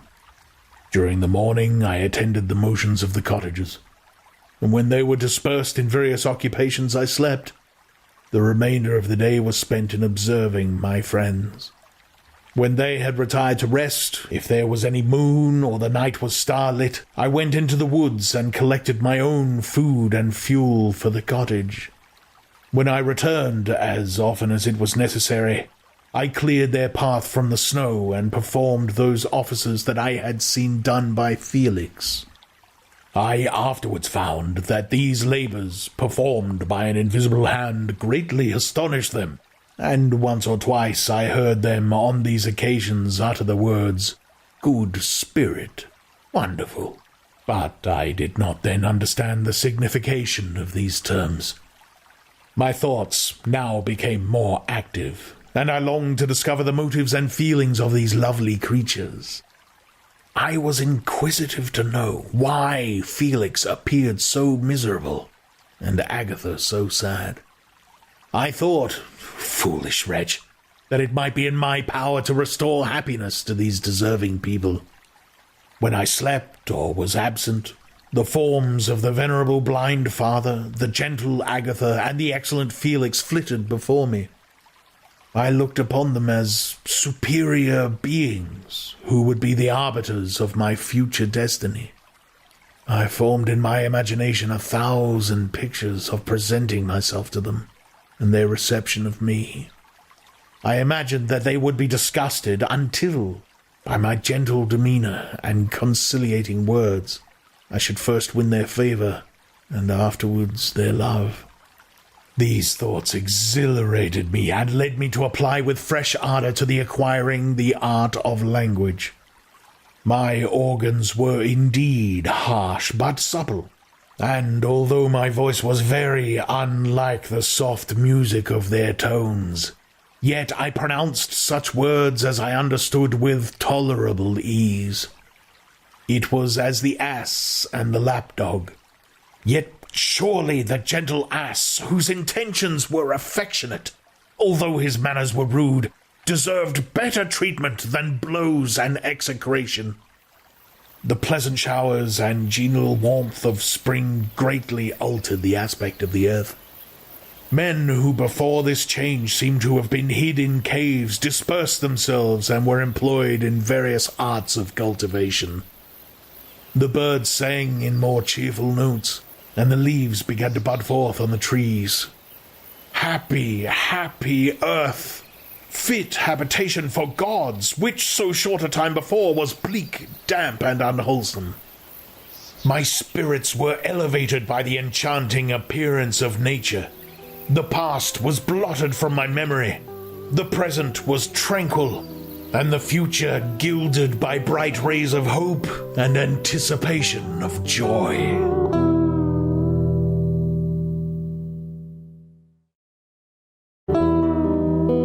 Chapter 13. I now hasten to the more moving part of my story. I shall relate events that impressed me with feelings which, from what I had been, have made me what I am. Spring advanced rapidly. The weather became fine and the skies cloudless. It surprised me that what before was desert and gloomy should now bloom with the most beautiful flowers and verdure. My senses were gratified and refreshed by 1,000 scents of delight and 1,000 sights of beauty. It was on one of these days, when my cottagers periodically rested from labor, the old man played on his guitar, and the children listened to him, that I observed the countenance of Felix was melancholy beyond expression. He sighed frequently, and once his father paused in his music, and I conjectured by his manner that he inquired the cause of his son's sorrow. Felix replied in a cheerful accent, and the old man was recommencing his music when someone tapped at the door. It was a lady on horseback, accompanied by a countryman as a guide. The lady was dressed in a dark suit and covered with a thick black veil. Agatha asked a question to which the stranger only replied by pronouncing in a sweet accent the name of Felix. Her voice was musical, but unlike that of either of my friends. On hearing this word, Felix came up hastily to the lady, who, when she saw him, threw up her veil, and I beheld a countenance of angelic beauty and expression. Her hair of a shining raven black, and curiously braided. Her eyes were dark but gentle, although animated. Her features of a regular proportion, and her complexion wondrously fair, each cheek tinged with a lovely pink. Felix seemed ravished with delight when he saw her. Every trait of sorrow vanished from his face, and it instantly expressed a degree of ecstatic joy, of which I could hardly have believed it capable. His eyes sparkled as his cheek flushed with pleasure, and at that moment I thought him as beautiful as the stranger. She appeared affected by different feelings. Wiping a few tears from her lovely eyes, she held out her hand to Felix, who kissed it rapturously and called her, as well as I could distinguish, his sweet Arabian. She did not appear to understand him, but smiled. He assisted her to dismount and, dismissing her guide, conducted her into the cottage. Some conversation took place between him and his father, and the young stranger knelt at the old man's feet and would have kissed his hand, but he raised her and embraced her affectionately. I soon perceived that although the stranger uttered articulate sounds and appeared to have a language of her own, she was neither understood by nor herself understood the cottagers. They made many signs which I did not comprehend, but I saw that her presence diffused gladness through the cottage, dispelling their sorrow as the sun dissipates the morning mists. Felix seemed peculiarly happy, and with smiles of delight welcomed his Arabian. Agatha, the ever-gentle Agatha, kissed the hands of the lovely stranger, and, pointing to her brother, made signs which appeared to me to mean that he had been sorrowful until she came. Some hours passed thus, while they by their countenances expressed joy, the cause of which I did not comprehend. Presently I found, by the frequent recurrence of some sound which the stranger repeated after them, that she was endeavouring to learn their language. The idea instantly occurred to me that I should make use of the same instructions to the same end. The stranger learned about 20 words at the first lesson. Most of them, indeed, were those which I had before understood, but I profited by the others. As night came on, Agatha and the Arabian retired early. When they separated, Felix kissed the hand of the stranger and said, "Good night, sweet Safie." He sat up much longer, conversing with his father, and by the frequent repetition of her name I conjectured that their lovely guest was the subject of their conversation. I ardently desired to understand them, and bent every faculty towards that purpose, but found it utterly impossible.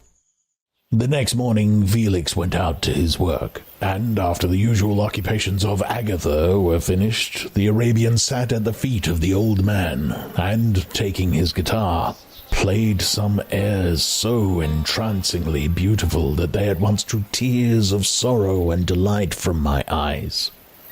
She sang, and her voice flowed in a rich cadence, swelling or dying away like a nightingale of the woods.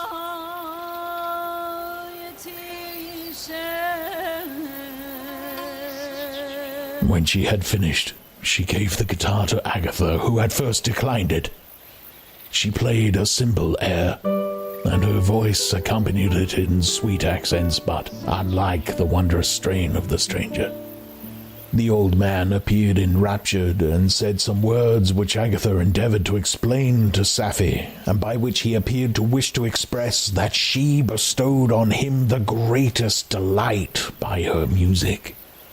The days now passed as peaceably as before, with the sole alteration that joy had taken place of sadness in the countenance of my friends. Safie was always gay and happy.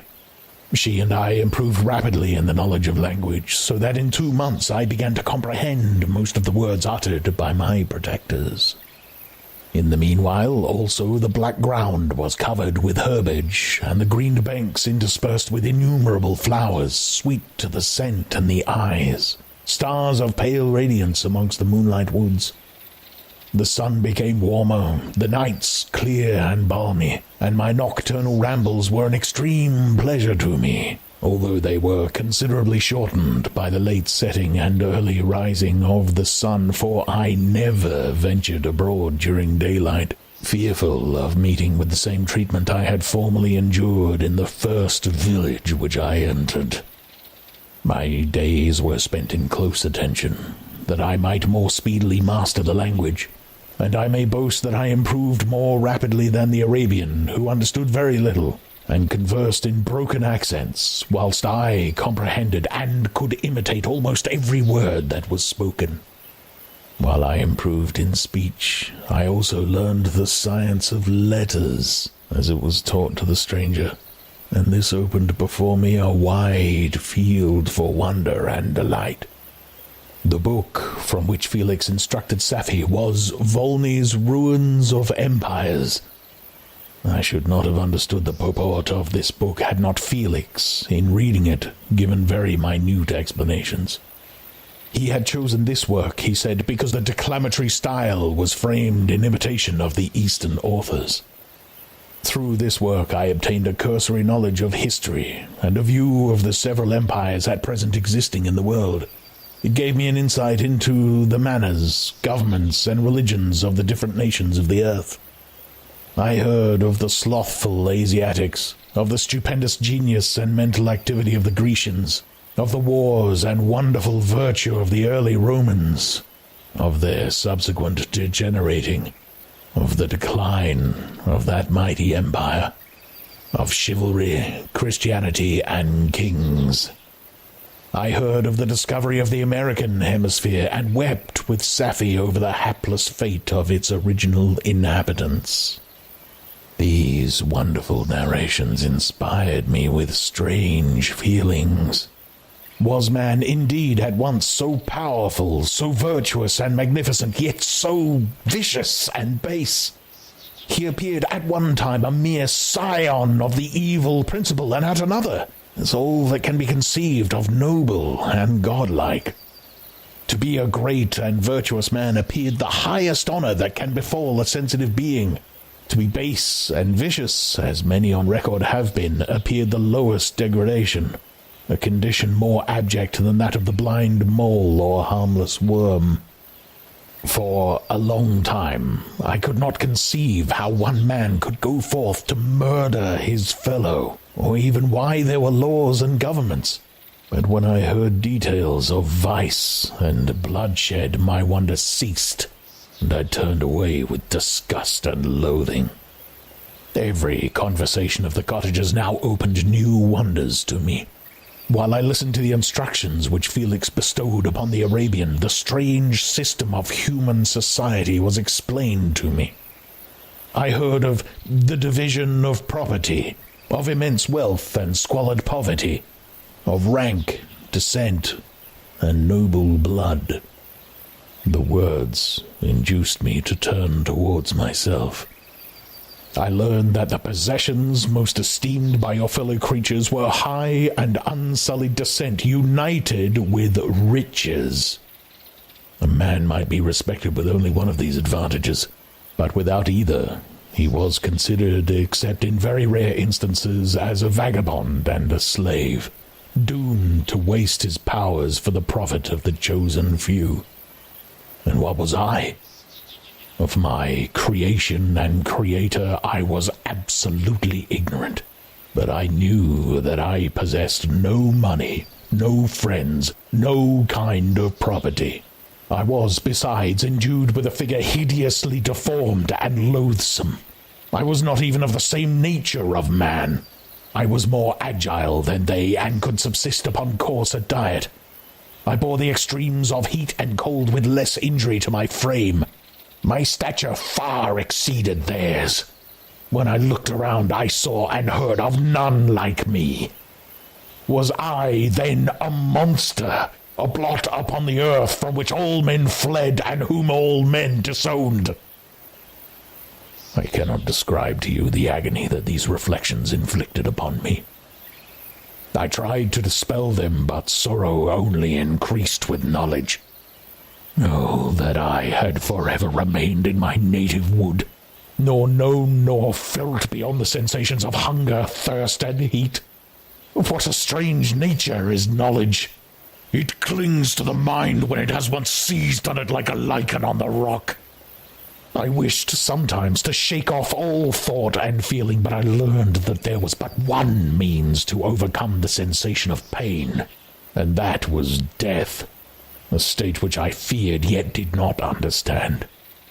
I admired virtue and good feelings, and loved the gentle manners and amiable qualities of my cottagers, but I was shut out from intercourse with them, except through means which I obtained by stealth, when I was unseen and unknown, and which rather increased than satisfied the desire I had of becoming one among my fellows. The gentle words of Agatha and the animated smiles of the charming Arabian were not for me. The mild exultations of the old man and the lively conversation of the loved Felix were not for me. Miserable, unhappy wretch! Other lessons were impressed upon me even more deeply. I heard of the difference of sexes, and the birth and growth of children, how the father doted on the smiles of the infant and the lively sallies of the older child, how all the life and cares of the mother were wrapped up in the precious charge, how the mind of youth expanded and gained knowledge of brother, sister, and all the various relationships which bind one human being to another in mutual bonds. But where were my friends and relations? No father had watched my infant days. No mother had blessed me with smiles and caresses, or if they had, all my past life was now a blot, a blind vacancy in which I distinguished nothing. From my earliest remembrance I had been as I then was in height and proportion. I had never yet seen a being resembling me or who claimed any intercourse with me. What was I? The question again recurred, to be answered only with groans.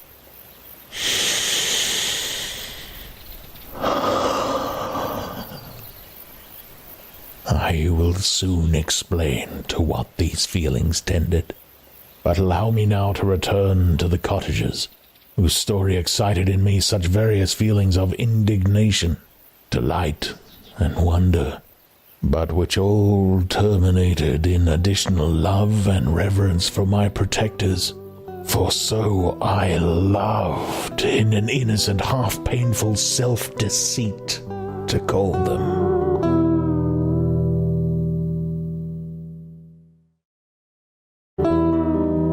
Chapter 14. Some time elapsed before I learned the history of my friends.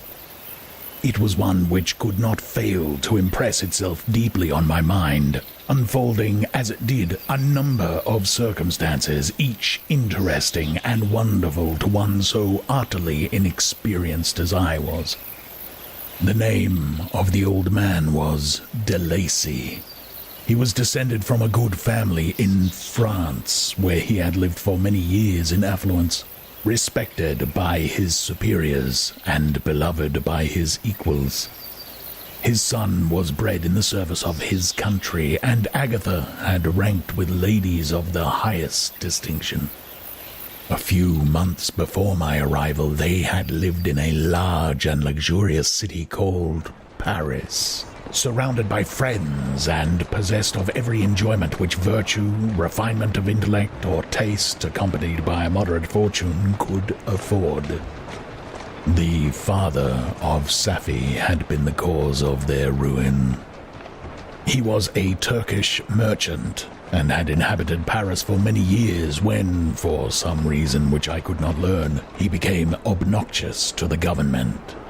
He was seized and cast into prison the very day that Safi arrived from Constantinople to join him. He was tried and condemned to death.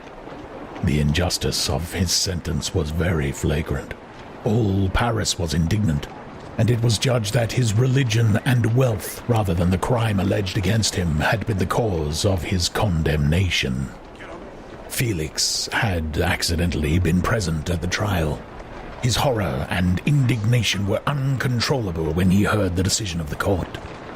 He made at that moment a solemn vow to deliver him, and then looked around for the means. After many fruitless attempts to gain admittance to the prison, he found a strongly grated window in an unguarded part of the building, which lighted the dungeon of the unfortunate Muhammadin, who, loaded with chains, waited in despair the execution of the barbarous sentence. Felix visited the grate at night, and made known to the prisoner his intentions in his favor. The Turk, amazed and delighted, endeavored to kindle the zeal of his deliverer by promises of reward and wealth. Felix rejected his offers with contempt, yet when he saw the lovely Safi, who was allowed to visit her father, and who by her gestures expressed her lively gratitude, the youth could not help owning to his own mind that the captive possessed a treasure which would fully reward his toil and hazard. The Turk quickly perceived the impression that his daughter had made on the heart of Felix, and endeavored to secure him more entirely in his interests by the promise of her hand in marriage so soon as he should be conveyed to a place of safety.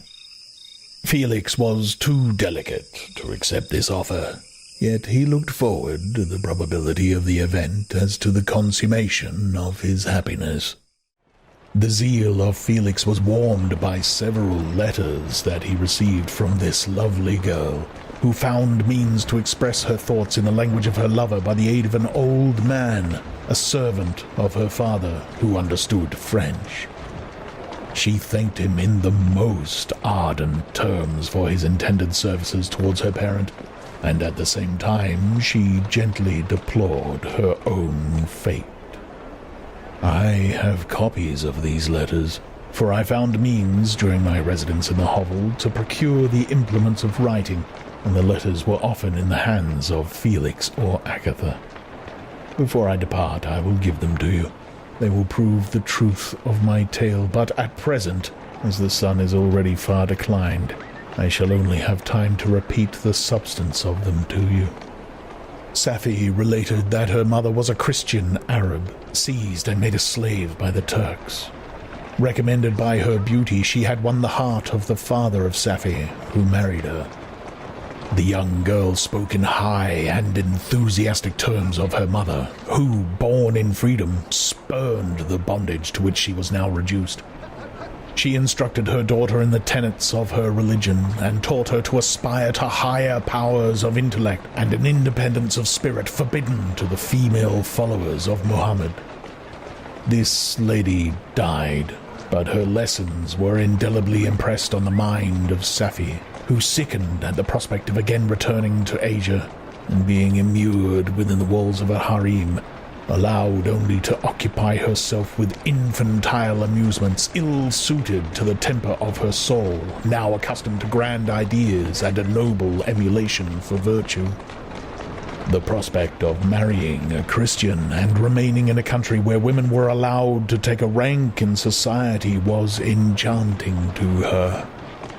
The day for the execution of the Turk was fixed, but on the night previous to it he quitted his prison, and before morning was distant many leagues from Paris. Felix had procured passports in the name of his father, sister, and himself. He had previously communicated his plan to the former, who aided the deceit by quitting his house under the pretense of a journey, and concealed himself with his daughter in an obscure part of Paris. Felix conducted the fugitives through France to Lyon and across Mont-Cenis to Leghorn, where the merchant had decided to wait a favorable opportunity of passing into some part of the Turkish dominions. Safi resolved to remain with her father until the moment of his departure, before which time the Turk renewed his promise that she should be united to his deliverer, and Felix remained with them in expectation of that event. And in the meantime he enjoyed the society of the Arabian, who exhibited towards him the simplest and tenderest affection. They conversed with one another through the means of an interpreter, and sometimes with the interpretation of looks, and Safi sang to him the divine airs of her native country. The Turk allowed this intimacy to take place, and encouraged the hopes of the youthful lovers, while in his heart he had formed far other plans. He loathed the idea that his daughter should be united to a Christian, but he feared the resentment of Felix if he should appear lukewarm, for he knew that he was still in the power of his deliverer if he should choose to betray him to the Italian state which they inhabited. He revolved 1,000 plans by which he should be enabled to prolong the deceit until it might be no longer necessary, and secretly to take his daughter with him when he parted. His plans were facilitated by the news which arrived from Paris. The government of France were greatly enraged at the escape of their victim, and spared no pains to detect and punish his deliverer. The plot of Felix was quickly discovered, and de Lacy and Agatha were thrown into prison. The news reached Felix and roused him from his dream of pleasure. His blind and aged father and his gentle sister lay in a noisome dungeon, while he enjoyed the free air and the society of her whom he loved. The idea was torture to him. He quickly arranged with the Turk that if the latter should find a favorable opportunity for escape before Felix could return to Italy, Safie should remain as a boarder at a convent at Leghorn, and then, quitting the lovely Arabian, he hastened to Paris and delivered himself up to the vengeance of the law, hoping to free de Lacy and Agatha by this proceeding. He did not succeed. They remained confined for 5 months before the trial took place, the result of which deprived them of their fortune and condemned them to a perpetual exile from their native country. They found a miserable asylum in the cottage in Germany where I discovered them. Felix soon learned that the treacherous Turk, for whom he and his family endured such unheard-of oppression, on discovering that his deliverer was thus reduced to poverty and ruin, became a traitor to good feeling and honor, and had quitted Italy with his daughter, insultingly sending Felix a pittance of money to aid him, as he said, in some plan of future maintenance. Such were the events that preyed on the heart of Felix, and rendered him, when I first saw him, the most miserable of his family. He could have endured poverty, and while this distress had been the meed of his virtue, he gloried in it. But the ingratitude of the Turk and the loss of his beloved Safie were misfortunes more bitter and irreparable. The arrival of the Arabian now infused new life into his soul. When the news reached Leghorn that Felix was deprived of his wealth and rank, the merchant commanded his daughter to think no more of her lover, but to prepare to return to her native country.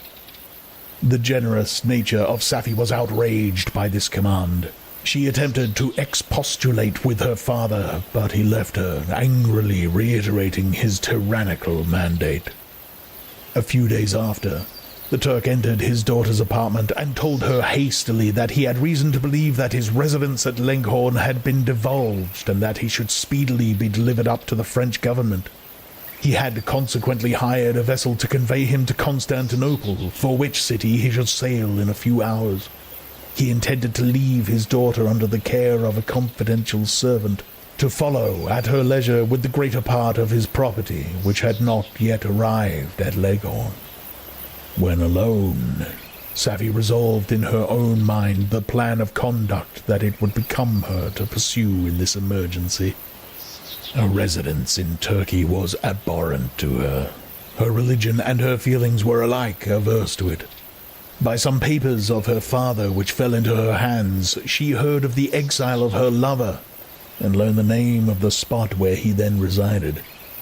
She hesitated some time, but at length she formed her determination. Taking with her some jewels that belonged to her and a sum of money, she quitted Italy with an attendant, a native of Leghorn, but who understood the common language of Turkey, and departed for Germany.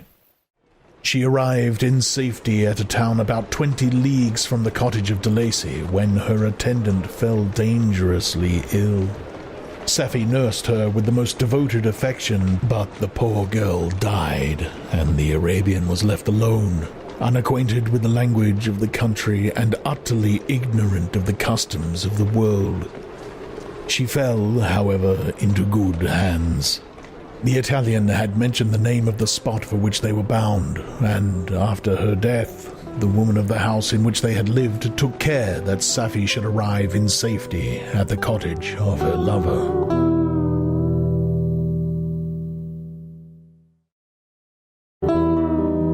Chapter 15. Such was the history of my beloved cottagers. It impressed me deeply. I learned from the views of social life which it developed to admire their virtues and to deprecate the vices of mankind. And yet I looked upon crime as a distant evil. Benevolence and generosity were ever present before me, inciting within me a desire to become an actor in the busy scene where so many admirable qualities were called forth and displayed. But in giving an account of the progress of my intellect, I must not omit a circumstance which occurred in the beginning of the month of August of the same year. One night, during my accustomed visit to the neighboring wood where I collected my own food and brought home firing for my protectors, I found on the ground a leather portmanteau containing several articles of dress and some books. I eagerly seized the prize and returned with it to my hovel. Fortunately, the books were written in the language, the elements of which I had acquired at the cottage. They consisted of Paradise Lost, a volume of Plutarch's Lives, and the Sorrows of Werther. The possession of these treasures gave me extreme delight. I now continually studied and exercised my mind upon these histories, whilst my friends were employed in their ordinary occupations. I can hardly describe to you the effects of these books. They produced in me an infinity of new images and feelings that sometimes raised me to ecstasy, but more frequently sunk me into the lowest dejection.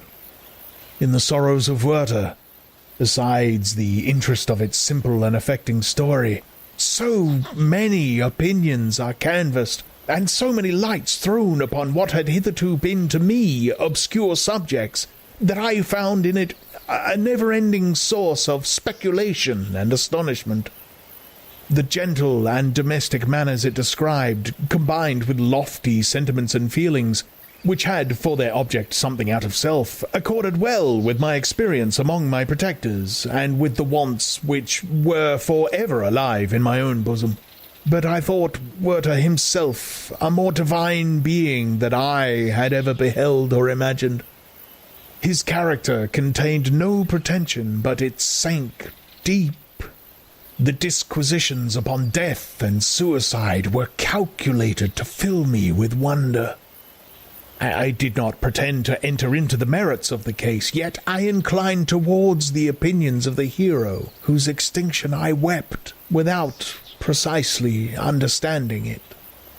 As I read, however, I applied much personally to my own feelings and condition. I found myself similarly, yet at the same time strangely unlike, to the beings concerning whom I read, and to whose conversation I was a listener. I sympathized with and partly understood them, but I was unformed in mind. I was dependent on none, and related to none. The path of my departure was free, and there was none to lament my annihilation. My person was hideous, and my stature gigantic. What did this mean? Who was I? What was I? Whence did I come? What was my destination? These questions continually recurred, but I was unable to solve them. The volume of Plutarch's Lives which I possessed contained the histories of the first founders of the ancient republics. This book had a far different effect upon me from the Sorrows of Werther. I learned from Werther's imaginations despondency and gloom, but Plutarch taught me high thoughts. He elevated me above the wretched sphere of my own reflections to admire and love the heroes of past ages. Many things I read surpassed my understanding and experience. I had a very confused knowledge of kingdoms, wide extents of country, mighty rivers, and boundless seas. But I was perfectly unacquainted with towns and large assemblages of men. The cottage of my protectors had been the only school in which I had studied human nature, but this book developed new and mightier scenes of action. I read of men concerned in public affairs, governing or massacring their species. I felt the greatest ardor for virtue rise within me, and abhorrence for vice, as far as I understood the signification of these terms, relative as they were, as I applied them to pleasure and pain alone. Induced by these feelings, I was, of course, led to admire peaceable lawgivers, Numa, Solon, and Lycurgus, in preference to Romulus and Theseus. The patriarchal lives of my protectors caused these impressions to take a firm hold on my mind. Perhaps, if my first introduction to humanity had been made by a young soldier burning for glory and slaughter, I should have been imbued with different sensations. But Paradise Lost excited different and far deeper emotions. I read it as I had read the other volumes which had fallen into my hands, as a true history. It moved every feeling of wonder and awe that the picture of an omnipotent God warring with his creatures was capable of exciting. I often referred the several situations, as their similarity struck me, to my own. Like Adam, I was apparently united by no link to any other being in existence, but his state was far different from mine in every other respect. He had come forth from the hands of God a perfect creature, happy and prosperous, guarded by the especial care of his Creator. He was allowed to converse with and acquire knowledge from beings of a superior nature. But I was wretched, helpless, and alone. Many times I considered Satan as the fitter emblem of my condition, for often, like him, when I viewed the bliss of my protectors, the bitter gall of envy rose within me. Another circumstance strengthened and confirmed these feelings. Soon after my arrival in the hovel, I discovered some papers in the pocket of the dress which I had taken from your laboratory. At first I neglected them, but now that I was able to decipher the characters in which they were written, I began to study them with diligence. It was your journal of the 4 months that preceded my creation. You minutely described in these papers every step you took in the progress of your work. This history was mingled with accounts of domestic occurrences. You doubtless recollect these papers. Here they are. Everything is related in them which bears reference to my accursed origin.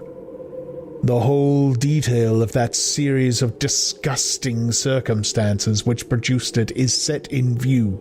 The minutest description of my odious and loathsome person is given in language which painted your own horrors and rendered mine indelible. I sickened as I read, "Hateful day when I received life." I exclaimed in agony, "Accursed Creator, why did you form a monster so hideous that even you turned from me in disgust? God, in pity, made man beautiful and alluring after his own image, but my form is a filthy type of yours, more horrid even from the very resemblance. Satan had his companions. fellow devils to admire and encourage him, but I'm solitary and abhorred. These were the reflections of my hours of despondency and solitude. But when I contemplated the virtues of the cottagers, their amiable and benevolent dispositions, I persuaded myself that when they should become acquainted with my admiration of their virtues, they would compassionate me and overlook my personal deformity. Could they turn from their door one, however monstrous, who solicited their compassion and friendship? I resolved at least not to despair, but in every way to fit myself for an interview with them which would decide my fate. I postponed this attempt for some months longer, for the importance attached to its success inspired me with a dread lest I should fail. Besides, I found that my understanding improved so much with every day's experience that I was unwilling to commence this undertaking until a few more months should have added to my sagacity. Several changes in the meantime took place in the cottage. The presence of Safie diffused happiness among its inhabitants, and I also found that a greater degree of plenty reigned there. Felix and Agatha spent more time in amusement and conversation, and were assisted in their labours by servants. They did not appear rich, but they were contented and happy.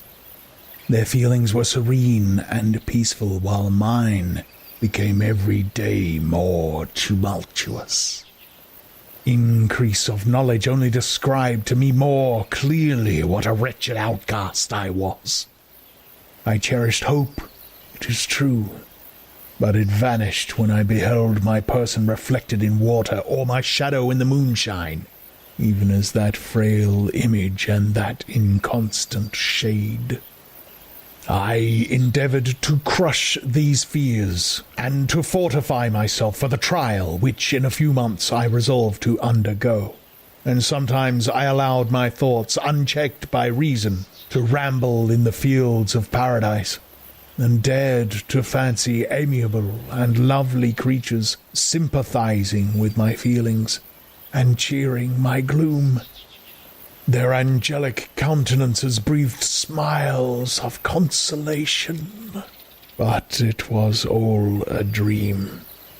No Eve soothed my sorrows, nor shared my thoughts. I was alone. I remembered Adam's supplication to his Creator, but where was mine? He had abandoned me, and in the bitterness of my heart I cursed him. Autumn passed thus. I saw with surprise and grief the leaves decay and fall, and nature again assumed the barren and bleak appearance it had worn when I first beheld the woods and the lovely moon. Yet I did not heed the bleakness of the weather. I was better fitted by my conformation for the endurance of cold than heat. But my chief delights were the sight of the flowers, the birds, and all the gay apparel of summer. When those deserted me, I turned with more attention towards the cottagers. Their happiness was not decreased by the absence of summer. They loved and sympathized with one another, and their joys, depending on each other, were not interrupted by the casualties that took place around them. The more I saw of them, the greater became my desire to claim their protection and kindness.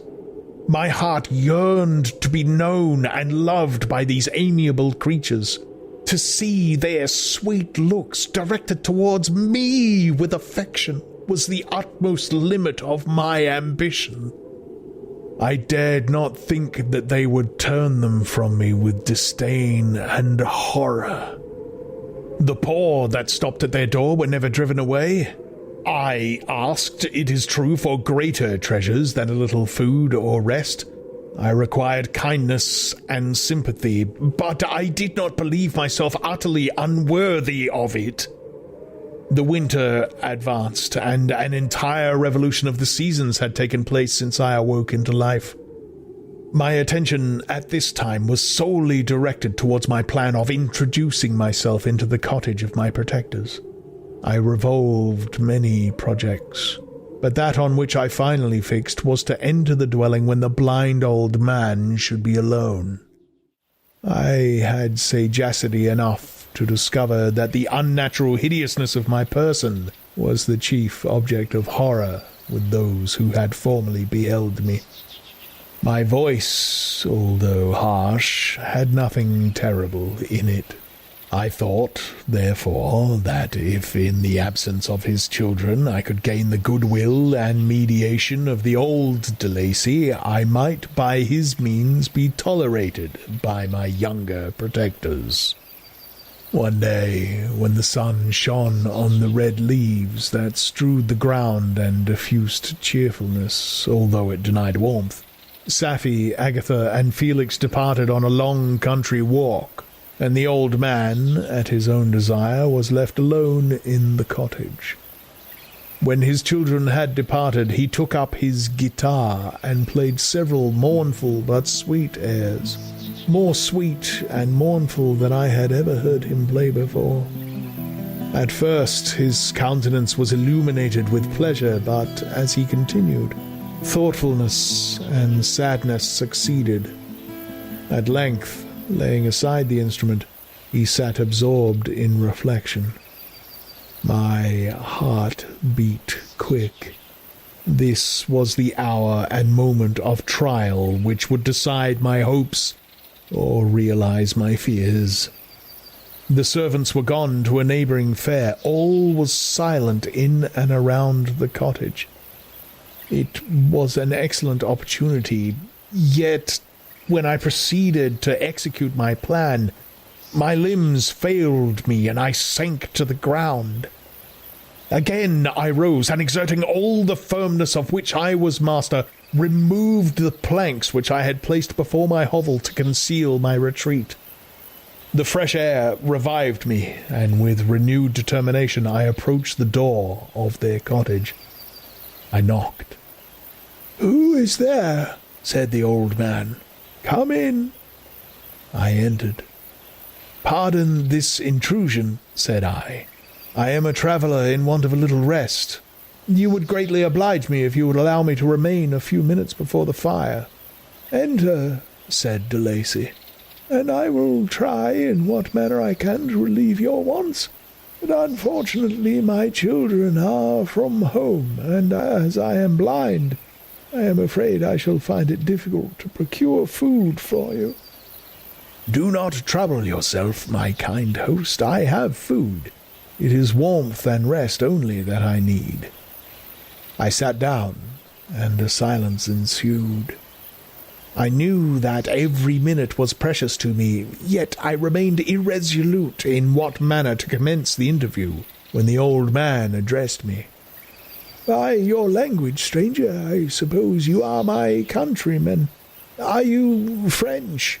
"No, but I was educated by a French family, and understand that language only. I am now going to claim the protection of some friends whom I sincerely love, and of whose favour I have some hopes." "Are they Germans?" "No, they are French. But let us change the subject. I am an unfortunate and deserted creature. I look around, and I have no relation or friend upon earth. These amiable people to whom I go have never seen me and know little of me. I am full of fears, for if I fail there, I am an outcast in the world forever." "Do not despair. To be friendless is indeed to be unfortunate, but the hearts of men, when unprejudiced by any obvious self-interest, are full of brotherly love and charity. Rely, therefore, on your hopes, and if these friends are good and amiable, do not despair." "They are kind. They are the most excellent creatures in the world, but unfortunately they are prejudiced against me." I have good dispositions. My life has been hitherto harmless and in some degree beneficial.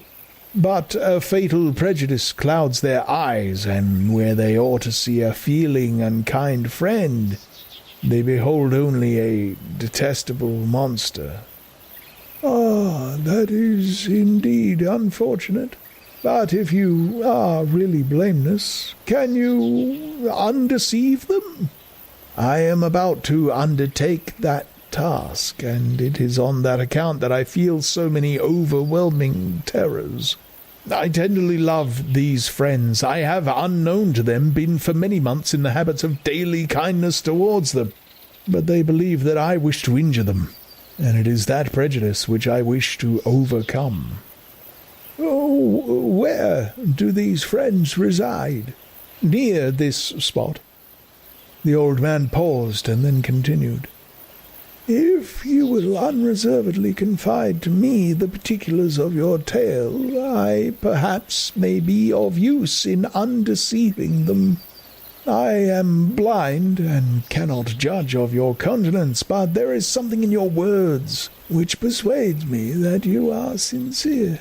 I am poor and an exile, but it will afford me true pleasure to be in any way serviceable to a human creature. Excellent man. I thank you and accept your generous offer. You raise me from the dust by this kindness, and I trust that by your aid I shall not be driven from the society and sympathy of your fellow creatures. Heaven forbid! Even if you were really a criminal, for that can only drive you to desperation and not instigate you to virtue. I also am unfortunate. I and my families have been condemned, although innocent. Judge, therefore, if I do not feel for your misfortunes. How can I thank you, my best and only benefactor? From your lips first have I heard the voice of kindness directed towards me. I shall be forever grateful, and your present humanity assures me of success with those friends whom I am on the point of meeting. May I know the names and residence of those friends? I paused. This, I thought, was the moment of decision, which was to rob me of or bestow happiness on me forever. I struggled vainly for firmness sufficient to answer him, but the effort destroyed all my remaining strength. I sat on the chair and sobbed aloud. At that moment I heard the steps of my younger protectors. I had not a moment to lose, but seizing the hand of the old man, I cried, "Now is the time! Save and protect me! You and your family are the friends whom I seek. Do not you desert me in the hour of trial!" "Great God!" exclaimed the old man. "Who are you?" At that instant the cottage door was opened, and Felix, Safie, and Agatha entered. Who can describe their horror and consternation on beholding me? Agatha fainted, and Safie, unable to attend to her friend, rushed out of the cottage. Felix darted forward, and with supernatural force tore me from his father, to whose knees I clung. In a transport of fury, he dashed me to the ground and struck me violently with a stick. I could have torn him limb from limb as the lion rends the antelope, but my heart sank within me as with a bitter sickness, and I refrained. I saw him on the point of repeating his blow, when, overcome by pain and anguish, I quitted the cottage, and in the general tumult escaped unperceived to my hovel.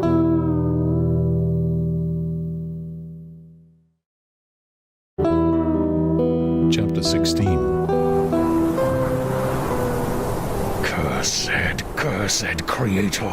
Why did I live? Why, in that instant, did I not extinguish the spark of existence which you had so wantonly bestowed? I know not. Despair had not yet taken possession of me. My feelings were those of rage and revenge. I could with pleasure have destroyed the cottage and its inhabitants, and had glutted myself with their shrieks and misery. When night came, I quitted my retreat and wandered in the wood. And now, no longer restrained by the fear of discovery, I gave vent to my anguish in fearful howlings. I was like a wild beast that had broken the toils, destroying the objects that obstructed me and ranging through the woods with a stag-like swiftness. Oh, what a miserable night I passed! The cold stars shone in mockery, and the bare trees waved their branches above me. Now and then the sweet voice of a bird burst forth amidst the universal stillness. All save I were at rest or in enjoyment. I, like the archfiend, bore a hell within me, and finding myself unsympathized with, wished to tear up the trees, spread havoc and destruction around me, and then to have sat down and enjoyed the ruin. But this was a luxury of sensation that could not endure. I became fatigued with excess of bodily exertion, and sank on the damp grass in the sick impotence of despair. There was none among the myriads of men that existed who would pity or assist me. And should I feel kindness towards my enemies? No! From that moment I declared everlasting war against the species, and more than all, against him who had formed me and sent me forth to this insupportable misery. The sun rose. I heard the voices of men and knew that it was impossible to return to my retreat during that day. Accordingly, I hid myself in some thick underwood, determining to devote the ensuing hours to reflection on my situation. The pleasant sunshine and the pure air of day restored me to some degree of tranquillity, and when I considered what had passed at the cottage, I could not help believing that I had been too hasty in my conclusions. I had certainly acted imprudently. It was apparent that my conversation had interested the father in my behalf, and I was a fool in having exposed my person to the horror of his children. I ought to have familiarized the old De Lacy to me, and by degrees to have discovered myself to the rest of his family, when they should have been prepared for my approach. But I did not believe my errors to be irretrievable, and after much consideration I resolved to return to the cottage, seek the old man, and by my representations win him to my party. These thoughts calmed me, and in the afternoon I sank into a profound sleep, but the fever of my blood did not allow me to be visited by peaceful dreams. The horrible scene of the preceding day was forever acting before my eyes. The females were flying, and the enraged Felix tearing me from his father's feet. I awoke, exhausted, and finding that it was already night, I crept forth from my hiding place and went in search of food. When my hunger was appeased, I directed my steps towards the well-known path that conducted to the cottage. All there was at peace. I crept into my hovel and remained in silent expectation of the accustomed hour when the family arose. That hour passed. The sun mounted high in the heavens, but the cottagers did not appear. I trembled violently, apprehending some dreadful misfortune. The inside of the cottage was dark, and I heard no motion. I cannot describe the agony of this suspense. Presently 2 countrymen passed by, but pausing near the cottage they entered into conversation, using violent gesticulations, but I did not understand what they said, as they spoke the language of the country, which differed from that of my protectors. Soon after, however, Felix approached with another man.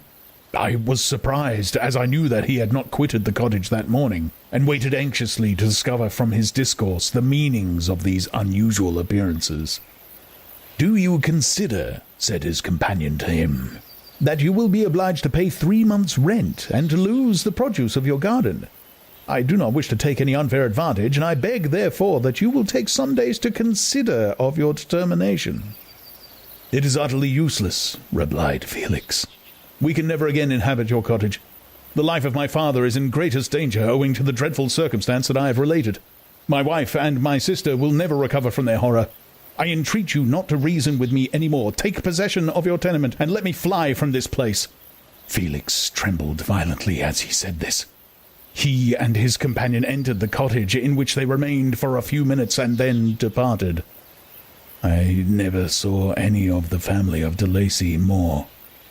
I continued for the remainder of the day in my hovel in a state of utter and stupid despair.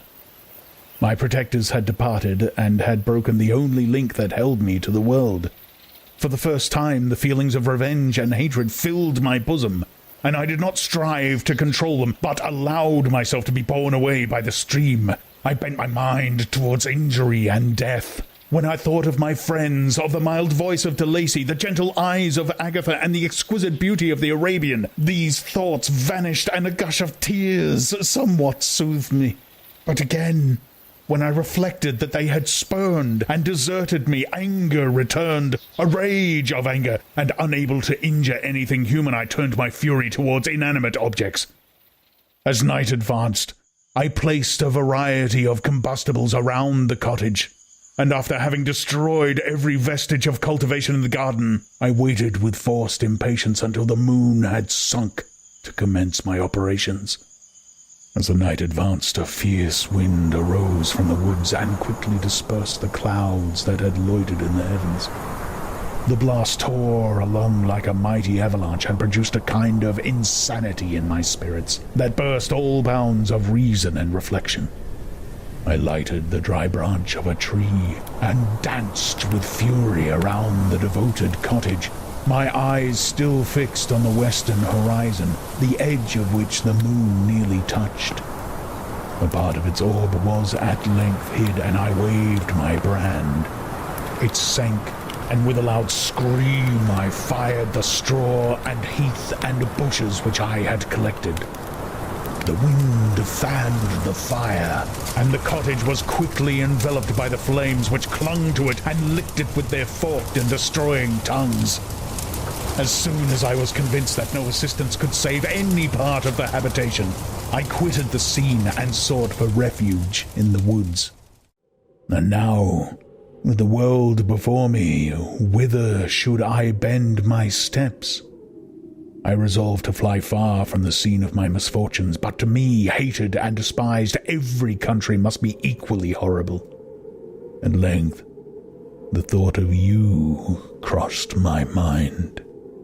I learned from your papers that you were my father, my creator. And to whom could I apply with more fitness than to him who had given me life? Among the lessons that Felix had bestowed upon Safie, geography had not been omitted. I had learned from these the relative situations of the different countries of the earth. You had mentioned Geneva as the name of your native town, and towards this place I resolved to proceed. But how was I to direct myself? I knew that I must travel in a southwesterly direction to reach my destination, but the sun was my only guide. I did not know the names of the towns that I was to pass through, nor could I ask information from a single human being. But I did not despair. From you only could I hope for succor, although towards you I felt no sentiment but that of hatred. Unfeeling, heartless creator. You had endowed me with perceptions and passions, and then cast me abroad, an object for the scorn and horror of mankind. But on you only had I any claim for pity and redress, and from you I determined to seek that justice which I vainly attempted to gain from any other being that wore the human form. My travels were long, and the sufferings I endured intense. It was late in autumn when I quitted the district where I had so long resided. I travelled only at night, fearful of encountering the visage of a human being. Nature decayed around me, and the sun became heatless.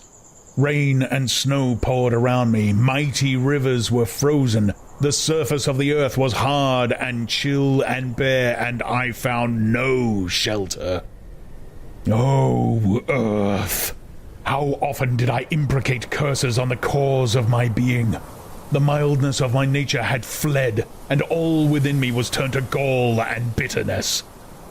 The nearer I approached to your habitation, the more deeply did I feel the spirit of revenge enkindled in my heart. Snow fell, and the waters were hardened, but I rested not. A few incidents now and then directed me, and I possessed a map of the country, but I often wandered wide from my path. The agony of my feelings allowed me no respite.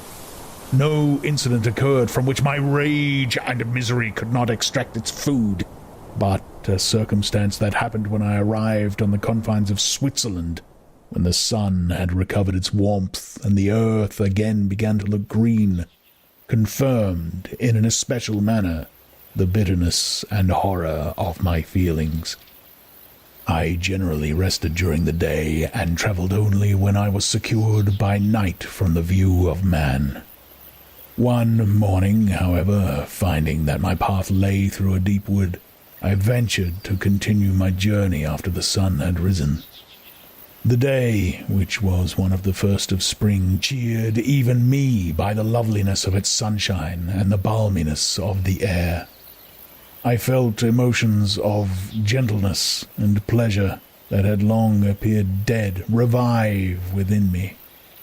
Half surprised by the novelty of these sensations, I allowed myself to be borne away by them, and, forgetting my solitude and deformity, dared to be happy. Soft tears again bedewed my cheeks, and I even raised my humid eyes with thankfulness towards the blessed sun, which bestowed such joy upon me. I continued to wind among the paths of the wood until I came to its boundary, which was skirted by a deep and rapid river into which many of the trees bent their branches, now budding with the fresh spring. Here I paused, not exactly knowing what path to pursue, when I heard the sound of voices that induced me to conceal myself under the shade of a cypress. I was scarcely hid when a young girl came running towards the spot where I was concealed, laughing as if she ran from someone in sport. She continued her course along the precipitous sides of the river when suddenly her foot slipped and she fell into the rapid stream. I rushed from my hiding place and with extreme labor from the force of the current saved her and dragged her to the shore. She was senseless, and I endeavored by every means in my power to restore animation, when I was suddenly interrupted by the approach of a rustic, who was probably the person from whom she had playfully fled. On seeing me, he darted towards me, and tearing the girl from my arms, hastened towards the deeper parts of the wood. I followed speedily. I hardly knew why, but when the man saw me drew near, he aimed a gun which he carried at my body and fired. I sank to the ground, and my injurer, with increased swiftness, escaped into the wood. This was then the reward of my benevolence. I had saved a human being from destruction, and as a recompense, I now writhed under the miserable pain of a wound which shattered the flesh and bone. The feelings of kindness and gentleness which I had entertained but a few moments before gave place to hellish rage and gnashing of teeth. Inflamed by pain, I vowed eternal hatred and vengeance to all mankind. But the agony of my wound overcame me. My pulses paused, and I fainted. For some weeks, I led a miserable life in the woods, endeavoring to cure the wound which I had received. The ball had entered my shoulder, and I knew not whether it had remained there or passed through. At any rate, I had no means of extracting it. My sufferings were augmented also by the oppressive sense of the injustice and ingratitude of their infliction. My daily vows rose for revenge, a deep and deadly revenge, such as would alone compensate for the outrages and anguish I had endured. After some weeks, my wound healed, and I continued my journey. The labors I endured were no longer to be alleviated by the bright sun or gentle breezes of spring. Old joy was but a mockery which insulted my desolate state, and made me feel more painfully that I was not made for the enjoyment of pleasure. But my toils now drew near a close, and in 2 months from this time I reached the environs of Geneva. It was evening when I arrived, and I retired to a hiding place among the fields that surround it to meditate in what manner I should apply to you. I was oppressed by fatigue and hunger, and far too unhappy to enjoy the gentle breezes of evening, or the prospect of the sun setting behind the stupendous mountains of Jura. At this time a slight sleep relieved me from the pain of reflection, which was disturbed by the approach of a beautiful child, who came running into the recess I had chosen, with all the sportiveness of infancy. Suddenly, as I gazed on him, an idea seized me that this little creature was unprejudiced, and had lived too short a time to have imbibed a horror of deformity. If, therefore, I could seize him, and educate him as my companion and friend, I should not be so desolate in this peopled earth. Urged by this impulse, I seized on the boy as he passed, and drew him towards me. As soon as he beheld my form, he placed his hands before his eyes and uttered a shrill scream. I drew his hand forcibly from his face and said, "Child, what is the meaning of this? I do not intend to hurt you. Listen to me." He struggled violently. "Let me go," he cried. "Monster, ugly wretch! You wish to eat me and tear me to pieces. You are an ogre! Let me go, or I will tell my papa." "Boy, you will never see your father again. You must come with me." "Hideous monster, let me go! My papa is a syndic. He is Monsieur Frankenstein. He will punish you. You dare not keep me." "Frankenstein? You belong then to my enemy. To him towards I have sworn eternal revenge. You shall be my first victim." The child still struggled and loaded me with epithets which carried despair to my heart. I grasped his throat to silence him, and in a moment he lay dead at my feet. I gazed on my victim, and my heart swelled with exultation and hellish triumph. Clapping my hands, I exclaimed, "I, too, can create desolation. My enemy is not invulnerable. This death will carry despair to him, and 1,000 other miseries shall torment and destroy him." As I fixed my eyes on the child, I saw something glittering on his breast. I took it. It was a portrait of a most lovely woman. In spite of my malignity, it softened and attracted me. For a few moments I gazed with delight on her dark eyes, fringed by deep lashes, and her lovely lips, but presently my rage returned. I remembered that I was forever deprived of the delights that such beautiful creatures could bestow, and that she whose resemblance I contemplated would, in regarding me, have changed that air of divine benignity to one expressive of disgust and affright. Can you wonder that such thoughts transported me with rage? I only wonder that at that moment, instead of venting my sensations in exclamations and agony, I did not rush among mankind and perish in the attempt to destroy them. While I was overcome by these feelings, I left the spot where I had committed the murder, and seeking a more secluded hiding place, I entered a barn which had appeared to me to be empty. A woman was sleeping on some straw. She was young, not indeed so beautiful as her whose portrait I held, but of an agreeable aspect, and blooming in the loveliness of youth and health. Here, I thought, is one of those whose joy-imparting smiles are bestowed on all but me. And then I bent over her and whispered, "Awake, fairest, thy lover is near. He who would give his life but to obtain one look of affection from thine eyes. My beloved, awake." The sleeper stirred. A thrill of terror ran through me. should she indeed awake and see me and curse me and denounce the murderer. Thus would she assuredly act if her darkened eyes opened and she beheld me. The thought was madness. It stirred the fiend within me. Not I, but she shall suffer the murder I have committed, because I am forever robbed of all that she should give me. She shall atone. The crime had its source in her. Be hers the punishment. Thanks to the lessons of Felix and the sanguinary laws of man, I had learned now to work mischief. I bent over her and placed the portrait securely in one of the folds of her dress. She moved again, and I fled. For some days I haunted the spot where these scenes had taken place, sometimes wishing to see you, sometimes resolved to quit the world and its miseries forever. At length I wandered towards these mountains, and have ranged through their immense recesses, consumed by a burning passion which you alone can gratify. We may not part until you have promised to comply with my requisition.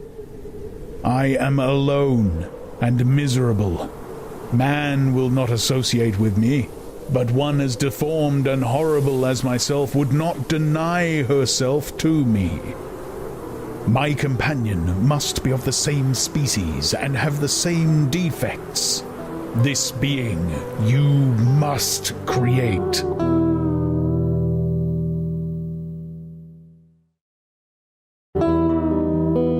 Chapter 17. The being finished speaking and fixed his looks upon me in the expectation of a reply, but I was bewildered, perplexed, and unable to arrange my ideas sufficiently to understand the full extent of his proposition.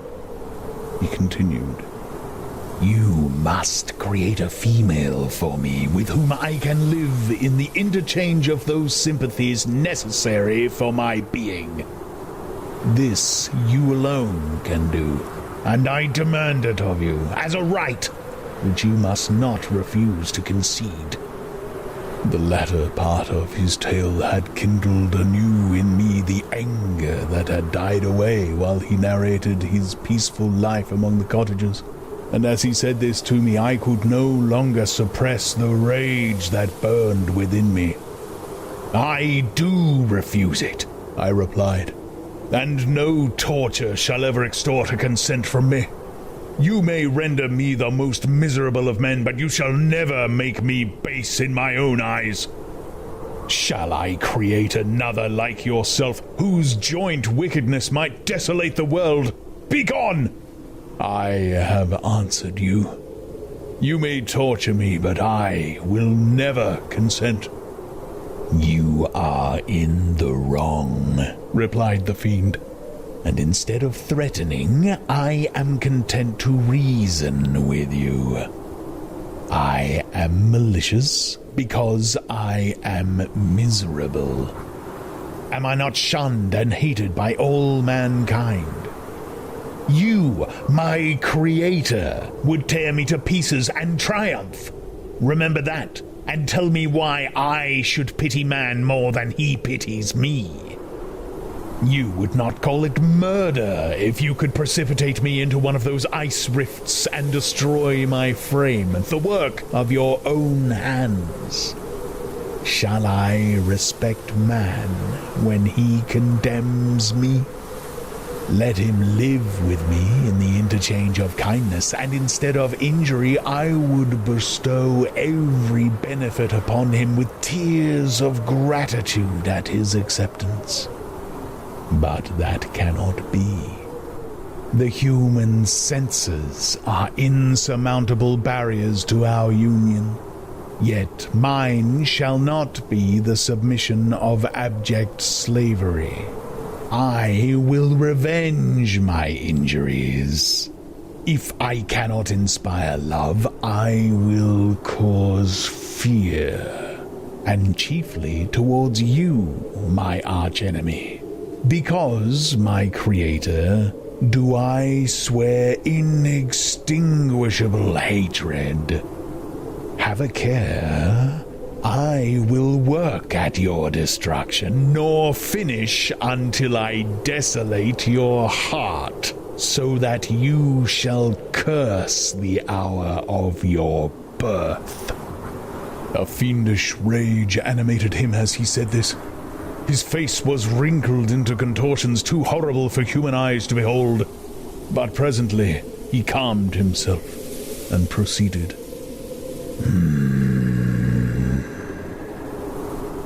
I intended to reason.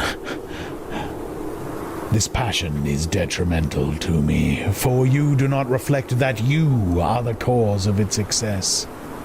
If any being felt emotions of benevolence towards me, I should return them 100 and 100-fold. For that one creature's sake, I would make peace with the whole kind. But I now indulge in dreams of bliss that cannot be realized. What I ask of you is reasonable and moderate. I demand a creature of another sex, but as hideous as myself. The gratification is small, but it is all that I can receive, and it shall content me. It is true we shall be monsters, cut off from all the world, but on that count we shall be more attached to one another. Our lives will not be happy, but they will be harmless and free from the misery I now feel. Oh, my Creator, make me happy. Let me feel gratitude towards you for one benefit. Let me see that I excite the sympathy of some existing thing. Do not deny me my request.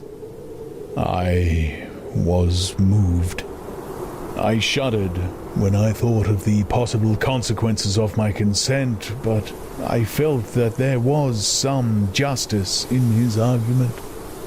His tale and the feelings he now expressed proved him to be a creature of fine sensations. And did I not, as his maker, owe him all the portion of happiness that it was in my power to bestow? He saw my change of feeling and continued, "If you consent, neither you nor any other human being shall ever see us again. I will go to the vast wilds of South America. My food is not that of man. I do not destroy the lamb and the kid to glut my appetite. Acorns and berries afford me sufficient nourishment. My companion will be of the same nature as myself and will be content with the same fare. We shall make our bed of dried leaves. The sun will shine on us as on man and will ripen our food. The picture I present to you is peaceful and human, and you must feel that you could deny it only in the wantonness of power and cruelty. Pitiless as you have been towards me, I now see compassion in your eyes. Let me seize the favorable moment and persuade you to promise what I so ardently desire." "You propose," replied I, "to fly from the habitations of man, to dwell in those wilds where the beasts of the field will be your only companions.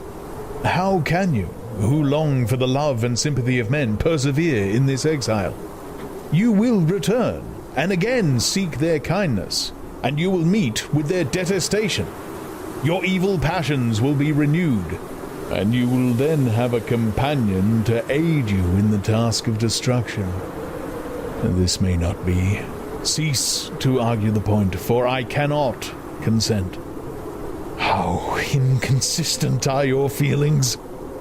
But a moment ago you were moved by my representations, and why do you again harden yourself to my complaints? I swear to you by the earth which I inhabit, and by you that made me, that with the companion you bestow, I will quit the neighborhood of man, and dwell, as it might chance, in the most savage of places. My evil passions will have fled, for I shall meet with sympathy. My life will flow quietly away, and in my dying moments I shall not curse my Maker." His words had a strange effect upon me. I compassionated him, and sometimes felt a wish to console him, but when I looked upon him, when I saw the filthy mass that moved and talked, my heart sickened, and my feelings were altered to those of horror and hatred. I tried to stifle these sensations. I thought that as I could not sympathize with him, I had no right to withhold from him the small portion of happiness which was yet in my power to bestow.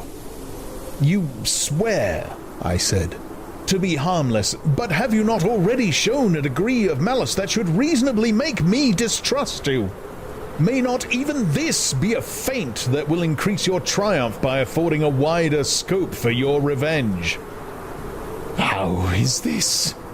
I must not be trifled with, and I demand an answer. If I have no ties and no affections, hatred and vice must be my portion. The love of another will destroy the cause of my crimes, and I shall become a thing of whose existence everyone will be ignorant. My vices are the children of a forced solitude that I abhor, and my virtues will necessarily arise when I live in communion with an equal. I shall feel the affections of a sensitive being, and become linked to the chain of existence and events from which I am now excluded." I paused some time to reflect on all he had related and the various arguments which he had employed. I thought of the promise of virtues which he had displayed on the opening of his existence, and the subsequent blight of all kindly feeling by the loathing and scorn which his protectors had manifested towards him. His power and threats were not omitted in my calculations. A creature who could exist in the ice caves of the glaciers and hide himself from pursuit amongst the ridges of inaccessible precipices was a being possessing faculties it would be vain to cope with. After a long pause of reflection, I concluded that the justice due both to him and my fellow creatures demanded of me that I should comply with his request. Turning to him, therefore, I said, "I consent to your demand, on your solemn oath to quit Europe forever, and every other place in the neighborhood of man, as soon as I shall deliver into your hands a female who will accompany you in your exile." "I swear," he cried, "by the sun and by the blue sky of heaven, and by the fire of love that burns in my heart, that if you grant my prayer, while they exist, you shall never behold me again. Depart to your home and commence your labors. I shall watch their progress with unutterable anxiety, and fear not but that when you are ready I shall appear." Saying this, he suddenly quitted me, fearful, perhaps, of any change in my sentiments. I saw him descend the mountain with greater speed than the flight of an eagle, and quickly lost amongst the undulations of the sea of ice. His tale had occupied the whole day, and the sun was upon the verge of the horizon when he departed. I knew that I ought to hasten my descent towards the valley, as I should soon be encompassed in darkness, but my heart was heavy, and my steps slow. The labor of winding among the little paths of the mountain and fixing my feet firmly as I advanced perplexed me, occupied as I was by the emotions which the occurrences of the day had produced. Night was far advanced when I came to the halfway resting place and seated myself beside the fountain. The stars shone at intervals as the clouds passed from over them. The dark pines rose before me, and every here and there a broken tree lay on the ground. It was a scene of wonderful solemnity, and stirred strange thoughts within me. I wept bitterly, and clasping my hands in agony, I exclaimed, "O stars and clouds and winds, ye are all about to mock me. If ye really pity me, crush sensation and memory. let me become as naught. But if not, depart. Depart and leave me in darkness.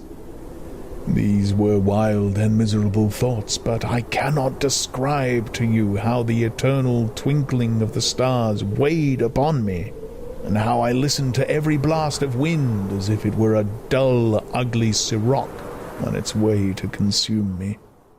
Morning dawned before I arrived at the village of Chamonix. I took no rest, but returned immediately to Geneva. Even in my own heart I could give no expression to my sensations. They weighed on me with a mountain's weight, and their excess destroyed my agony beneath them. Thus I returned home, and entering the house presented myself to the family. My haggard and wild appearance awoke intense alarm, but I answered no question. Scarcely did I speak. I felt as if I were placed under a ban, as if I had no right to claim their sympathies, as if nevermore might I enjoy companionship with them. Yet even thus I loved them to adoration, and to save them I resolved to dedicate myself to my most abhorred task. The prospect of such an occupation made every other circumstance of existence pass before me like a dream, and that thought only had to me the reality of life.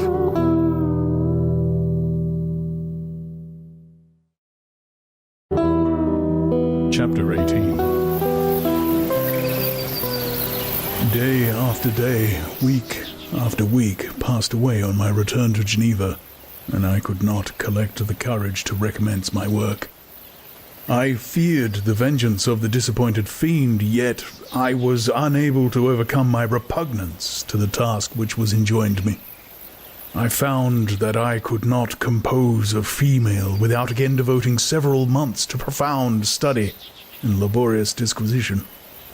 I had heard of some discoveries having been made by an English philosopher, the knowledge of which was material to my success, and sometimes thought of obtaining my father's consent to visit England for this purpose, but I clung to every pretense of delay, and shrank from taking the first step in an undertaking whose immediate necessity began to appear less absolute to me.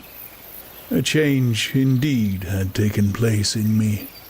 My health, which had hitherto declined, was now much restored, and my spirits, when unchecked by the memory of my unhappy promise, rose proportionably. My father saw this change with pleasure, and he turned his thoughts towards the best method of eradicating the remains of my melancholy, which every now and then would return by fits, and with a devouring blackness overcast the approaching sunshine. At these moments I took refuge in the most perfect solitude. I passed whole days on the lake alone in a little boat, watching the clouds and listening to the rippling of the waves, silent and listless. But the fresh air and bright sun seldom failed to restore me to some degree of composure, and on my return I met the salutations of my friends with a readier smile and a more cheerful heart. It was after my return from one of these rambles that my father, calling me aside, thus addressed me. "I am happy to remark, my dear son, that you have resumed your former pleasures and seem to be returning to yourself, and yet you are still unhappy and still avoid our society. For some time I was lost in conjecture as to the cause of this, but yesterday an idea struck me, and if it is well-founded, I conjure you to avow it. Reserve on such a point would be not only useless, but draw down tremble misery on us all." I trembled violently at his exordium, and my father continued, "I confess, my son, that I have always looked forward to your marriage with our dear Elizabeth as the tie of our domestic comfort and the stay of my declining years. You were attached to each other from your earliest infancy. You struggled together, and appeared in dispositions and tastes entirely suited to one another, but so blind is the experience of man that what I conceive to be the best assistance to my plan may have entirely destroyed it. You, perhaps, regard her as your sister, without any wish that she might become your wife. Nay, you may have met with another whom you may love, and considering yourself as bound in honour to Elizabeth, this struggle may occasion the poignant misery which you appear to feel. My dear father, reassure yourself.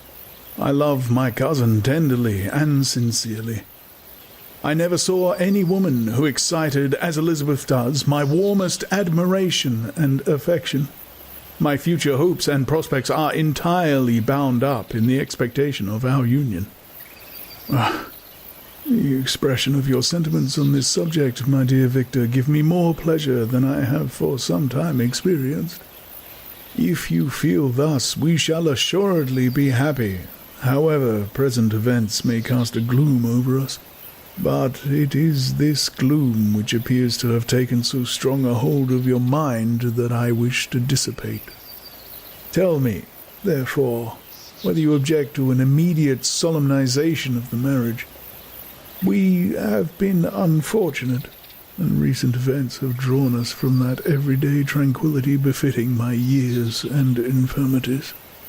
You are younger, yet I do not suppose, possessed as you are of a competent fortune, that an early marriage would at all interfere with any future plans of honour and utility that you may have formed. Do not suppose, however, that I wish to dictate happiness to you, or that a delay on your part would cause me any serious uneasiness. Interpret my words with candour, and answer me, I conjure you, with confidence and sincerity. I listened to my father in silence, and remained for some time incapable of offering any reply. I revolved rapidly in my mind a multitude of thoughts, and endeavoured to arrive at some conclusion. Alas! To me, the idea of an immediate union with my Elizabeth was one of horror and dismay. I was bound by a solemn promise which I had not yet fulfilled and dare not break. Or if I did, what manifold miseries might not impend over me and my devoted family? Could I enter into a festival with this deadly weight yet hanging round my neck and bowing me to the ground? I must perform my engagement, and let the monster depart with his mate before I allowed myself to enjoy the delight of a union from which I expected peace. I remembered also the necessity imposed upon me of either journeying to England or entering into a long correspondence with those philosophers of that country whose knowledge and discoveries were of indispensable use to me in my present undertaking. The latter method of obtaining the desired intelligence was dilatory and unsatisfactory. Besides, I had an insurmountable aversion to the idea of engaging myself in my loathsome task in my father's house, while in habits of familiar intercourse with those I loved. I knew that 1,000 fearful accidents might occur, the slightest of which would disclose a tale to thrill all connected with me with horror. I was aware also that I should often lose all self-command, all capacity of hiding the harrowing sensations that would possess me during the progress of my unearthly occupation. I must absent myself from all I loved while thus employed. Once commenced, it would quickly be achieved, and I might restore to my family in peace and happiness. My promise fulfilled, the monster would depart forever, or, so my fond fancy imagined, some accident might meanwhile occur to destroy him and put an end to my slavery forever. These feelings dictated my answer to my father. I expressed a wish to visit England, but concealed the true reasons of this request. I clothed my desires under a guise which excited no suspicion, while I urged my desire with an earnestness that easily induced my father to comply.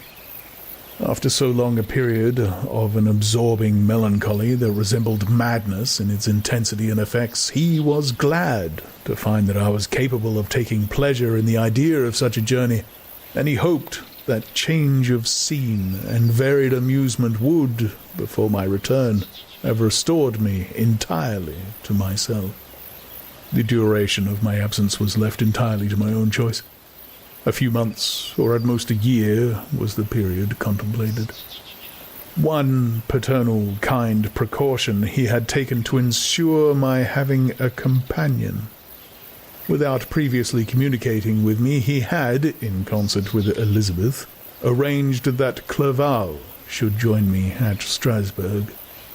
This interfered with the solitude I coveted for the prosecution of my task, yet at the commencement of my journey the presence of my friend could in no way be an impediment, and truly I rejoiced that thus I should be saved many hours of lonely, maddening reflection. Nay, Henry might stand between me and the intrusion of my foe.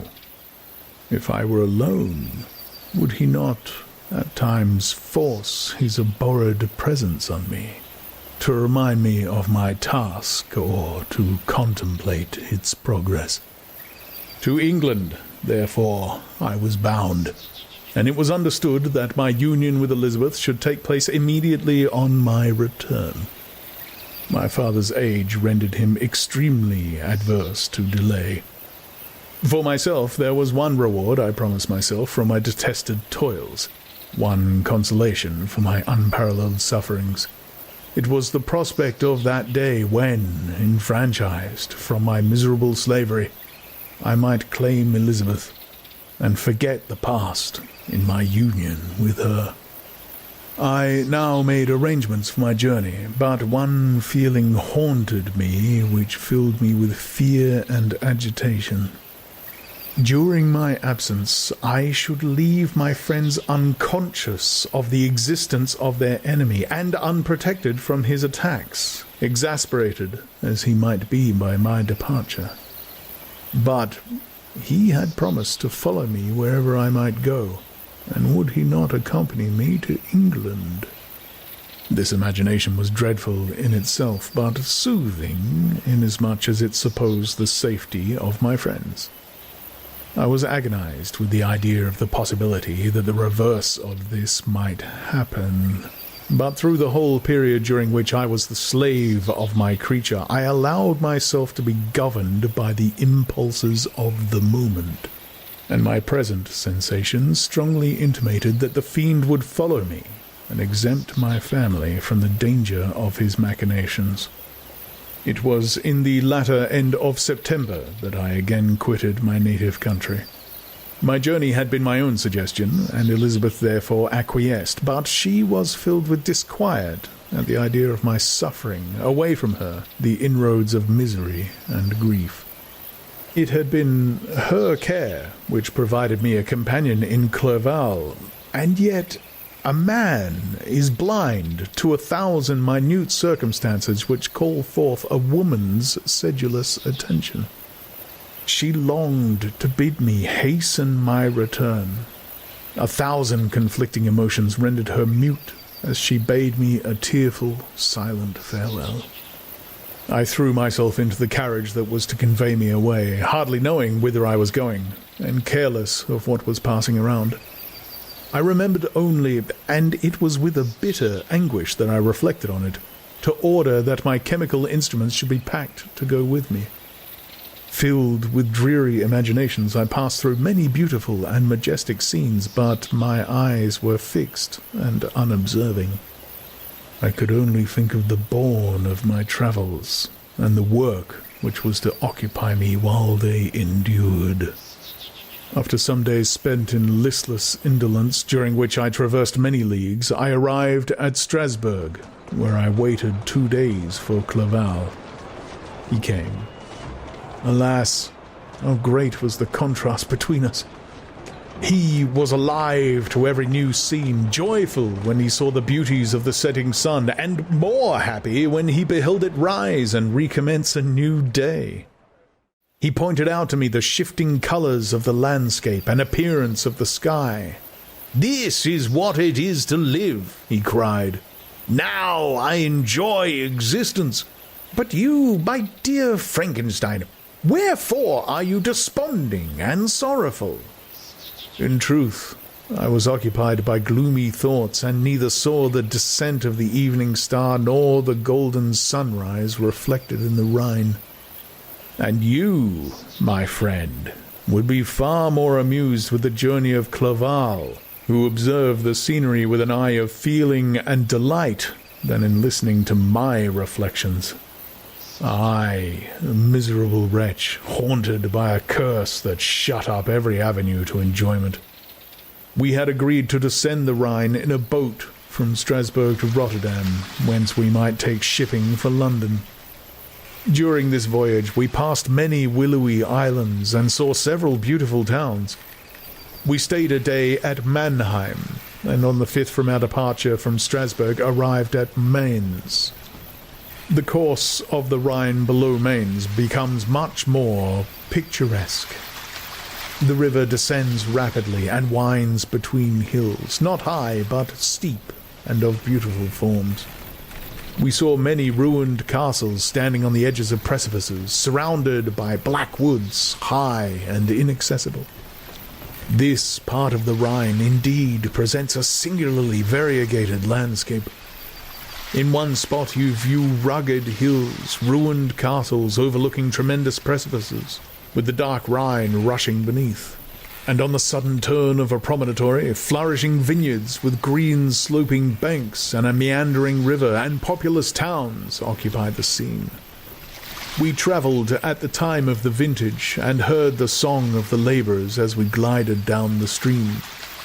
Even I, depressed in mind, and my spirits continually agitated by gloomy feelings, even I was pleased.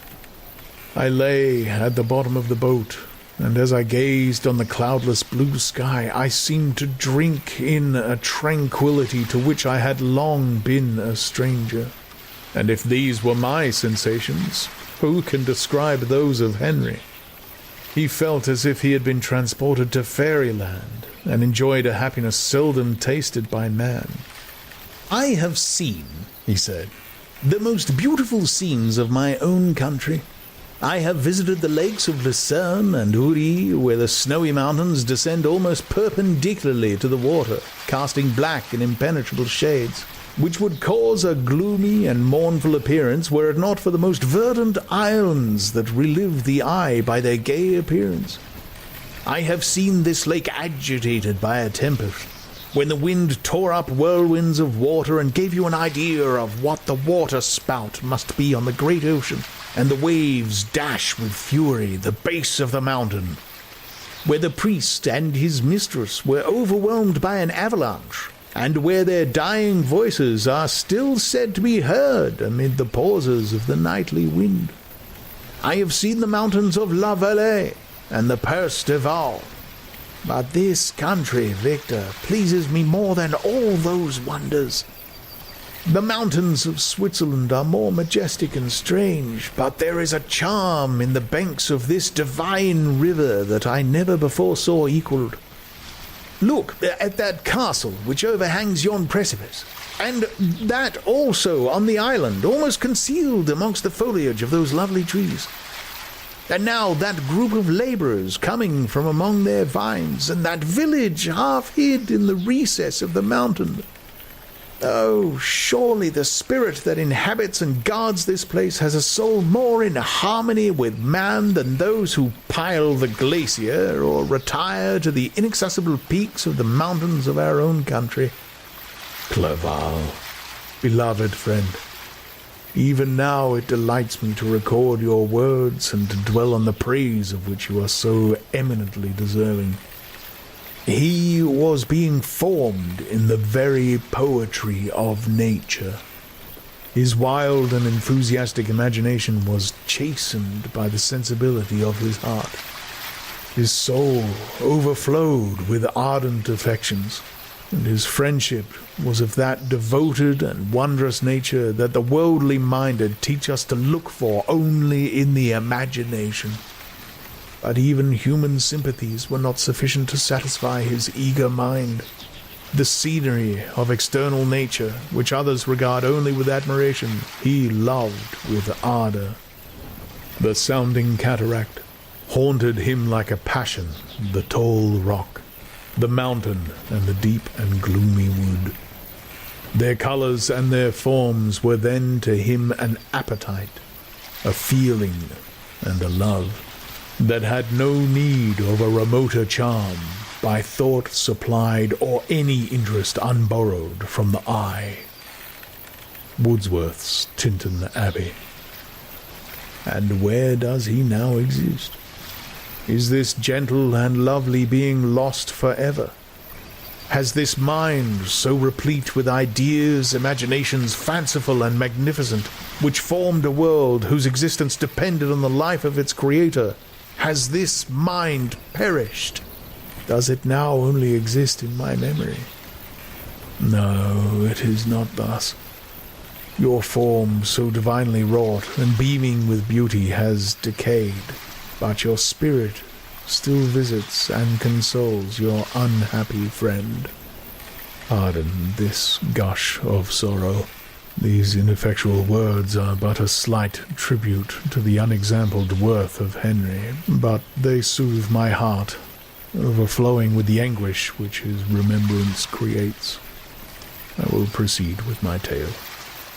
Beyond Cologne we descended to the plains of Holland, and we resolved to post the remainder of our way, for the wind was contrary, and the stream of the river was too gentle to aid us. Our journey here lost the interest arising from beautiful scenery, but we arrived in a few days at Rotterdam, whence we proceeded by sea to England. It was on a clear morning in the latter days of December that I first saw the white cliffs of Britain. The banks of the Thames presented a new scene. They were flat but fertile, and almost every town was marked by the remembrance of some story. We saw Tilbury Fort and remembered the Spanish Armada, Gravesend, Woolwich, and Greenwich, places which I had heard of even in my country. At length, we saw the numerous steeples of London, St. Paul's towering above all, and the Tower, famed in English history.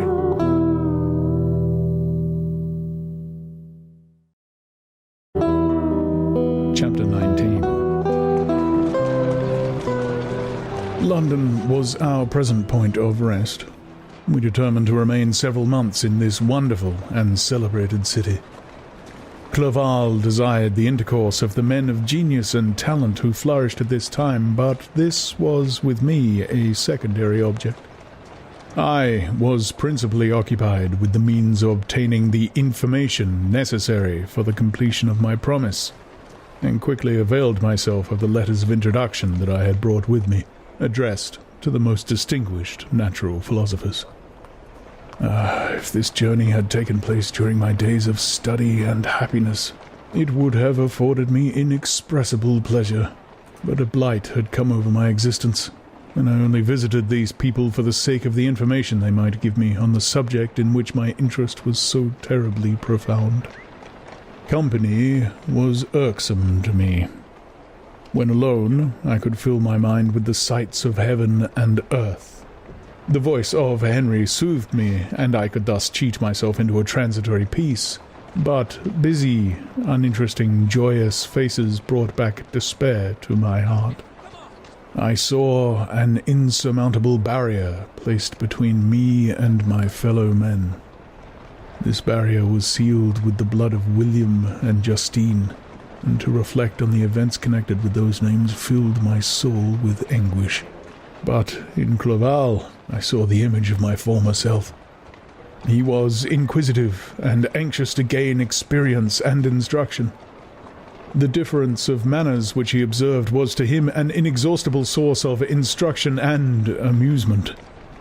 He was also pursuing an object he had long had in view.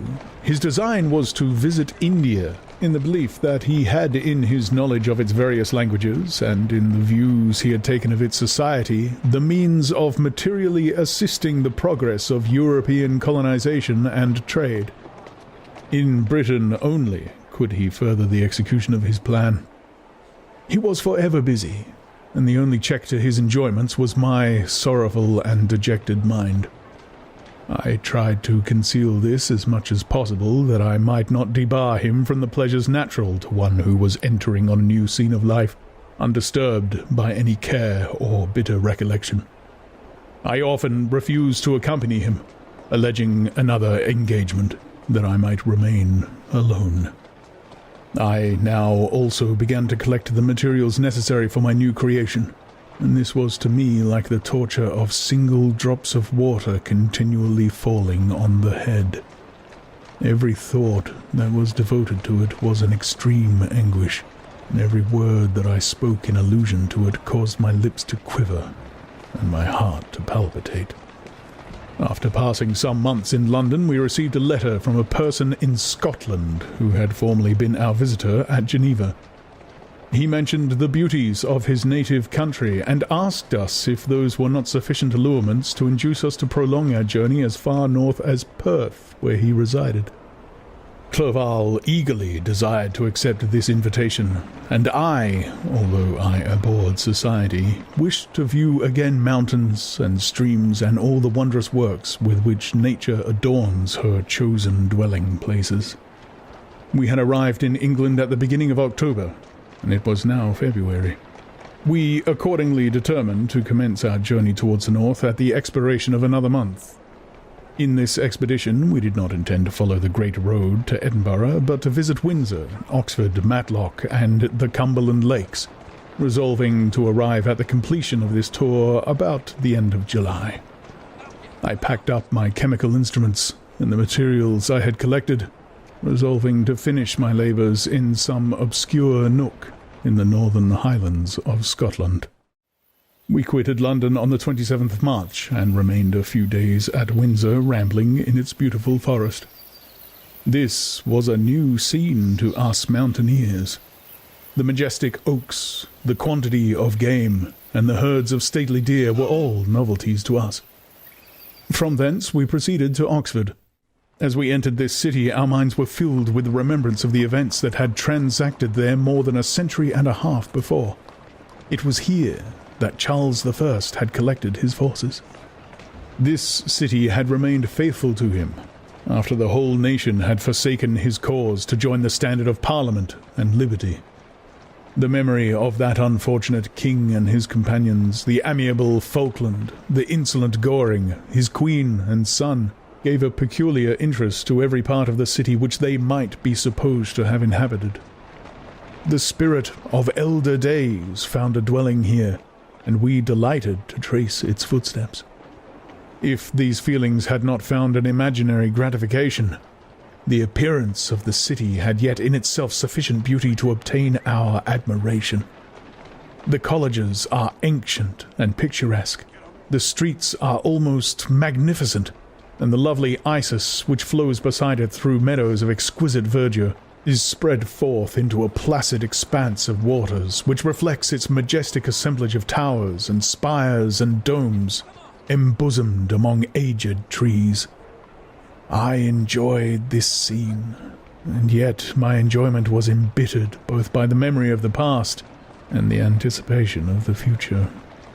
I was formed for peaceful happiness. During my youthful days, discontent never visited my mind, and if I was ever overcome by ennui, the sight of what is beautiful in nature, or the study of what is excellent and sublime in the productions of man, could always interest my heart and communicate elasticity to my spirits.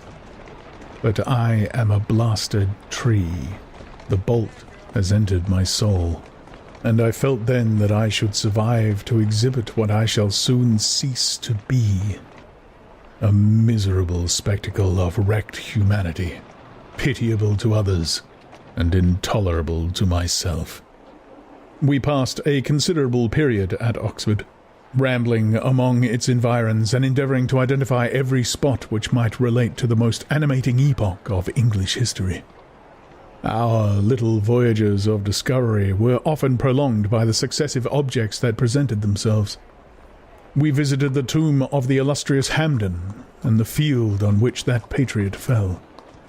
For a moment my soul was elevated from its debasing and miserable fears, to contemplate the divine ideas of liberty and self-sacrifice of which these sites were the monuments and the remembrances.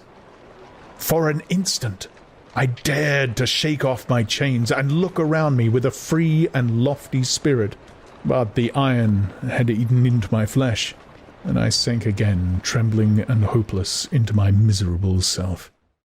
We left Oxford with regret, and proceeded to Matlock, which was our next place of rest.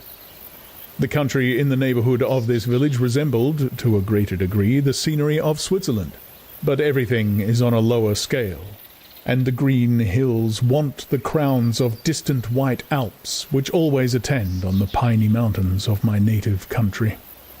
We visited the wondrous cave and the little cabinets of natural history, where the curiosities are disposed in the same manner as in the collections at Cerveau and Chamonix. The latter name made me tremble when pronounced by Henry, and I hastened to quit Matlock, with which that terrible scene was thus associated. From Derby, still journeying northwards, we passed 2 months in Cumberland and Westmoreland. I could now almost fancy myself among the Swiss mountains. The little patches of snow which yet lingered on the northern sides of the mountains, the lakes, and the dashing of the rock streams were all familiar and dear sights to me. Here also we made some acquaintances who almost contrived to cheat me into happiness. The delight of Clerval was proportionably greater than mine. His mind expanded in the company of men of talent, and he found in his own nature greater capacities and resources than he could have imagined himself to have possessed while he associated with his inferiors. "I could pass my life here," said he to me, "and amongst these mountains I should scarcely regret Switzerland and the Rhine." But he found that a traveller's life is one that includes much pain amidst its enjoyments. His feelings are forever on the stretch, and when he begins to sink into repose, he finds himself obliged to quit that on which he rests in pleasure for something new, which again engages his attention, and which also he forsakes for other novelties. We had scarcely visited the various lakes of Cumberland and Westmoreland, and conceived an affection for some of the inhabitants, when the period of our appointment with our Scotch friend arrived, and we left them to travel on. For my own part, I was not sorry. I had now neglected my promise for some time, and I feared the effects of the demon's disappointment. He might remain in Switzerland and wreak his vengeance on my relatives. This idea pursued me and tormented me at every moment from which I might otherwise have snatched repose and peace. I waited for my letters with feverish impatience. If they were delayed, I was miserable and overcome by 1,000 fears. And when they arrived, and I saw the superscription of Elizabeth or my father, I hardly dared to read and ascertain my fate. Sometimes I thought that the fiend followed me and might expedite my remissness by murdering my companion. When these thoughts possessed me, I would not quit Henry for a moment, but followed him as his shadow, to protect him from the fancied rage of his destroyer. I felt as if I had committed some great crime, the consciousness of which haunted me. I was guiltless, but I had indeed drawn down a horrible curse upon my head as mortal as that of crime. I visited Edinburgh with languid eyes and mind, and yet that city might have interested the most unfortunate being. Clerval did not like it so well as Oxford, for the antiquity of the latter city was more pleasing to him. But the beauty and regularity of the new town of Edinburgh, its romantic castle and its environs, the most delightful in the world. Arthur's Seat, St. Bernard's Well, and the Pentland Hills compensated him for the change, and filled him with cheerfulness and admiration. But I was impatient to arrive at the termination of my journey. We left Edinburgh in a week, passing through Cooper, St. Andrews, and along the banks of the Tay to Perth, where our friend expected us. But I was in no mood to laugh and talk with strangers, or enter into their feelings or plans with the good humour expected from a guest, and accordingly I told Clerval that I wished to make the tour of Scotland alone. "Do you," said I, "enjoy yourself, and let this be our rendezvous. I may be absent a month or two, but do not interfere with my motions. I entreat you, leave me to peace and solitude for a short time, and when I return, I hope it will be with a lighter heart, more congenial to your own temper." Henry wished to dissuade me, but seeing me bent on this plan, ceased to remonstrate. He entreated me to write often. "I had rather be with you," he said, "in your solitary rambles than with these Scotch people whom I do not know. Hasten, then, my dear friend, to return, that I may again feel myself somewhat at home, which I cannot do in your absence." Having parted from my friend, I determined to visit some remote spot of Scotland and finish my work in solitude. I did not doubt but that the monster followed me, and would discover himself to me when I should have finished, that he might receive his companion. With this resolution, I travelled the northern highlands, and fixed on one of the remotest of the Orkneys as the scene of my labours. It was a place fitted for such work, being hardly more than a rock whose high sides were continually beaten upon by the waves. The soil was barren, scarcely affording pasture for a few miserable cows, and oatmeal for its inhabitants, which consisted of 5 persons whose gaunt and scraggy limbs gave tokens of their miserable fare. Vegetables and bread, when they indulged in such luxuries, and even fresh water, was to be procured from the mainland, which was about 5 miles distant. On the whole island there were but 3 miserable huts, and one of these was vacant when I arrived. This I hired. It contained but 2 rooms, and these exhibited all the squalidness of the most miserable penury. The thatch had fallen in, the walls were unplastered, and the door was off its hinges. I ordered it to be repaired, bought some furniture, and took possession, an incident which would doubtless have occasioned some surprise had not all the senses of the cottagers been benumbed by want and squalid poverty. As it was, I lived ungazed at and unmolested, hardly thanked for the pittance of food and clothes which I gave. So much does suffering blunt even the coarsest sensations of men. In this retreat I devoted the morning to labour, but in the evening, when the weather permitted, I walked on the stony beach of the sea to listen to the waves as they roared and dashed at my feet. It was a monotonous, yet ever-changing scene. I thought of Switzerland. It was far different from this desolate and appalling landscape.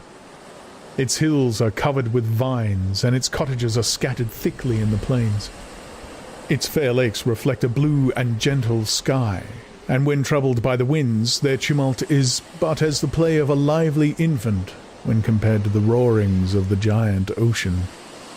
In this manner I distributed my occupations when I first arrived, but as I proceeded in my labour, it became every day more horrible and irksome to me. Sometimes I could not prevail on myself to enter my laboratory for several days, and at other times I toiled day and night in order to complete my work. It was, indeed, a filthy process in which I was engaged. During my first experiment, a kind of enthusiastic frenzy had blinded me to the horror of my employment. My mind was intently fixed on the consummation of my labour, and my eyes were shut to the horror of my proceedings. But now I went to it in cold blood, and my heart often sickened at the work of my hands. Thus situated, employed in the most detestable occupation, immersed in a solitude where nothing could for an instant call my attention from the actual scene in which I was engaged, my spirits became unequal. I grew restless and nervous. Every moment I feared to meet my persecutor. Sometimes I sat with my eyes fixed on the ground, fearing to raise them lest they should encounter the object which I so much dreaded to behold. I feared to wander from the sight of my fellow creatures, lest when alone he should come to claim his companion.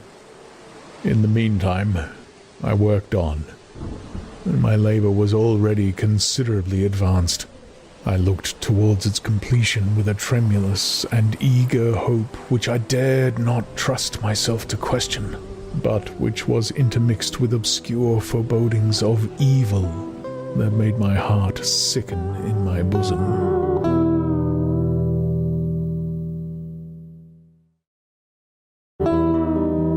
Chapter 20.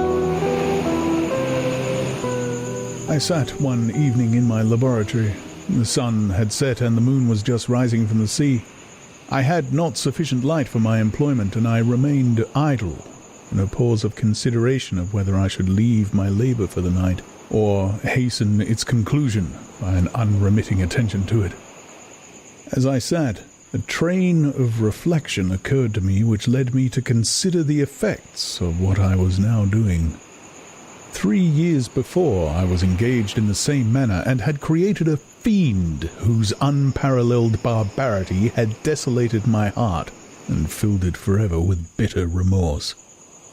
I was now about to form another being, of whose dispositions I was alike ignorant. She might become 10,000 times more malignant than her mate, and delight, for its own sake, in murder and wretchedness. He had sworn to quit the neighbourhood of man and hide himself in deserts, but she had not. And she, who in all probability was to become a thinking and reasoning animal, might refuse to comply with a compact made before her creation. They might even hate each other. The creature who already lived loathed his own deformity, and might he not conceive a greater abhorrence for it when it came before his eyes in the female form? She also might turn with disgust from him to the superior beauty of man. She might quit him, and he be again alone, exasperated by the fresh provocation of being deserted by one of his own species. Even if they were to leave Europe and inhabit the deserts of the New World, yet one of the first results of those sympathies for which the demon thirsted would be children, and a race of devils would be propagated upon the earth who might make the very existence of the species of man a condition precarious and full of terror. Had I right, for my own benefit, to inflict this curse upon everlasting generations? I had before been moved by the sophisms of the being I had created. I had been struck senseless by his fiendish threats, but now, for the first time, the wickedness of my promise burst upon me.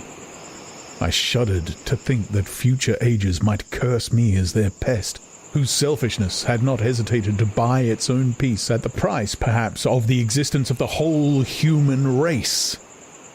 I trembled, and my heart failed within me, when, on looking up, I saw by the light of the moon the demon at the casement. A ghastly grin wrinkled his lips as he gazed on me, where I sat fulfilling the task which he had allotted to me. Yes, he had followed me in my travels. He had loitered in forests, hid himself in caves, or taken refuge in wide and deserted heaths, and he now came to mark my progress and claim the fulfillment of my promise. As I looked on him, his countenance expressed the utmost extent of malice and treachery. I thought, with a sensation of madness, on my promise of creating another like to him, and trembling with passion, tore to pieces the thing on which I was engaged. The wretch saw me destroy the creature on whose future existence he depended for happiness, and with a howl of devilish despair and revenge, withdrew.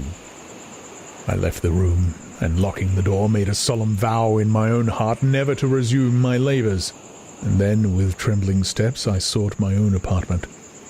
I was alone. None were near me to dissipate the gloom and relieve me from the sickening oppression of the most terrible reveries. Several hours passed, and I remained near my window gazing on the sea. It was almost motionless, for the winds were hushed, and all nature reposed under the eye of the quiet moon. A few fishing vessels alone speckled the water, and now and then the gentle breeze wafted the sound of voices as the fishermen called to one another. I felt the silence, although I was hardly conscious of its extreme profundity, until my ear was suddenly arrested by the paddling of oars near the shore, and a person landed close to my house. In a few minutes after, I heard the creaking of my door, as if someone endeavoured to open it softly. I trembled from head to foot. I felt a presentient of who it was, and wished to rouse one of the peasants who dwelt in a cottage not far from mine. But I was overcome by the sensation of helplessness so often felt in frightful dreams, when you in vain endeavour to fly from an impending danger, and was rooted to the spot. Presently I heard the sound of footsteps along the passage. The door opened, and the wretch whom I dreaded appeared. Shutting the door, he approached me and said in a smothered voice, "You have destroyed the work which you began. What is it that you intend? Do you dare to break your promise? I have endured toil and misery. I left Switzerland with you. I crept along the shores of the Rhine, among its willow islands and over the summits of its hills. I have dwelt many months in the heaths of England and amongst the deserts of Scotland. I have endured incalculable fatigue and cold and hunger. Do you dare destroy my hopes? Begone! I do break my promise. Never will I create another like yourself, equal in deformity and wickedness. Slave!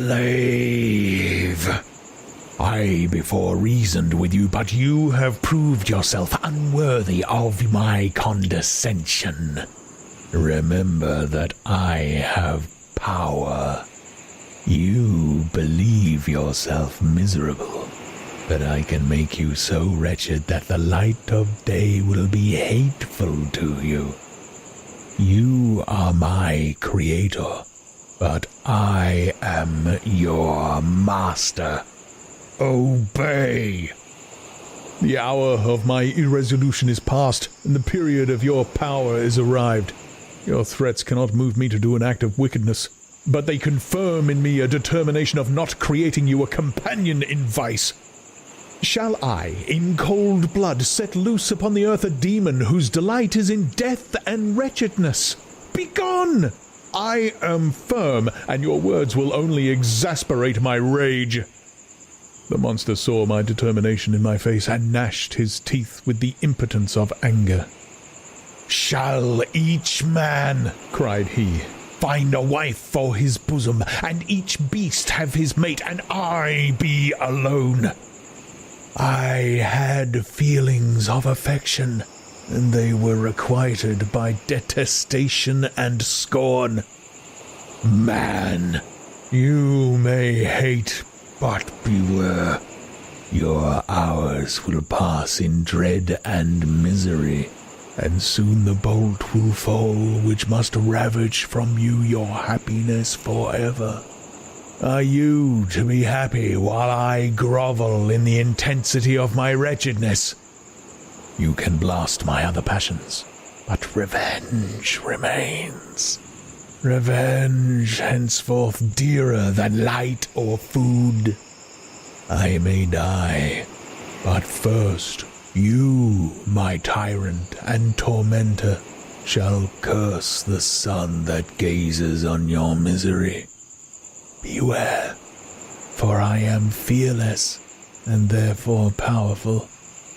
I will watch with the wiliness of a snake, that I may sting with its venom. Man, you shall repent of the injuries you inflict. Devils, cease, and do not poison the air with these sounds of malice. I have declared my resolution to, and I am no coward to bend beneath words. Leave me. I am inexorable. It is well. I go. But remember, I shall be with you on your wedding night. I started forward and exclaimed, "Villain! Before you sign my death warrant, be sure that you are yourself safe." I would have seized him, but he eluded me and quitted the house with precipitation. In a few moments I saw him in his boat, which shot across the waters with an arrowy swiftness, and was soon lost amidst the waves. All was again silent, but his words rang in my ears. I burned with rage to pursue the murderer of my peace and precipitate him into the ocean. I walked up and down my room hastily and perturbed, while my imagination conjured up 1,000 images to torment and sting me. Why had I not followed him and closed with him in mortal strife? But I had suffered him to depart, and he had directed his course towards the mainland. I shuddered to think who might be the next victim sacrificed to his insatiate revenge. And then I thought again of his words. I shall be with you on your wedding night. That, then, was the period fixed for the fulfillment of my destiny. In that hour I should die, and at once satisfy and extinguish his malice. The prospect did not move me to fear, yet when I thought of my beloved Elizabeth, of her tears and endless sorrow, when she should find her lover so barbarously snatched from her, tears, the first I had shed for many months, streamed from my eyes, and I resolved not to fall before my enemy without a bitter struggle. The night passed away, and the sun rose from the ocean. My feelings became calmer, if it may be called calmness when the violence of rage sinks into the depths of despair.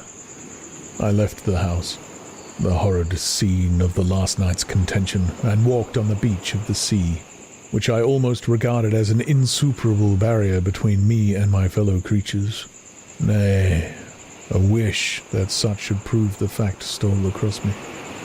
I desired that I might pass my life on that barren rock, wearily, it is true, but uninterrupted by any sudden shock of misery.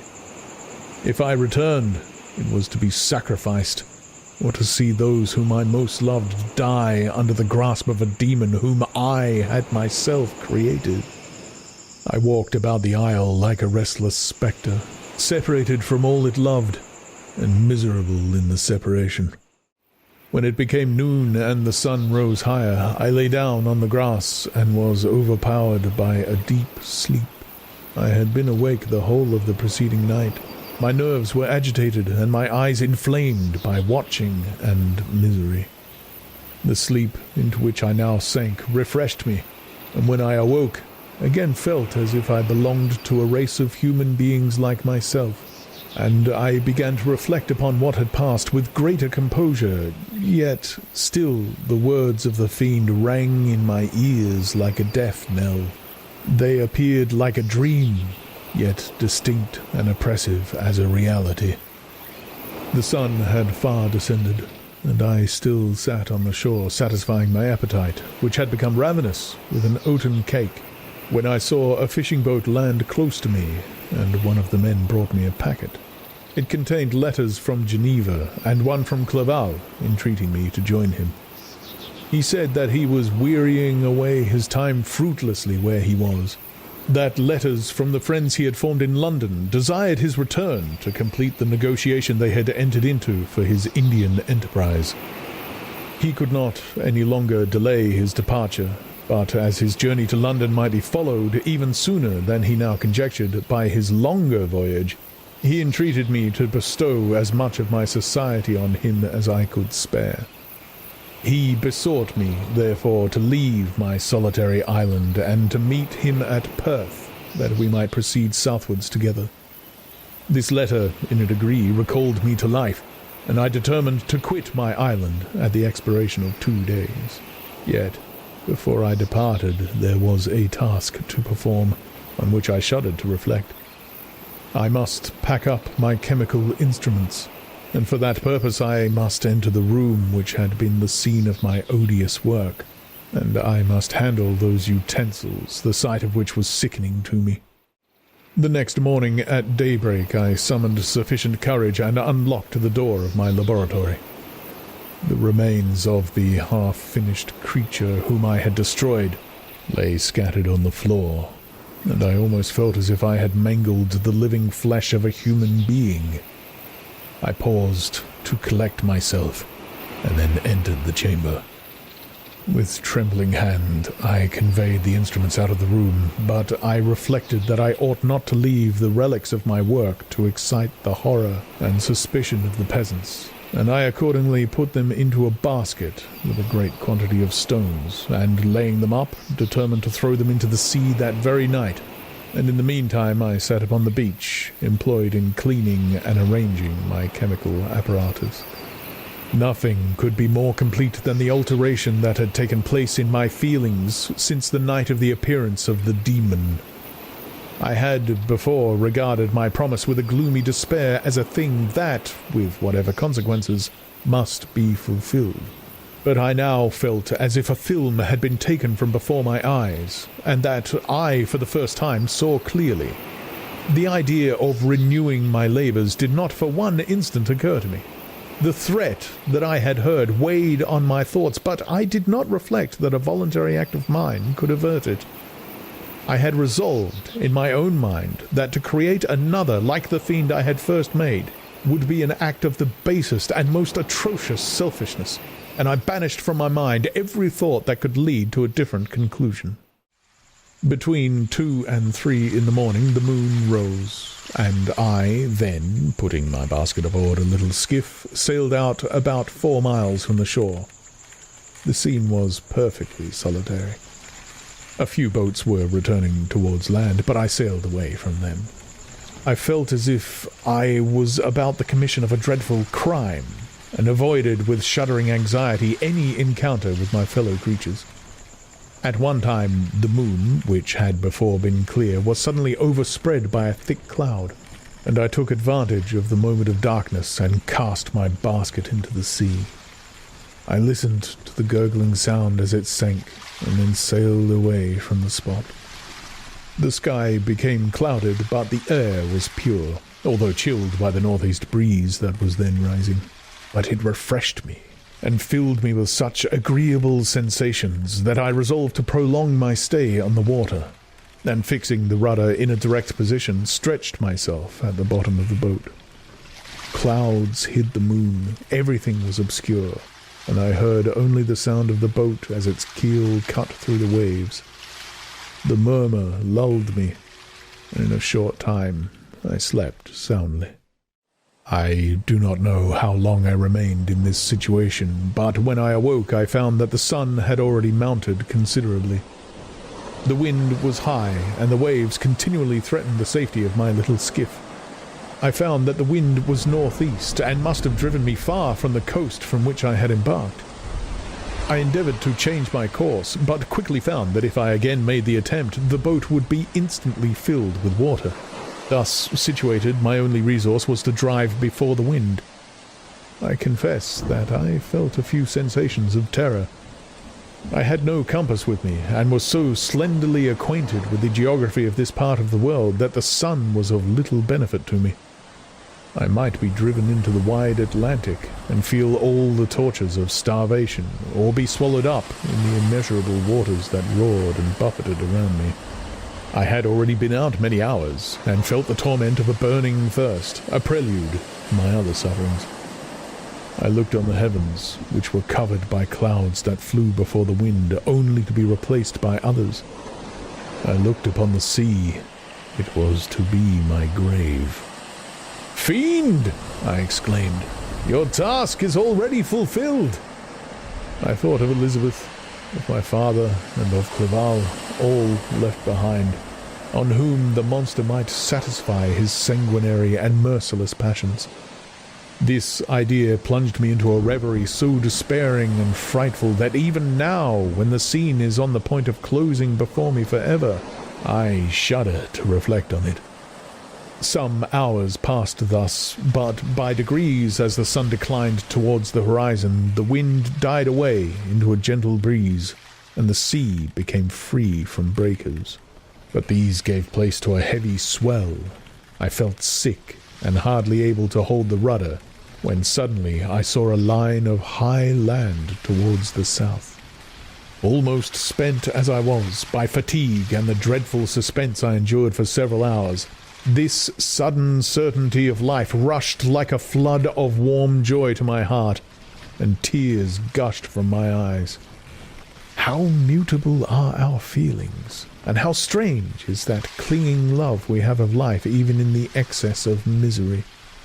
I constructed another sail with a part of my dress, and eagerly steered my course towards the land.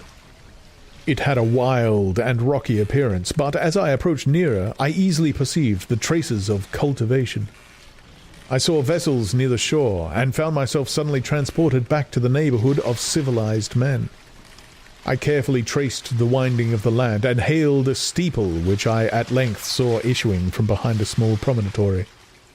As I was in a state of extreme debility, I resolved to sail directly towards the town, as a place where I could most easily procure nourishment. Fortunately, I had money with me. As I turned the promontory, I perceived a small, neat town and a good harbour, which I entered, my heart bounding with joy at my unexpected escape. As I was occupied in fixing the boat and arranging the sails, several people crowded towards the spot. They seemed much surprised at my appearance, but instead of offering me any assistance, whispered together with gestures that at any other time might have produced in me a slight sensation of alarm. As it was, I merely remarked that they spoke English, and I therefore addressed them in that language. "My good friends," said I, "will you be so kind as to tell me the name of this town and inform me where I am?" "You'll know that soon enough," replied a man with a hoarse voice. "Maybe you are come to a place that will not prove much to your taste, but you will not be consulted as to your quarters, I promise you." I was exceedingly surprised on receiving so rude an answer from a stranger, and I was also disconcerted on perceiving the frowning and angry countenances of his companions. "Why do you answer me so roughly?" I replied. "Surely it is not the custom of Englishmen to receive strangers so inhospitably?" "I do not know," said the man, "what the custom of the English might be, but it is the custom of the Irish to hate villains." While this strange dialogue continued, I perceived the crowd rapidly increase. Their faces expressed a mixture of curiosity and anger, which annoyed and in some degree alarmed me. I inquired the way to the inn, but no one replied. I then moved forward, and a murmuring sound arose from the crowd as they followed me and surrounded me, when an ill-looking man approaching tapped me on the shoulder and said, "Come, sir, you must follow me to Mr. Kerwin's to give an account of yourself." "Who is Mr. Kerwin? Why am I to give an account of myself? Is this not a free country?" "Aye, sir, free enough for honest folks. Mr. Kerwin is a magistrate, and you are to give an account of the death of a gentleman who was found murdered here last night." This answer startled me, but I presently recovered myself. I was innocent, that could easily be proved. Accordingly, I followed my conductor in silence, and was led to one of the best houses in the town.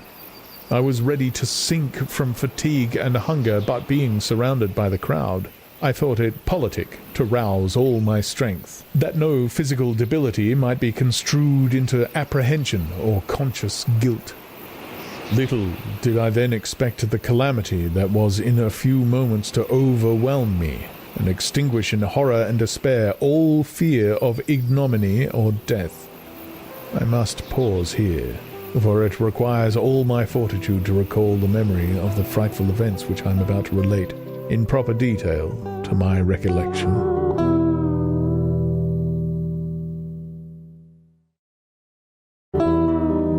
Chapter 21.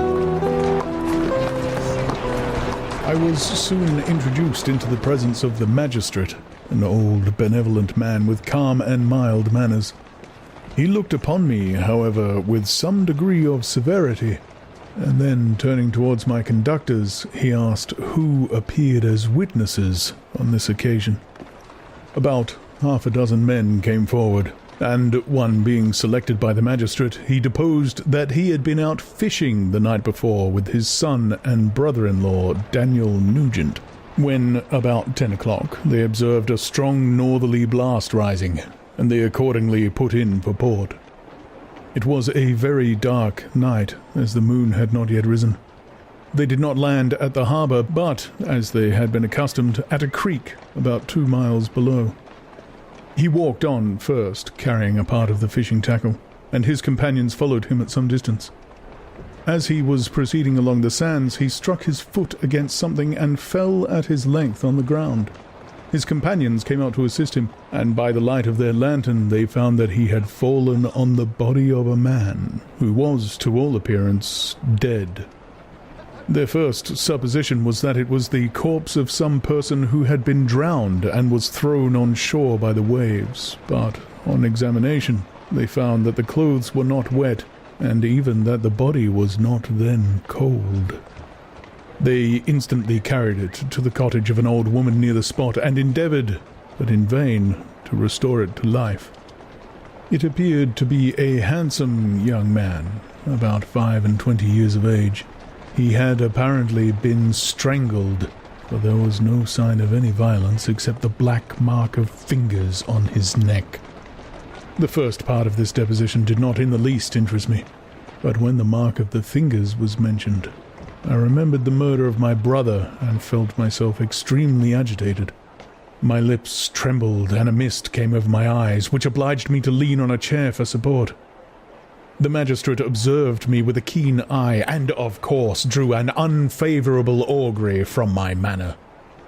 The son confirmed his father's account, but when Daniel Nugent was called, he swore positively that just before the fall of his companion, he saw a boat with a single man in it, at a short distance from the shore, and as far as he could judge by the light of a few stars, it was the same boat in which I had just landed.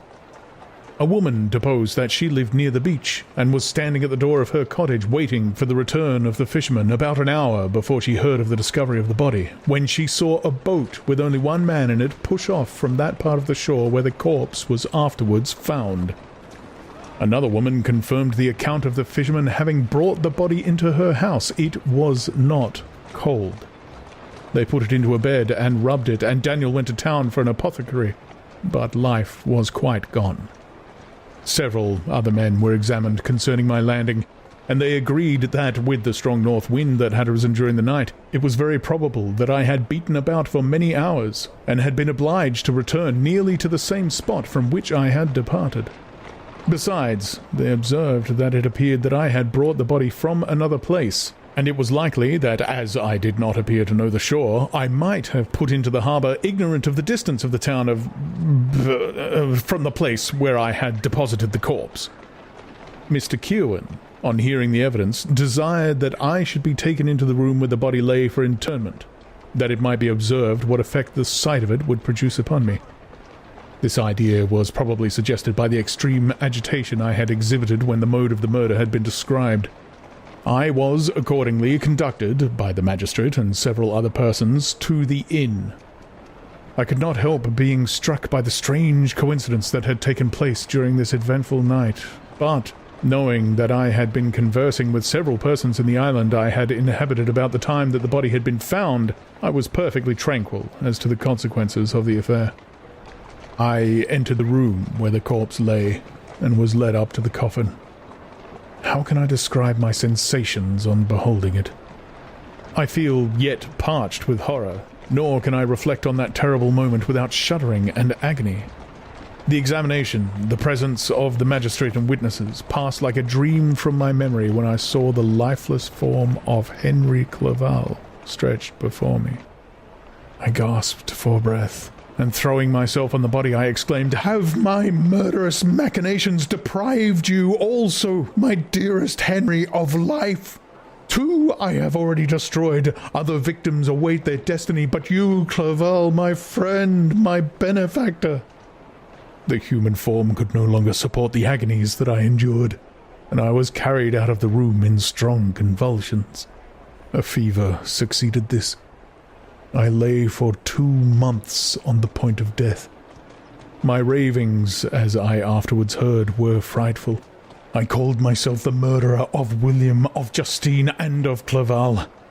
Sometimes I entreated my attendants to assist me in the destruction of the fiend by whom I was tormented, and at others I felt the fingers of the monster already grasping my neck, and screamed aloud with agony and terror. Fortunately, as I spoke my native language, Mr. Kerwin alone understood me, but my gestures and bitter cries were sufficient to affright the other witnesses. Why did I not die? More miserable than man ever was before, why did I not sink into forgetfulness and rest?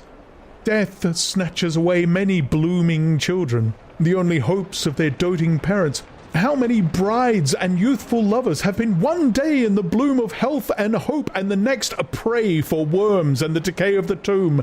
Of what materials was I made that I could thus resist so many shocks which, like the turning of the wheel, continually renewed the torture? But I was doomed to live. and in 2 months found myself as awaking from a dream in a prison, stretched on a wretched bed, surrounded by jailers, turnkeys, bolts, and all the miserable apparatus of a dungeon. It was morning, I remember, when I thus awoke to understanding. I had forgotten the particulars of what had happened, and only felt as if some great misfortune had suddenly overwhelmed me. But when I looked around and saw the barred windows and the squalidness of the room in which I was, all flashed across my memory, and I groaned bitterly. This sound disturbed an old woman who was sleeping in a chair beside me. She was a hired nurse, the wife of one of the turnkeys, and her countenance expressed all those bad qualities which often characterize that class. The lines of her face were hard and rude, like that of persons accustomed to see without sympathizing in sights of misery. Her tone expressed her entire indifference. She addressed me in English, and the voice struck me as one that I had heard during my sufferings. "Are you better now, sir?" said she. I replied in the same language with a feeble voice. "I believe I am. But if it be all true, if indeed I did not dream, I am sorry that I am still alive to feel this misery and horror." "For that matter," replied the old woman, "if you mean about the gentleman you murdered, I believe that it were better for you if you were dead, for I fancy it will go hard with you. However, that's none of my business. I'm sent to nurse you and get you well. I do my duty with a safe conscience. It were well if everybody did the same." I turned with loathing from the woman who could utter so unfeeling a speech to a person just saved, on the very edge of death, but I felt languid and unable to reflect on all that had passed. The whole series of my life appeared to me as a dream. I sometimes doubted if indeed it were all true, for it never presented itself to my mind with the force of reality. As the images that floated before me became more distinct, I grew feverish. A darkness pressed around me. No one was near me who soothed me with the gentle voice of love. No dear hand supported me. The physician came and prescribed medicines, and the old woman prepared them for me, but utter carelessness was visible in the first, and the expression of brutality was strongly marked in the visage of the second. Who could be interested in the fate of a murderer but the hangman who would gain his fee? These were my first reflections, but I soon learned that Mr. Kerwin had shown me extreme kindness. He had caused the best room in the prison to be prepared for me. Wretched, indeed, was the best, and it was he who had provided a physician and a nurse. It is true he seldom came to see me, for although he ardently desired to relieve the sufferings of every human creature, he did not wish to be present at the agonies and miserable ravings of a murderer. He came, therefore, sometimes to see that I was not neglected, but his visits were short and with long intervals. One day, while I was gradually recovering, I was seated in a chair, my eyes half open and my cheeks livid like those in death. I was overcome by gloom and misery, and often reflected I had better seek death than desire to remain in a world which to me was replete with wretchedness. At one point, I considered whether I should not declare myself guilty and suffer the penalty of the law, less innocent than poor Justine had been. Such were my thoughts when the door of my apartment was opened and Mr. Kerwin entered. His countenance expressed sympathy and compassion. He drew a chair close to mine and addressed me in French. "I fear that this place is very shocking to you. Could I do anything to make you more comfortable?" "I thank you, but all that you mention is nothing to me. On the whole earth there is no comfort which I am capable of receiving. I know that the sympathy of a stranger can be but of little relief to one borne down as you are by so strange a misfortune. But you will, I hope, soon quit this melancholy abode, for doubtless evidence can easily be brought to free you from the criminal charge. That is my least concern. I am, by a course of strange events, become the most miserable of mortals. Persecuted and tortured as I am and have been, can death be any evil to me? Nothing, indeed, could be more unfortunate and agonizing than the strange chances that have lately occurred. You were thrown by some surprising accident on this shore, renowned for its hospitality, seized immediately and charged with murder. The first sight that was presented to your eyes was the body of your friend, murdered in so unacceptable a manner and placed, as it were, by some fiend across your path. As Mr. Cohen said this, notwithstanding the agitation I endured on this retrospect of my sufferings, I also felt considerable surprise at the knowledge he seemed to possess concerning me. I suppose some astonishment was exhibited in my countenance, for Mr. Cohen hastened to say, "Immediately upon your being taken ill, all the papers that were on your person were brought me, and I examined them that I might discover some trace by which I could send to your relations an account of your misfortune and illness. I found several letters, and among others one which I discovered from its commencement to be from your father. I instantly wrote to Geneva. Nearly 2 months have elapsed since the departure of my letter, but you are ill. Even now you tremble. You are unfit for agitation of any kind. This suspense is 1,000 times worse than the most horrible event.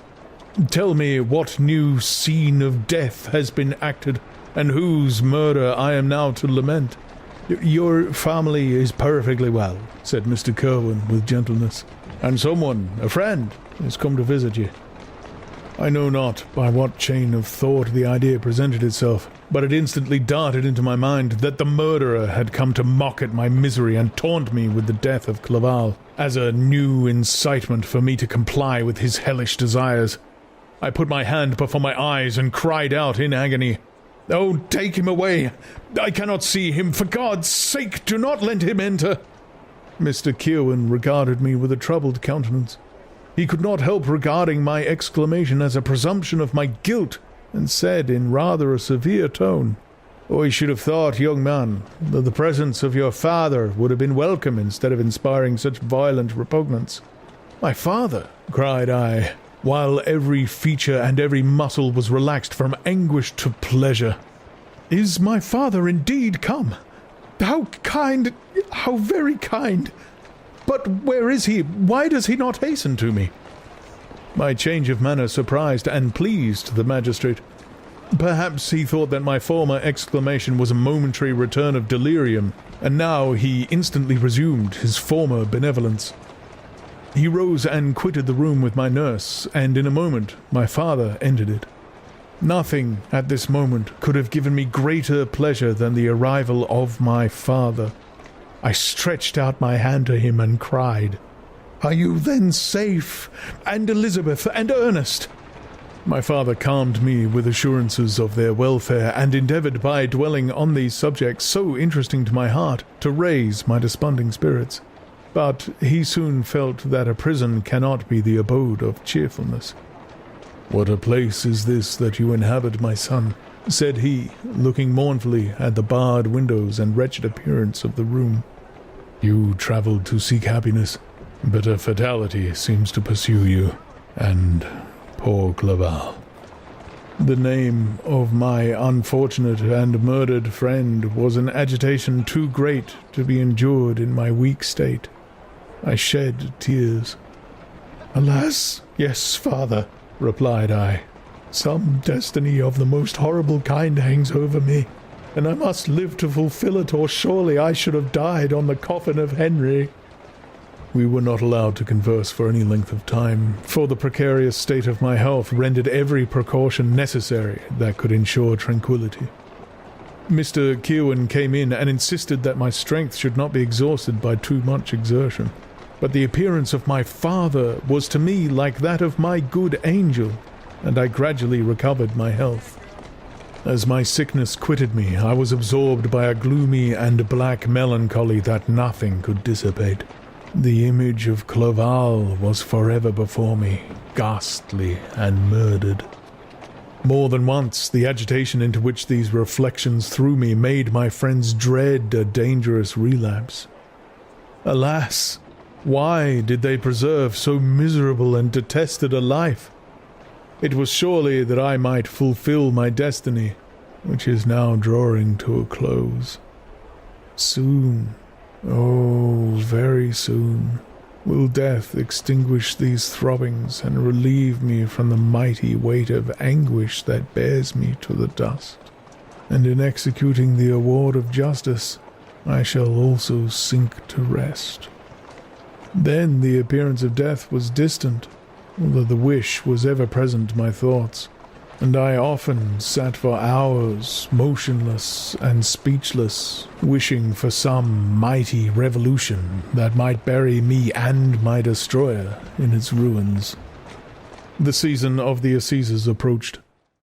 I had already been 3 months in prison, and although I was still weak and in continual danger of a relapse, I was obliged to travel nearly 100 miles to the country town where the court was held.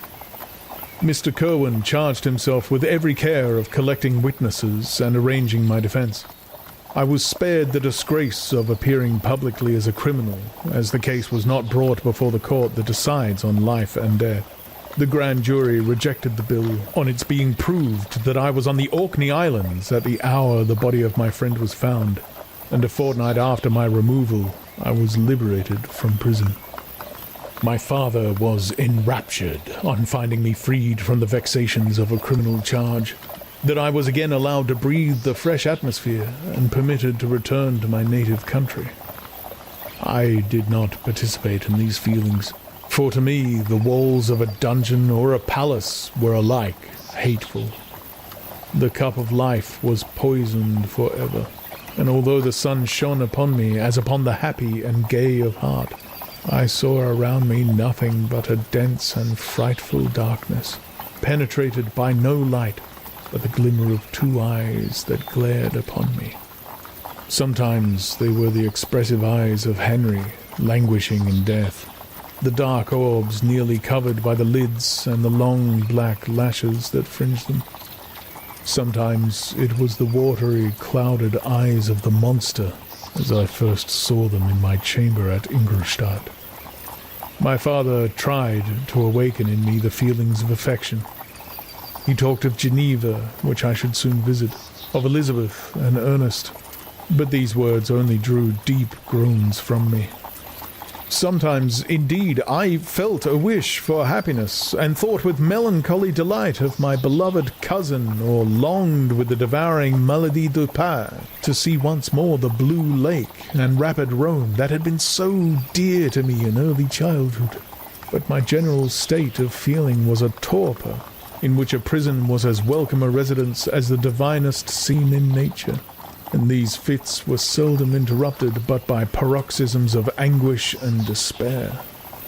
At these moments I often endeavoured to put an end to the existence I loathed, and it required unceasing attendance and vigilance to restrain me from committing some dreadful act of violence.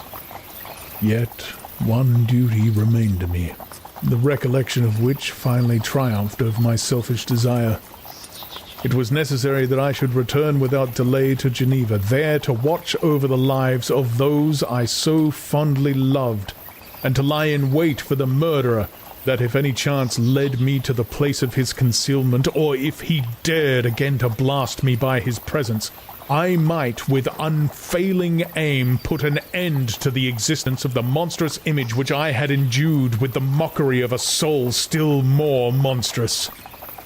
My father still desired to delay our departure, fearful that I could not sustain the fatigue of a journey, for I was a shattered wreck, the shadow of a human being. My strength was gone. I was a mere skeleton, and fever night and day preyed upon my wasted frame. Still, as I urged our leaving Ireland with such inquietude and impatience, my father thought it best to yield. We took our passage on board a vessel bound to Havre de Grace, and sailed with a fair wind from the Irish shores. It was midnight. I lay on the deck looking at the stars and listening to the dashing of the waves. I hailed the darkness, and shut Ireland from my sight, and my pulse beat with a feverish joy when I reflected that I should soon see Geneva. The past appeared to me in the light of a frightful dream, Yet the vessel in which I was, the wind that blew me from the detested shore of Ireland, and the sea which surrounded me, told me too forcibly that I was deceived by no vision, and that Clerval, my friend and dearest companion, had fallen a victim to me and the monster of my creation. I repassed, in my memory, my whole life, my quiet happiness while residing with my family in Geneva, the death of my mother, and my departure for Ingolstadt. I remembered, shuddering, the mad enthusiasm that hurried me on to the creation of my hideous enemy, and I called to mind the night in which he first lived. I was unable to pursue the train of thought. 1,000 feelings pressed upon me, and I wept bitterly. Ever since my recovery from the fever, I had been in the custom of taking every night a small quantity of laudanum, for it was by means of this drug only that I was enabled to gain the rest necessary for the preservation of life. Oppressed by the recollection of my various misfortunes, I now swallowed double my usual quantity, and soon slept profoundly. But sleep did not afford me respite from thought and misery. My dreams presented 1,000 objects that scared me. Towards morning I was possessed by a kind of nightmare. I felt the fiend's grasp in my neck, and could not free myself from it. Groans and cries rang in my ears. My father, who was watching over me, perceiving my restlessness, awoke me. The dashing waves were around, the cloudy sky above. The fiend was not here. A sense of security, a feeling that a truce was established between the present hour and the irresistible, disastrous future imparted to me a kind of calm forgetfulness, of which the human mind is, by its structure, peculiarly susceptible.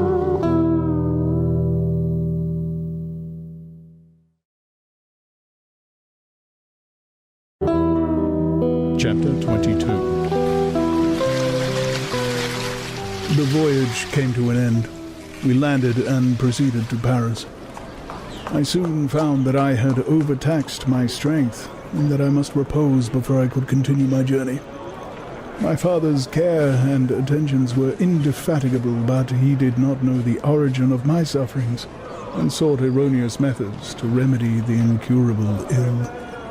He wished me to seek amusement in society. I abhorred the face of man. Oh, not abhorred. They were my brethren, my fellow beings, and I felt attracted even to the most repulsive among them as to creatures of an angelic nature and celestial mechanism. But I felt that I had no right to share their intercourse. I had unchained an enemy among them, whose joy it was to shed their blood and to revel in their groans. How they would each and all abhor me and hunt me from the world, did they know my unhallowed acts and the crimes which had their source in me. My father yielded at length to my desire to avoid society, and strove by various arguments to banish my despair. Sometimes he thought that I felt deeply the degradation of being obliged to answer a charge of murder, and he endeavored to prove to me the futility of pride. "Alas, my father," said I, "how little do you know me? Human beings, their feelings and passions would indeed be degraded if such a wretch as I felt pride. Justine, poor, unhappy Justine, was as innocent as I, and she suffered the same charge. She died for it, and I am the cause of this. I murdered her. William, Justine, and Henry, they all died by my hands." My father had often, during my imprisonment, heard me make the same assertion. When I thus accused myself, he sometimes seemed to desire an explanation, and at others he appeared to consider it as the offspring of delirium, and that, during my illness, some idea of this kind had presented itself to my imagination, the remembrance of which I preserved in my convalescence. I avoided explanation and maintained a continual silence concerning the wretch I had created. I had a persuasion that I should be supposed mad, and this in itself would forever have chained my tongue, but besides, I could not bring myself to disclose a secret which would fill my hero with consternation and make fear and unnatural horror the inmates of his breast. I checked, therefore, my impatient thirst for sympathy, and was silent when I would have given the world to have confided the fatal secret. Yet, still, words like those I have recorded would burst uncontrollably from me. I could offer no explanation of them, but their truth in part relieved the burden of my mysterious woe. Upon this occasion, my father said, with an expression of unbounded wonder, "My dearest Victor, what infatuation is this? My dear son, I entreat you never to make such an assertion again." "I am not mad," I cried energetically. "The sun and the heavens who have viewed my operations can bear witness of my truth. I am the assassin of those most innocent victims. They died by my machinations. 1,000 times would I have shed my own blood, drop by drop, to have saved their lives, but I could not, my father. Indeed, I could not sacrifice the whole human race." The conclusion of this speech convinced my father that my ideas were deranged, and he instantly changed the subject of our conversation and endeavored to alter the course of my thoughts. He wished, as much as possible, to obliterate the memory of the scenes that had taken place in Ireland, and never alluded to them or suffered me to speak of my misfortunes. As time passed away, I became more calm. Misery had her dwelling in my heart, but I no longer talked in the same incoherent manner of my own crimes. Sufficient for me was the consciousness of them. By the utmost self-violence, I curbed the imperious voice of wretchedness, which sometimes desired to declare itself to the whole world, and my manners were calmer and more composed than they had ever been since my journey to the Sea of Ice. A few days before we left Paris on our way to Switzerland, I received the following letter from Elizabeth. "My dear friend, it gave me the greatest pleasure to receive a letter from my uncle dated at Paris. You are no longer a formidable distance, and I may hope to see you in less than a fortnight. My poor cousin, how much you must have suffered. I expect to see you looking even more ill than when you quitted Geneva. This winter has been passed most miserably, tortured as I have been by anxious suspense. Yet I hope to see peace in your countenance, and to find that your heart is not totally void of comfort and tranquillity. Yet I fear that the same feelings now exist that made you so miserable a year ago, even perhaps augmented by time. I would not disturb you at this period when so many misfortunes weigh upon you, but a conversation that I had with my uncle previous to his departure renders some explanation necessary before we meet." "Explanation? You may possibly say, what can Elizabeth have to explain? If you really say this, my questions are answered and all my doubts satisfied. But you are distant from me, and it is possible that you may dread and yet be pleased with this explanation. And in a probability of this being the case, I dare not any longer postpone writing what, during your absence, I have often wished to express to you, but have never had the courage to begin. You well know, Victor, that our union has been the favourite plan of your parents ever since our infancy. We were told this when young, and taught to look forward to it as an event that would certainly take place. We were affectionate playfellows during childhood, and I believe dear and valued friends to one another as we grew older. But as brother and sister often entertain a lively affection towards each other without desiring a more intimate union, may not such also be our case? Tell me, dearest Victor, answer me. I conjure you by our mutual happiness with simple truth. Do you not love another? You have travelled. You have spent several years of your life at Ingolstadt, and I confess to you, my friend, that when I saw you last autumn so unhappy, flying to solitude from the society of every creature, I could not help supposing that you might regret our connection and believe yourself bound in honor to fulfill the wishes of your parents, although they oppose themselves to your inclinations. But this is false reasoning. I confess to you, my friend, that I love you, and that in my airy dreams of futurity you have been my constant friend and companion. But it is your happiness I desire, as well as my own, when I declare to you that our marriage would render me eternally miserable unless it were the dictate of your own free choice. Even now I weep to think that, borne down as you are by the cruelest misfortunes, you may stifle, by the word honor, all hope of that love and happiness which would alone restore you to yourself. I, who have so disinterested an affection for you, may increase your miseries tenfold by being an obstacle to your wishes.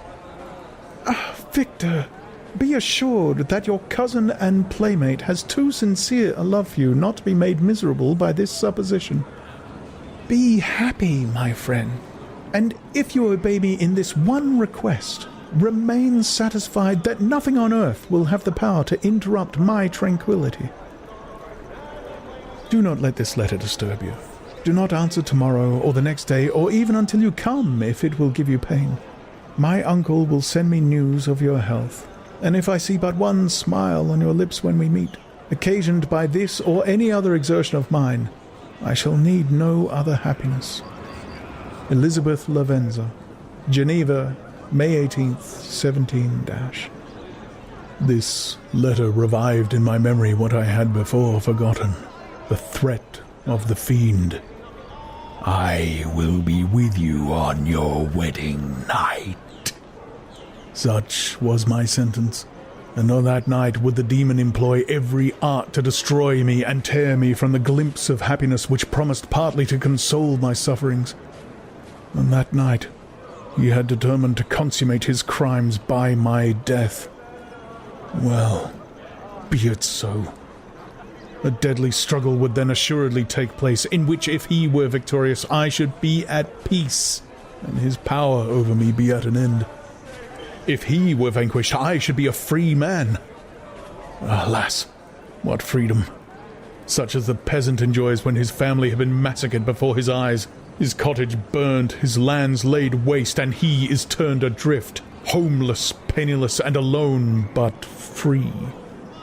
Such would be my liberty, except that in my Elizabeth I possessed a treasure, alas, balanced by those horrors of remorse and guilt which would pursue me until death. Sweet and beloved Elizabeth!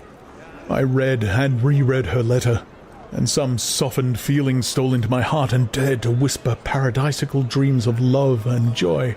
But the apple was already eaten, and the angel's arm bared to drive me from all hope.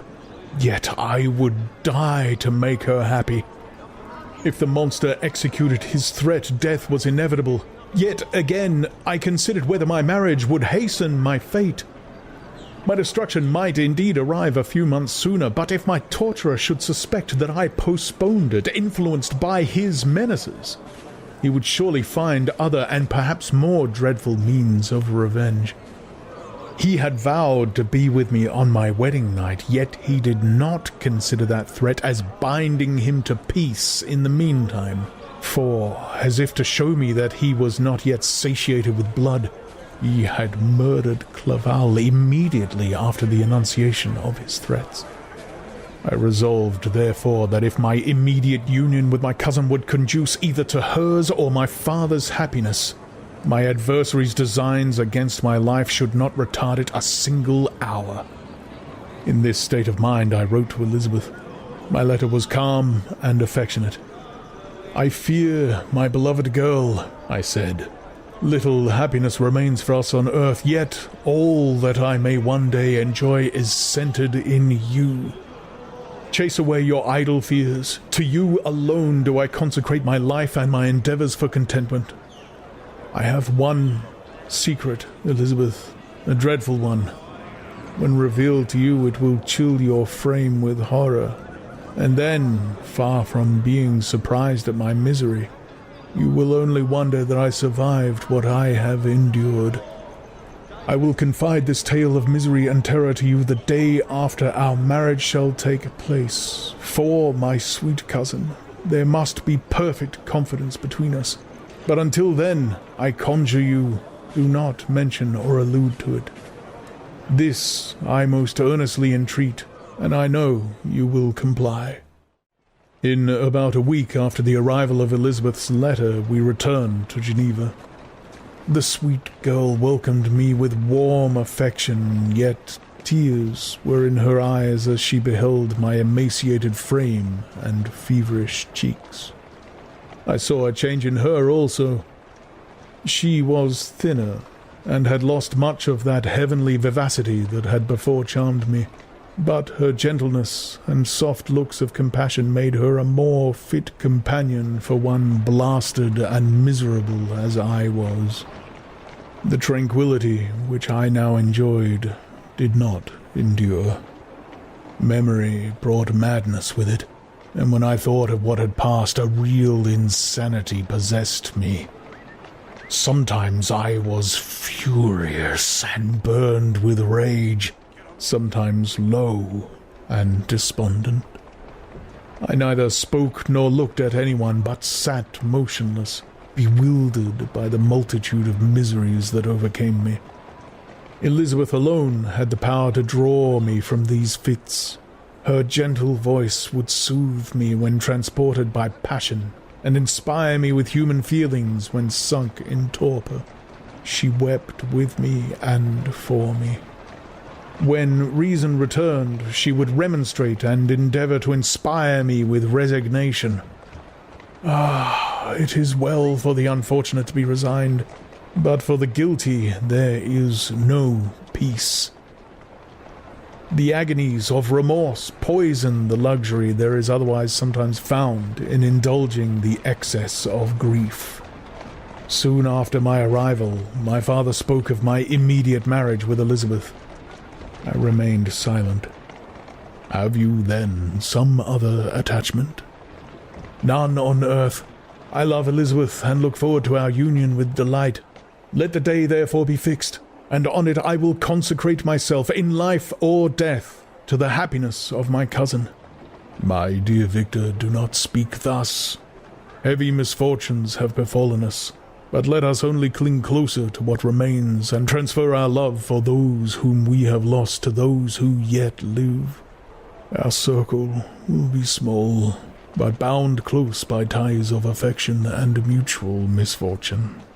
And when time shall have softened your despair, new and dear objects of care will be born to replace those of whom we have been so cruelly deprived." Such were the lessons of my father. But to me, the remembrance of that threat returned.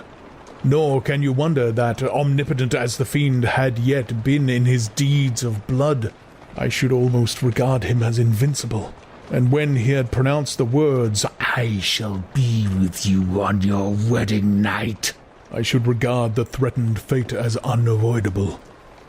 But death was no evil to me if the loss of Elizabeth were balanced with it, and I, therefore, with a contented and even cheerful countenance, agreed with my father that if my cousin would consent, the ceremony should take place in 10 days, and thus put, as I imagined, the seal to my fate. Great God! If for one instant I had thought what might be the hellish intention of my fiendish adversary, I would rather have banished myself forever from my native country, and wandered a friendless outcast over the earth, than have consented to this miserable marriage. But, as if possessed of magic powers, the monster had blinded me to his real intentions, and when I thought that I had prepared only my own death, I hastened that of a far dearer victim. As the period fixed for our marriage drew nearer, whether from cowardice or a prophetic feeling, I felt my heart sink within me. But I concealed my feelings by an appearance of hilarity that brought smiles and joy to the countenance of my father, but hardly deceived the ever-watchful and nicer eye of Elizabeth. She looked forward to our union with placid contentment, not unmingled with a little fear which past misfortunes had impressed, that what now appeared certain and tangible happiness might soon dissipate into an airy dream, and leave no trace but deep and everlasting regret. Preparations were made for the event. Congratulatory visits were received, and all wore a smiling appearance. I shut up, as well I could, in my own heart the anxiety that preyed there, and entered with seeming earnestness into the plans of my father, although they might only serve as the decorations of my tragedy. Through my father's exertions, a part of the inheritance of Elizabeth had been restored to her by the Austrian government. A small possession on the shores of Como belonged to her. It was agreed that immediately after our union we should proceed to Villa Lavenza and spend our first days of happiness beside the beautiful lake near which it stood. In the meantime, I took every precaution to defend my person in case the fiend should openly attack me. I carried pistols and a dagger constantly about me, and was ever on the watch to prevent artifice, and by these means gained a greater degree of tranquillity. Indeed, as the period approached, the threat appeared more as a delusion, not to be regarded as worthy to disturb my peace, while the happiness I hoped for in my marriage wore a greater appearance of certainty, as the day fixed for its solemnization drew nearer, as I heard it continually spoken of as an occurrence which no accident could possibly prevent. Elizabeth seemed happy. My tranquil demeanour contributed greatly to calm her mind. But on the day that was to fulfill my wishes and my destiny, she was melancholy, and a presentiment of evil pervaded her. And perhaps also she thought of the dreadful secret which I had promised to reveal to her on the following day. My father was in the meantime overjoyed, and in the bustle of preparation only recognized in the melancholy of his niece the diffidence of a bride. After the ceremony was performed, a large party assembled at my father's, but it was agreed that Elizabeth and I should commence our journey by water, sleeping that night at Evian, and continuing our voyage on the following day. The day was fair, the wind favourable, all smiled on our nuptial embarkation.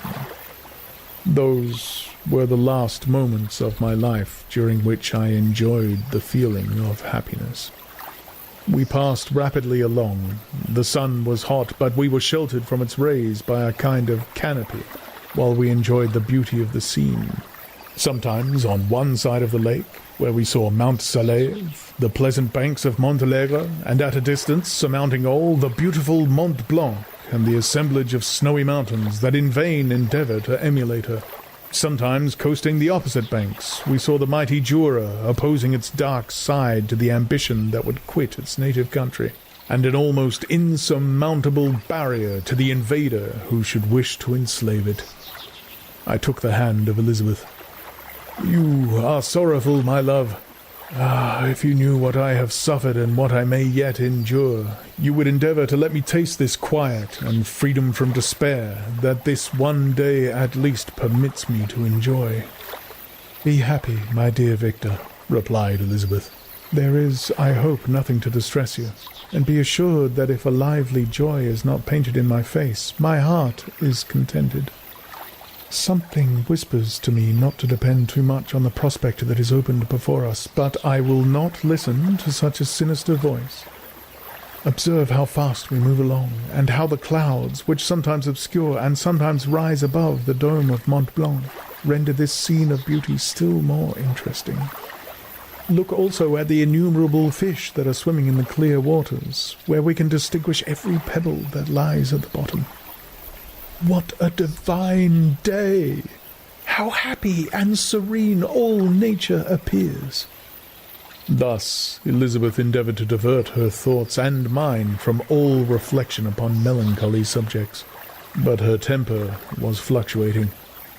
Joy for a few instants shone in her eyes, but it continually gave place to distraction and reverie. The sun sank lower in the heavens.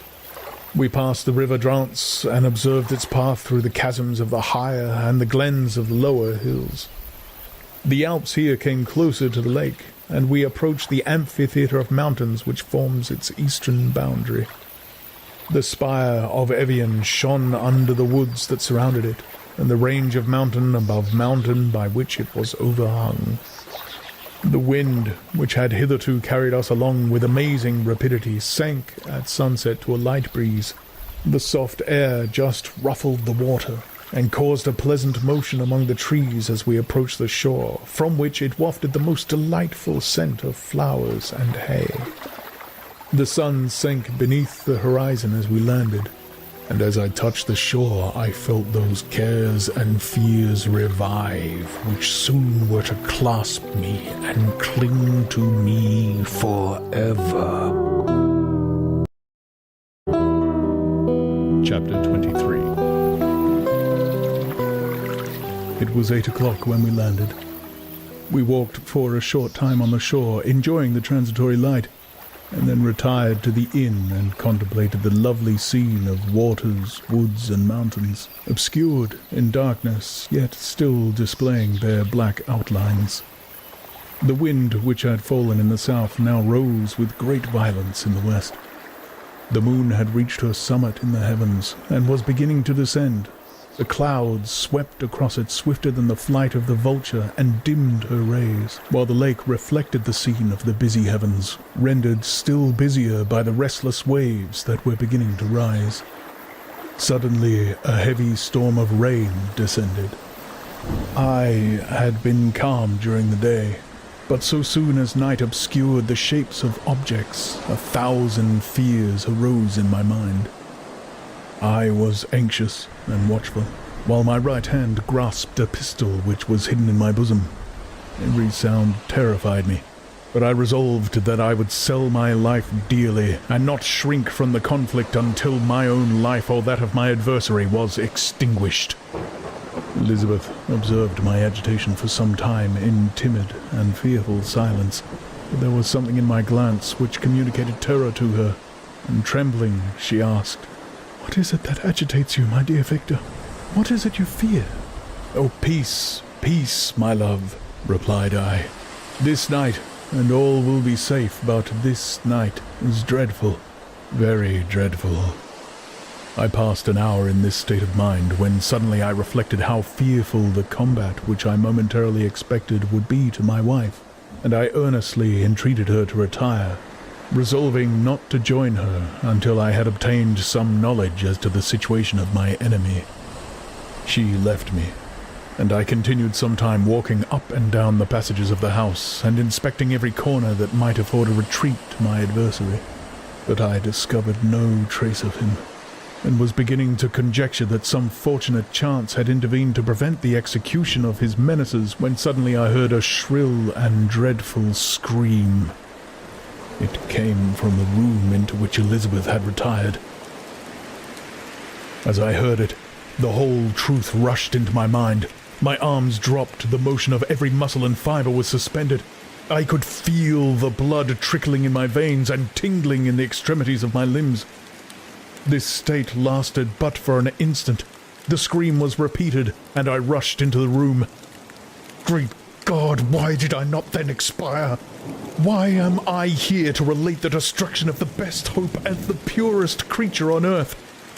She was there, lifeless and inanimate, thrown across the bed, her hair hanging down and her pale and distorted features half covered by her hair.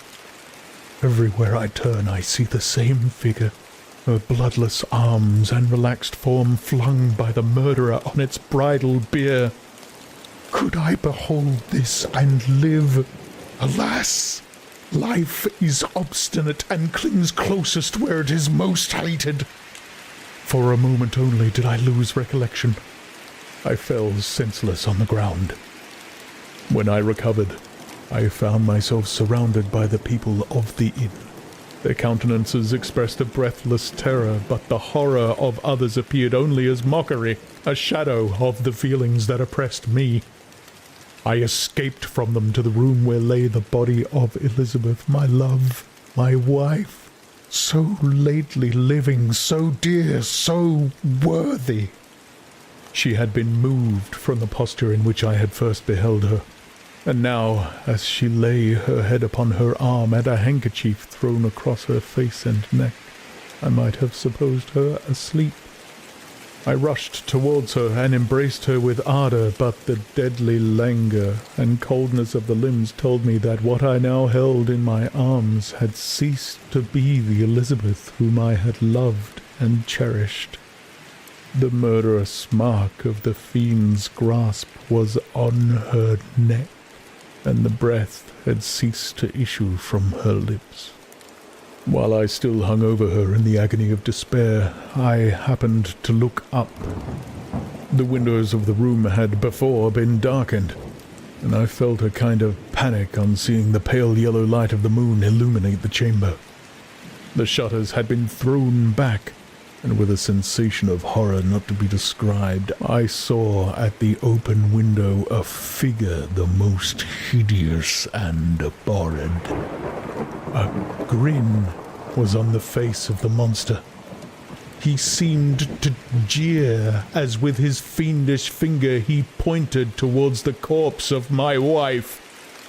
I rushed towards the window and, drawing a pistol from my bosom, fired, but he eluded me, leaped from his station, and running with the swiftness of lightning, plunged into the lake. The report of the pistol brought a crowd into the room. I pointed to the spot where he had disappeared, and we followed the track with boats. Nets were cast, but in vain. After passing several hours, we returned hopeless, most of my companions believing it to have been a form conjured up by my fancy. After having landed, they proceeded to search the country, parties going in different directions among the woods and vines. I attempted to accompany them, and proceeded a short distance from the house, but my head whirled round. My steps were like those of a drunken man. I fell at last in a state of utter exhaustion. A film covered my eyes, and my skin was parched with the heat of fever. In this state I was carried back and placed on a bed, hardly conscious of what had happened. My eyes wandered round the room as if to seek something that I had lost. After an interval I arose, and as if by instinct crawled into the room where the corpse of my beloved lay. There were women weeping around. I hung over it and joined my sad tears to theirs. All this time no distinct idea presented itself to my mind, but my thoughts rambled to various subjects, reflecting confusedly on my misfortunes and their cause. I was bewildered, in a cloud of wonder and horror. The death of William, the execution of Justine, the murder of Clerval, and lastly of my wife. Even at that moment I knew not that my only remaining friends were safe from the malignity of the fiend. My father even now might be writhing under his grasp, and Ernest might be dead at his feet. This idea made me shudder and recalled me to action. I started up and resolved to return to Geneva with all possible speed. There were no horses to be procured, and I must return by the lake, but the wind was unfavourable, and the rain fell in torrents. However, it was hardly morning, and I might reasonably hope to arrive by night. I hired men to row, and took an oar myself, for I had always experienced relief from mental torment in bodily exercise. But the overflowing misery I now felt, and the excess of agitation that I endured, rendered me incapable of any exertion. I threw down the oar, and leaning my head upon my hands, gave way to every gloomy idea that arose.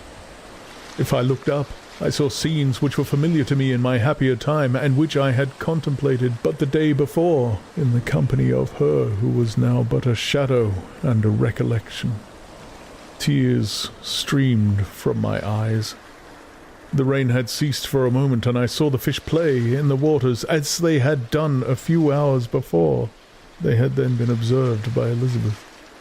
Nothing is so painful to the human mind as a great and sudden change. The sun might shine, or the clouds might lower, but nothing could appear to me as it had done the day before. A fiend had snatched from me every hope of future happiness. No creature had ever been so miserable as I was. So frightful an event is single in the history of man. But why should I dwell upon the incidents that followed this last overwhelming event? Mine has been a tale of horrors. I have reached their acme, and what I must now relate can be but tedious to you. Know that one by one my friends were snatched away. I was left desolate. My own strength is exhausted, and I must tell in a few words what remains of my hideous narration. I arrived at Geneva. My father and Ernst yet lived, but the former sank under the tidings that I bore. I see him now, excellent and venerable old man. His eyes wandered in vacancy, for they had lost their charm and their delight. His Elizabeth, his more than daughter, whom he doted on with all that affection which a man feels, who in the decline of life, having few affections, clings more earnestly to those that remain. Cursed, cursed be the fiend that brought misery on his grey hairs, and doomed him to waste in wretchedness. He could not live under the horrors that were accumulated around him. The springs of existence suddenly gave way. He was unable to rise from his bed, and in a few days he died in my arms. What then became of me, I know not. I lost sensation, and chains and darkness were the only objects that pressed upon me. Sometimes, indeed, I dreamt that I wandered in flowery meadows and pleasant vales with the friends of my youth, but I awoke and found myself in a dungeon. Melancholy followed, but by degrees I gained a clear conception of my miseries and situation, and was then released from my prison. For they had called me mad, and during many months, as I understood, a solitary cell had been my habitation. Liberty, however, had been a useless gift to me, had I not, as I awakened to reason, at the same time awakened to revenge. As the memory of past misfortunes pressed upon me, I began to reflect on their cause. The monster whom I had created, the miserable demon whom I had sent abroad into the world for my destruction. I was possessed by a maddening rage when I thought of him, and desired and ardently prayed that I might have him within my grasp to wreak a great and signal revenge on his cursed head. Nor did my hate long confine itself to useless wishes. I began to reflect on the best means of securing him, and for this purpose, about a month after my release, I repaired to a criminal judge in the town, and told him that I had an accusation to make, that I knew the destroyer of my family, and that I required him to exert his whole authority for the apprehension of the murderer. The magistrate listened to me with attention and kindness. "Be assured, sir," said he, "no pains or exertions on my part shall be spared to discover the villain." "I thank you," replied I. "Listen, therefore, to the deposition that I have to make. It is indeed a tale so strange that I should fear you would not credit it were there not something in truth which, however wonderful, forces conviction. The story is too connected to be mistaken for a dream, and I have no motive for falsehood." My manner, as I thus addressed him, was impressive but calm. I had formed in my own heart a resolution to pursue my destroyer to death, and this purpose quieted my agony and for an interval reconciled me to life. I now related my history briefly but with firmness and precision, marking the dates with accuracy and never deviating into invective or exclamation. The magistrate appeared at first perfectly incredulous, but as I continued, he became more attentive and interested. I saw him sometimes shudder with horror. At others, a lively surprise, unmingled with disbelief, was painted on his countenance. When I had concluded my narration, I said, This is the being whom I accuse, and for whose seizure and punishment I call upon you to exert your whole power. It is your duty as a magistrate, and I believe and hope that your feelings as a man will not revolt from the execution of those functions on this occasion." This address caused a considerable change in the physiognomy of my own auditor. He had heard my story with that half kind of belief that is given to a tale of spirits and supernatural events, but when he was called upon to act officially in consequence, the whole tide of his incredulity returned. He, however, answered mildly, "I would willingly afford you every aid in your pursuit, but the creature of whom you speak appears to have powers which would put all my exertions to defiance. Who can follow an animal which can traverse the sea of ice and inhabit caves and dens where no man would venture to intrude? Besides, some months have elapsed since the commission of his crimes, and no one can conjecture to what place he has wandered or what region he may now inhabit.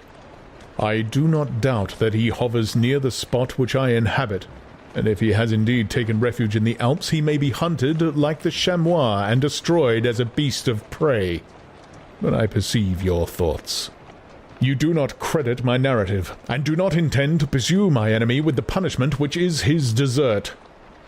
As I spoke, rage sparkled in my eyes. The magistrate was intimidated. "You are mistaken," said he. "I will exert myself, and if it is in my power to seize the monster, be assured that he shall suffer punishment proportionate to his crimes. But I fear, from what you have yourself described to be his properties, that this will prove impracticable, and thus, while every proper measure is pursued, you should make up your mind to disappointment." "That cannot be, but all that I can say will be of little avail. My revenge is of no moment to you, yet while I allow it to be a vice, I confess that it is the devouring and only passion of my soul.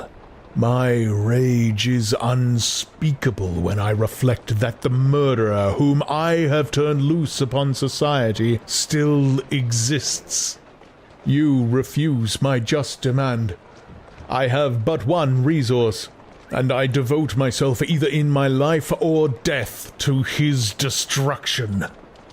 I trembled with excess of agitation as I said this. There was a frenzy in my manner, and something, I doubt not, of the haughty fierceness which the martyrs of old are said to have possessed. But to a Genevan magistrate, whose mind was occupied by far other ideas than those of devotion and heroism, this elevation of mind had much the appearance of madness. He endeavoured to soothe me as a nurse does a child, and reverted to my tale as the effects of delirium. "Man," I cried, "how ignorant art thou in thy pride of wisdom! Cease! You know not what it is you say." I broke from the house angry and disturbed, and retired to meditate on some other mode of action.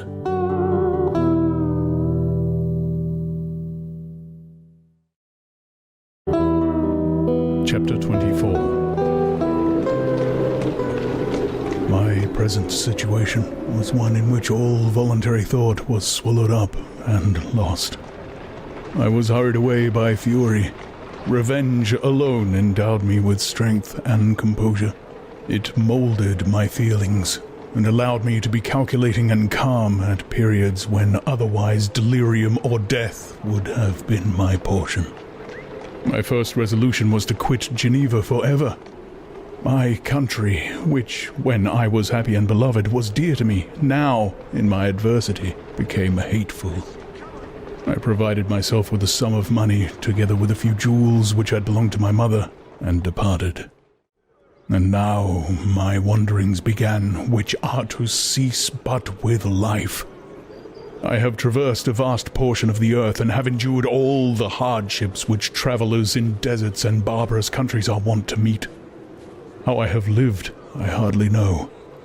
Many times I have stretched my failing limbs upon the sandy plain and prayed for death, but revenge kept me alive. I dared not die and leave my adversary in being. When I quitted Geneva, my first labor was to gain some clue by which I might trace the steps of my fiendish enemy. But my plan was unsettled, and I wandered many hours round the confines of the town, uncertain what path I should pursue. As night approached, I found myself at the entrance of the cemetery where William, Elizabeth, and my father reposed. I entered it and approached the tomb which marked their graves. Everything was silent, except the leaves of the trees which were gently agitated by the wind. The night was nearly dark, and the scene would have been solemn and affecting even to an uninterested observer. The spirits of the departed seemed to flit around and to cast a shadow which was felt but not seen around the head of the mourner. The deep grief which this scene had at first excited quickly gave way to rage and despair. They were dead, and I lived. Their murderer also lived, and to destroy him I must drag out my weary existence. I knelt on the grass and kissed the earth, and with quivering lips exclaimed, "By the sacred earth on which I kneel, by the shades that wander near me, by the deep and eternal grief that I feel, I swear, and by thee, O night, and the spirits that preside over thee, to pursue the demon who caused this misery, until he or I shall perish in mortal conflict. For this purpose I will preserve my life. To execute this dear revenge will I again behold the sun and tread the green herbage of earth, which otherwise should vanish from my eyes forever. And I call on you, spirits of the dead, and on you, wandering ministers of vengeance, to aid and conduct me in my work. Let the cursed and hellish monster drink deep of agony. Let him feel the despair that now torments me." I had begun my adjuration with solemnity and an awe which almost assured me that the shades of my murdered friends heard and approved my devotion. But the furies possessed me as I concluded, and rage choked my utterance.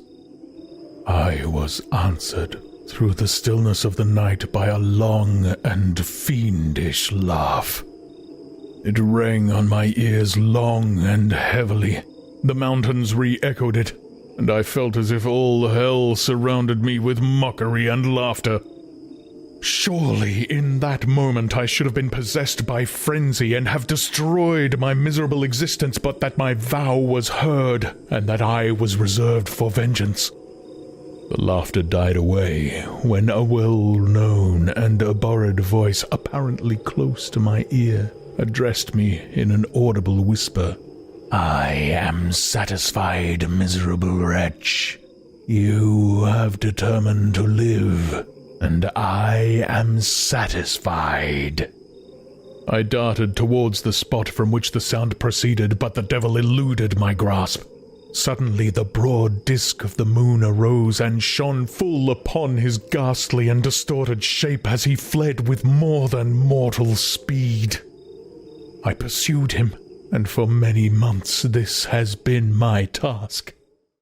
Guided by a slight clue, I followed the windings of the Rhone, but vainly. The blue Mediterranean appeared, and by a strange chance I saw the fiend enter by night and hide himself in a vessel bound for the Black Sea. I took my passage in the same ship, but he escaped, I know not how. Amidst the wilds of Tartary and Russia, although he still evaded me, I have ever followed in his track. Sometimes the peasants, scared by this horrid apparition, informed me of his path. Sometimes he himself, who feared that if I lost all trace of him I should despair and die, left some mark to guide me. The snows descended on my head, and I saw the print of his huge step on the white plain. To you, first entering on life, to whom care is new and agony unknown, how can you understand what I have felt and still feel? Cold, want, and fatigue were the least pains which I was destined to endure.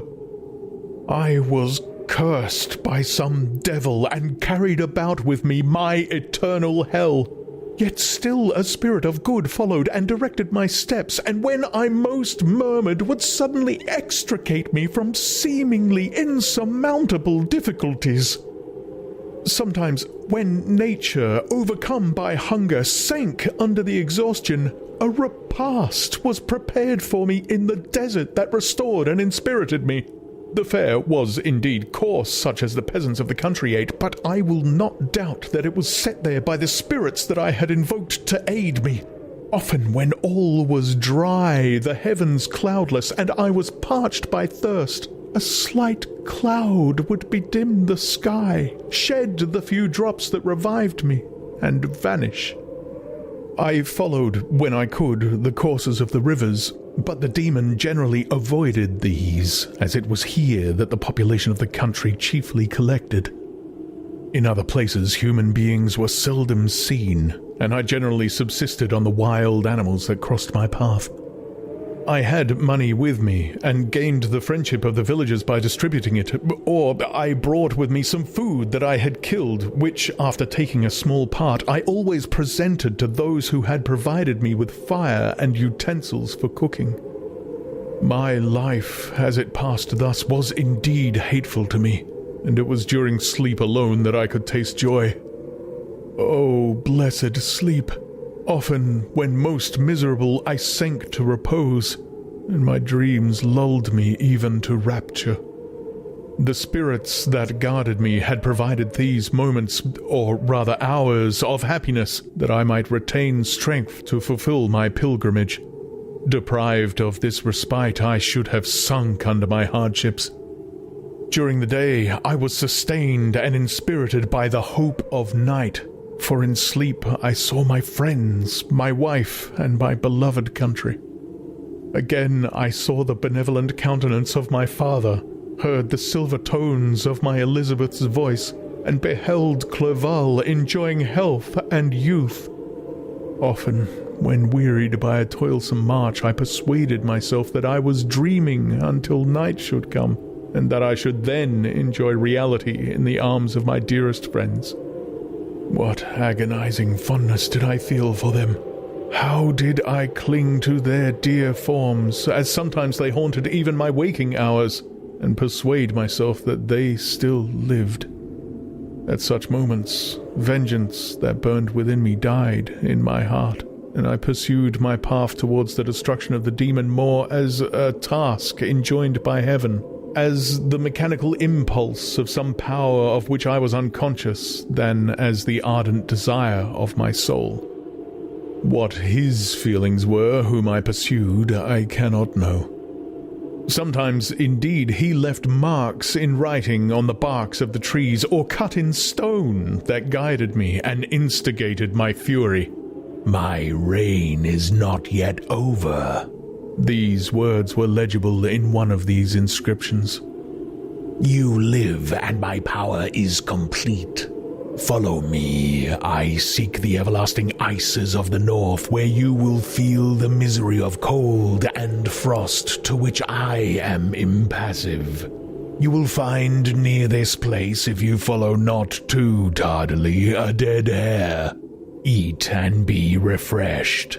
Come on, my enemy, we have yet to wrestle for our lives, but many hard and miserable hours must you endure until that period shall arrive." Scoffing devil! Again do I vow vengeance. Again do I devote thee, miserable fiend, to torture and death. Never will I give up my search until he or I perish. And then with what ecstasy shall I join my Elizabeth and my departed friends, who even now prepare for me the reward of my tedious toil and horrible pilgrimage. As I still pursued my journey to the northward, the snows thickened and the cold increased in a degree almost too severe to support. The peasants were shut up in their hovels, and only a few of the most hardy ventured forth to seize the animals whom starvation had forced from their hiding places to seek for prey. The rivers were covered with ice, and no fish could be procured, and thus I was cut off from my chief article of maintenance. The triumph of my enemy increased with the difficulty of my labors. One inscription that he left was in these words: "Prepare, your toils only begin. Wrap yourself in furs and provide food, for we shall soon enter upon a journey where your sufferings will satisfy my everlasting hatred." My courage and perseverance were invigorated by these scoffing words. I resolved not to fail in my purpose, and calling on heaven to support me, I continued with unabated fervor to traverse immense deserts until the ocean appeared at a distance and formed the utmost boundary of the horizon. Oh, how unlike it was to the blue seasons of the south. Covered with ice, it was only to be distinguished from land by its superior wildness and ruggedness. The Greeks wept for joy when they beheld the Mediterranean from the hills of Asia, and hailed with rapture the boundary of their toils. I did not weep, but I knelt down, and with a full heart thanked my guiding spirit for conducting me in safety to the place where I hoped, notwithstanding my adversary's jibe, to meet and grapple with him. Some weeks before this period I had procured a sledge and dogs, and thus traversed the snows with inconceivable speed. I know not whether the fiend possessed the same advantages, but I found that as before I had daily lost ground in the pursuit, I now gained on him. So much so that when I first saw the ocean he was but 1 day's journey in advance, and I hoped to intercept him before he should reach the beach. With new courage, therefore, I pressed on, and in 2 days arrived at a wretched hamlet on the seashore. I inquired of the inhabitants concerning the fiend, and gained accurate information. A gigantic monster, they said, had arrived the night before, armed with a gun and many pistols, putting to flight the inhabitants of a solitary cottage through fear of his terrific appearance. He had carried off their store of winter food, and placing it in a sledge, to draw which he had seized on a numerous drove of trained dogs, he had harnessed them, and the same night, to the joy of the horror-struck villagers, had pursued his journey across the ice in a direction that led to no land, and they conjectured that he must speedily be destroyed by the breaking of the ice, or frozen by the eternal frosts. On hearing this information, I suffered a temporary access of despair. He had escaped me, and I must commence a destructive and almost endless journey across the mountainous ices of the ocean, amidst cold that few of the inhabitants could long endure, and which I, the native of a genial and sunny climate, could not hope to survive. Yet, at the idea that the fiend should live and be triumphant, my rage and vengeance returned, and like a mighty tide overwhelmed every other feeling. After a slight repose, during which the spirits of the dead hovered round and instigated me to toil and revenge, I prepared for my journey. I exchanged my land sledge for one fashioned for the inequalities of the frozen ocean, and purchasing a plentiful stock of provisions, I departed from land. I cannot guess how many days have passed since then, but I have endured misery which nothing but the eternal sentiment of a just retribution burning within my heart could have enabled me to support. Immense and rugged mountains of ice often barred up my passage, and I often heard the thunder of the ground sea which threatened my destruction. But again the frost came and made the paths of the sea secure.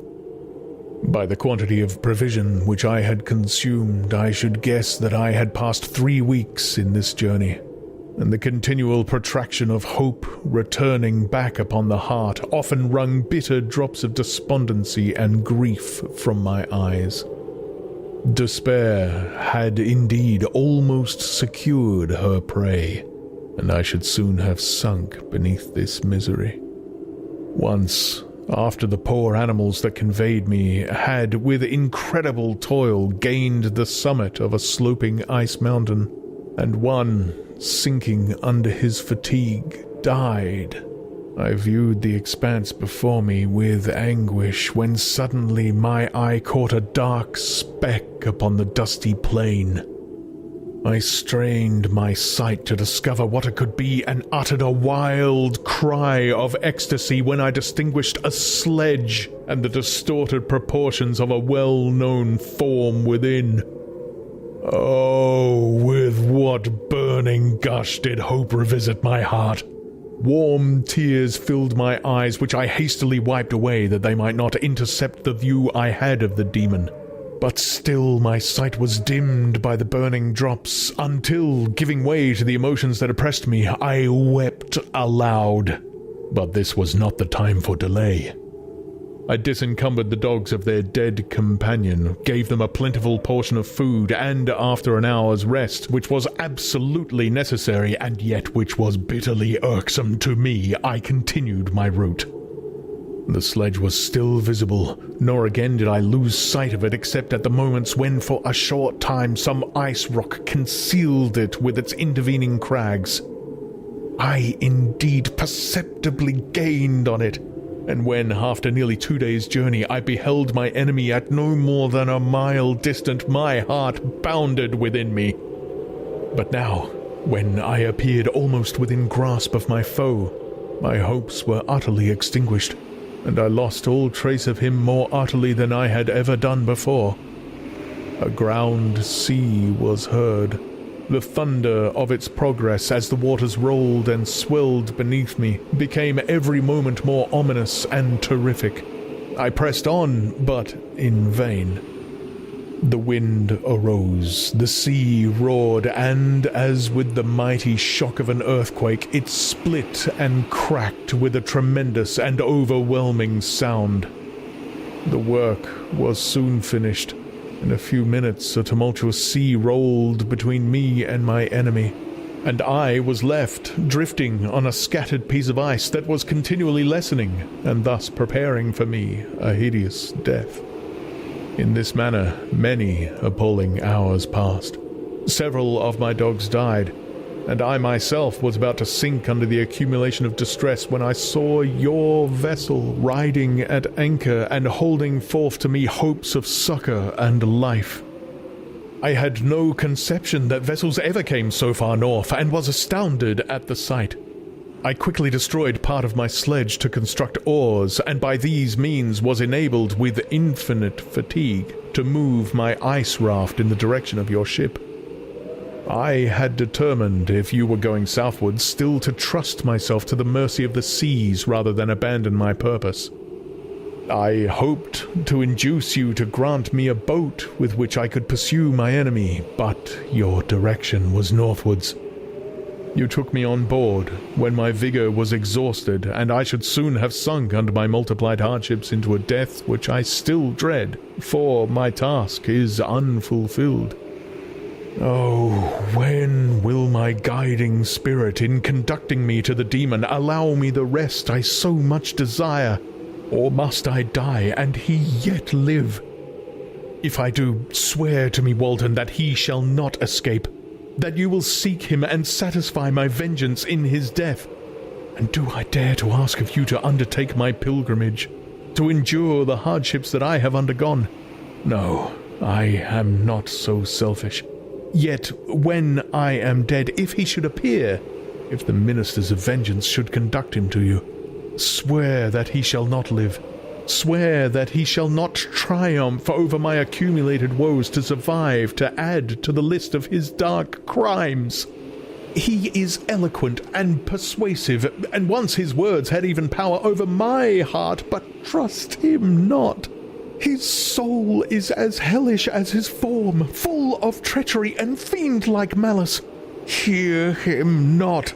Call on the names of William, Justine, Clerval, Elizabeth, my father, and of the wretched Victor, and thrust your sword into his heart.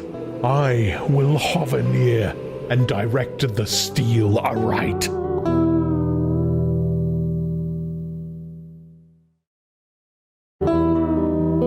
Walton, in continuation, August 26th, 17-.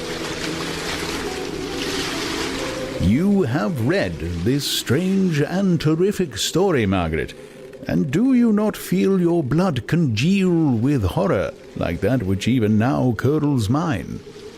Sometimes, seized with sudden agony, he could not continue his tale. At others, his voice broken yet piercing, uttered with difficulty the words so replete with anguish. His fine and lovely eyes were now lighted up with indignation, now subdued to downcast sorrow and quenched in infinite wretchedness. Sometimes he commanded his countenance and tones, and related the most horrible incidents with a tranquil voice, suppressing every mark of agitation. Then, like a volcano bursting forth, his face would suddenly change to an expression of the wildest rage as he shrieked out imprecations on his persecutor. His tale is connected, and told with an appearance of the simplest truth, yet I own to you that the letters of Felix and Sapphi which he showed me, and the apparition of the monster seen from our ship, brought to me a greater conviction of the truth of his narrative than his asseverations, however earnest and connected. Such a monster has, then, really existence. I cannot doubt it, yet I am lost in surprise and admiration. Sometimes I endeavored to gain from Frankenstein the particulars of his creature's formation, but on this point he was impenetrable. "Are you mad, my friend?" said he. "Or whither does your senseless curiosity lead you? Would you also create for yourself and the world a demoniacal enemy? Peace, peace. Learn my miseries, and do not seek to increase your own." Frankenstein discovered that I made notes concerning his history. He asked to see them, and then himself corrected and augmented them in many places, but principally in giving the life and spirit to the conversations he held with his enemy. "Since you have preserved my narration," said he, "I would not that a mutilated one should go down to posterity." Thus has a week passed away, while I have listened to the strangest tale that ever imagination formed. My thoughts and every feeling of my soul have been drunk up by the interest for my guest which this tale and his own elevated and gentle manners have created. I wish to soothe him, yet can I counsel one so infinitely miserable, so destitute of every hope of consolation, to live? Oh, no.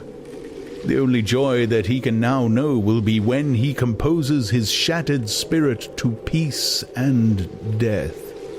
Yet he enjoys one comfort, the offspring of solitude and delirium. He believes that when in dreams he holds converse with his friends, and derives from that communion consolation for his miseries or excitements to his vengeance. That they are not the creations of his fancy, but the beings themselves who visit him from the regions of a remote world. This faith gives a solemnity to his reveries that render them to me almost as imposing and interesting as truth. Our conversations are not always confined to his own history and misfortunes. On every point of general literature he displays unbounded knowledge and a quick and piercing apprehension. His eloquence is forcible and touching, nor can I hear him when he relates a pathetic incident or endeavors to move the passions of pity or love without tears. What a glorious creature must he have been in the days of his prosperity, when he is thus noble and godlike in ruin. He seems to feel his own worth and the greatness of his fall. "When younger," said he, "I believed myself destined for some great enterprise. My feelings are profound, but I possessed a coolness of judgment that fitted me for illustrious achievements. This sentiment of the worth of my nature supported me when others would have been oppressed. for I deemed it criminal to throw away in useless grief those talents that might be useful to my fellow creatures. When I reflected on the work I had completed, no less a one than the creation of a sensitive and rational animal, I could not rank myself with the herd of common projectors. But this thought, which supported me in the commencement of my career, now serves only to plunge me lower in the dust. All my speculations and hopes are as nothing, and like the archangel who aspired to omnipotence, I am chained in an eternal hell. My imagination was vivid, yet my powers of analysis and application were intense. By the union of these qualities I conceived the idea and executed the creation of a man. Even now, I cannot recollect without passion my reveries while the work was incomplete. I trod heaven in my thoughts, now exulting in my powers, now burning with the idea of their effects. From my infancy I was imbued with high hopes and a lofty ambition, but how am I sunk? Oh, my friend, if you had known me as I once was, you would not recognize me in this state of degradation. Despondency rarely visited my heart. A high destiny seemed to bear me on until I fell, never again to rise. Must I then lose this admirable being? I have longed for a friend. I have sought one who would sympathize with and love me. Behold, on these desert seas I have found such a one, but I fear I have gained him only to know his value and lose him. I would reconcile him to life, but he repulses the idea. I thank you, Walton, he said, for your kind intentions towards so miserable a wretch. But when you speak of new ties and fresh affections, think you that any can replace those who are gone? Can any man be to me as Clerval was, or any woman another Elizabeth? Even where their affections are not strongly moved by any superior excellence, the companions of our childhood always possess a certain power over our minds which hardly any later friend can obtain. They know our infantine dispositions, which, however they may be afterwards modified, are never eradicated, and they can judge of our actions with more certain conclusions as to the integrity of our motives. A sister or a brother can never, unless indeed such symptoms have been shown early, suspect the other of fraud or false dealing, when another friend, however strongly he may be attached, may, in spite of himself, be contemplated with suspicion. But I enjoyed friends, dear not only through habit and association, but from their own merits, and wherever I am, the soothing voice of my Elizabeth and the conversation of Clerval will ever be whispered in my ear. They are dead, and but one feeling in such a solitude can persuade me to preserve my life. If I were engaged in any high undertaking or design fraught with extensive utility to my fellow creatures, then could I live to fulfill it. But such is not my destiny. I must pursue and destroy the being to whom I gave existence. Then my lot on earth will be fulfilled, and I may die. My beloved sister, September 2nd. I write to you, encompassed by peril and ignorant whether I am ever doomed to see again dear England and the dearer friends that inhabit it. I am surrounded by mountains of ice which admit of no escape and threaten every moment to crush my vessel. The brave fellows whom I have persuaded to be my companions look towards me for aid, but I have none to bestow. There is something terribly appalling in our situation, yet my courage and hopes do not desert me. Yet it is terrible to reflect that the lives of all these men are endangered through me. If we are lost, my mad schemes are the cause. And what, Margaret, will be the state of your mind? You will not hear of my destruction, and you will anxiously await my return. Years will pass, and you will have visitings of despair, and yet be tortured by hope. Oh, my beloved sister, the sickening failing of your heartfelt expectations is, in prospect, more terrible to me than my own death. But you have a husband and lovely children. You may be happy. Heaven bless you and make you so. My unfortunate guest regards me with the tenderest compassion. He endeavors to fill me with hope and talks as if life were a possession which he valued. He reminds me how often the same accidents have happened to other navigators who have attempted this sea, and in spite of myself, he fills me with cheerful auguries. Even the sailors feel the power of his eloquence. When he speaks, they no longer despair. He rouses their energies, and while they hear his voice, they believe these vast mountains of ice are molehills which will vanish before the resolutions of man. These feelings are transitory. Each day of expectation delayed fills them with fear, and I almost dread a mutiny caused by this despair. September 5th. A scene has just passed of such uncommon interest that, although it is highly probable that these papers may never reach you, yet I cannot forbear recording it. We are still surrounded by mountains of ice, still in imminent danger of being crushed in their conflict.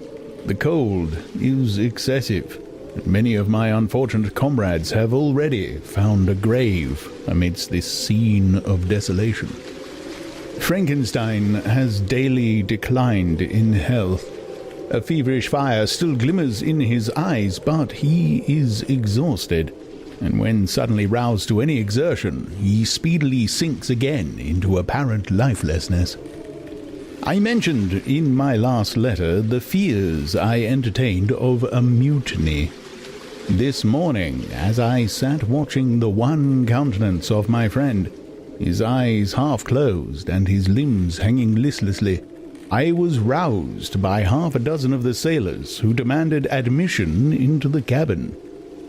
They entered, and their leader addressed me. He told me that he and his companions had been chosen by the other sailors to come in deputation to me to make me a requisition which, in justice, I could not refuse.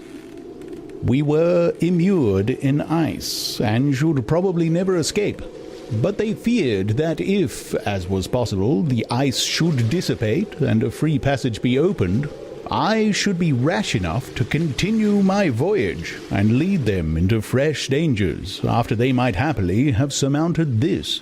They insisted, therefore, that I should engage with a solemn promise that if the vessel should be freed, I would instantly direct my course southwards. This speech troubled me. I had not despaired, nor had I yet conceived the idea of returning if set free. Yet could I, in justice, or even in possibility, refuse this demand? I hesitated before I answered, when Frankenstein, who had at first been silent, and indeed appeared hardly to have force enough to attend, now roused himself. His eyes sparkled, and his cheeks flushed with momentary vigor. Turning towards the men, he said, "What do you mean? What do you demand of your captain? Are you then so easily turned from your design? Did you not call this a glorious expedition? And wherefore was it glorious? Not because the way was smooth and placid as a southern sea, but because it was full of dangers and terror, because at every new incident your fortitude was to be called forth, and your courage exhibited, because danger and death surrounded it, and these you were to brave and overcome. For this was it a glorious, for this was it an honorable undertaking. You were hereafter to be hailed as the benefactors of your species, your names adored as belonging to brave men who encountered death for honor and the benefit of mankind.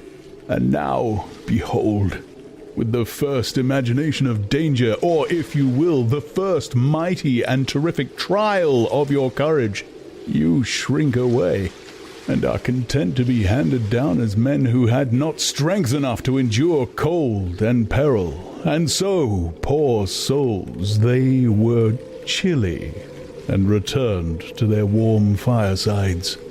Why, that requires not this preparation. You need not have come thus far and dragged your captain to the shame of a defeat merely to prove yourselves cowards. Oh, be men, or be more than men. Be steady to your purposes, and firm as a rock. This ice is not made of such stuff as your hearts may be. It is mutable, and cannot withstand you if you say that it shall not. Do not return to your families with the stigma of disgrace marked on your brows. Return as heroes who have fought and conquered, and who know not what it is to turn their backs on the foe." He spoke this with a voice so modulated to the different feelings expressed in his speech, with an eye so full of lofty design and heroism, that can you wonder that these men were moved? They looked at one another and were unable to reply. I spoke. I told them to retire and consider of what had been said, that I would not lead them farther north if they strenuously desired the contrary, but that I hoped that, with reflection, their courage would return. They retired, and I turned towards my friend, but he was sunk in languor, and almost deprived of life. How all this will terminate, I know not, but I had rather die than return shamefully, my purpose unfulfilled. Yet I fear such will be my fate. The men, unsupported by ideas of glory and honor, can never willingly continue to endure their present hardships. September 7th. The die is cast. I have consented to return if we are not destroyed. Thus are my hopes blasted by cowardice and indecision. I come back ignorant and disappointed. It requires more philosophy than I possess to bear this injustice with patience.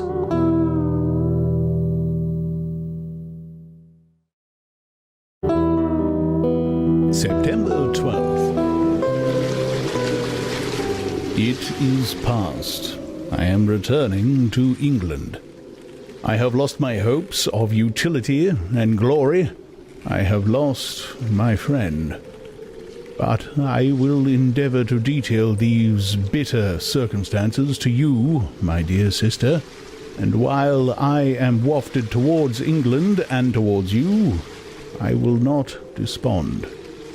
September 9th, the ice began to move, and roarings like thunder were heard at a distance as the island split and cracked in every direction. We were in the most imminent peril, but as we could only remain passive, my chief attention was occupied by my unfortunate guest, whose illness increased in such a degree that he was entirely confined to his bed. The ice cracked behind us and was driven with force towards the north. A breeze sprang from the west, and on the 11th, the passage towards the south became perfectly free.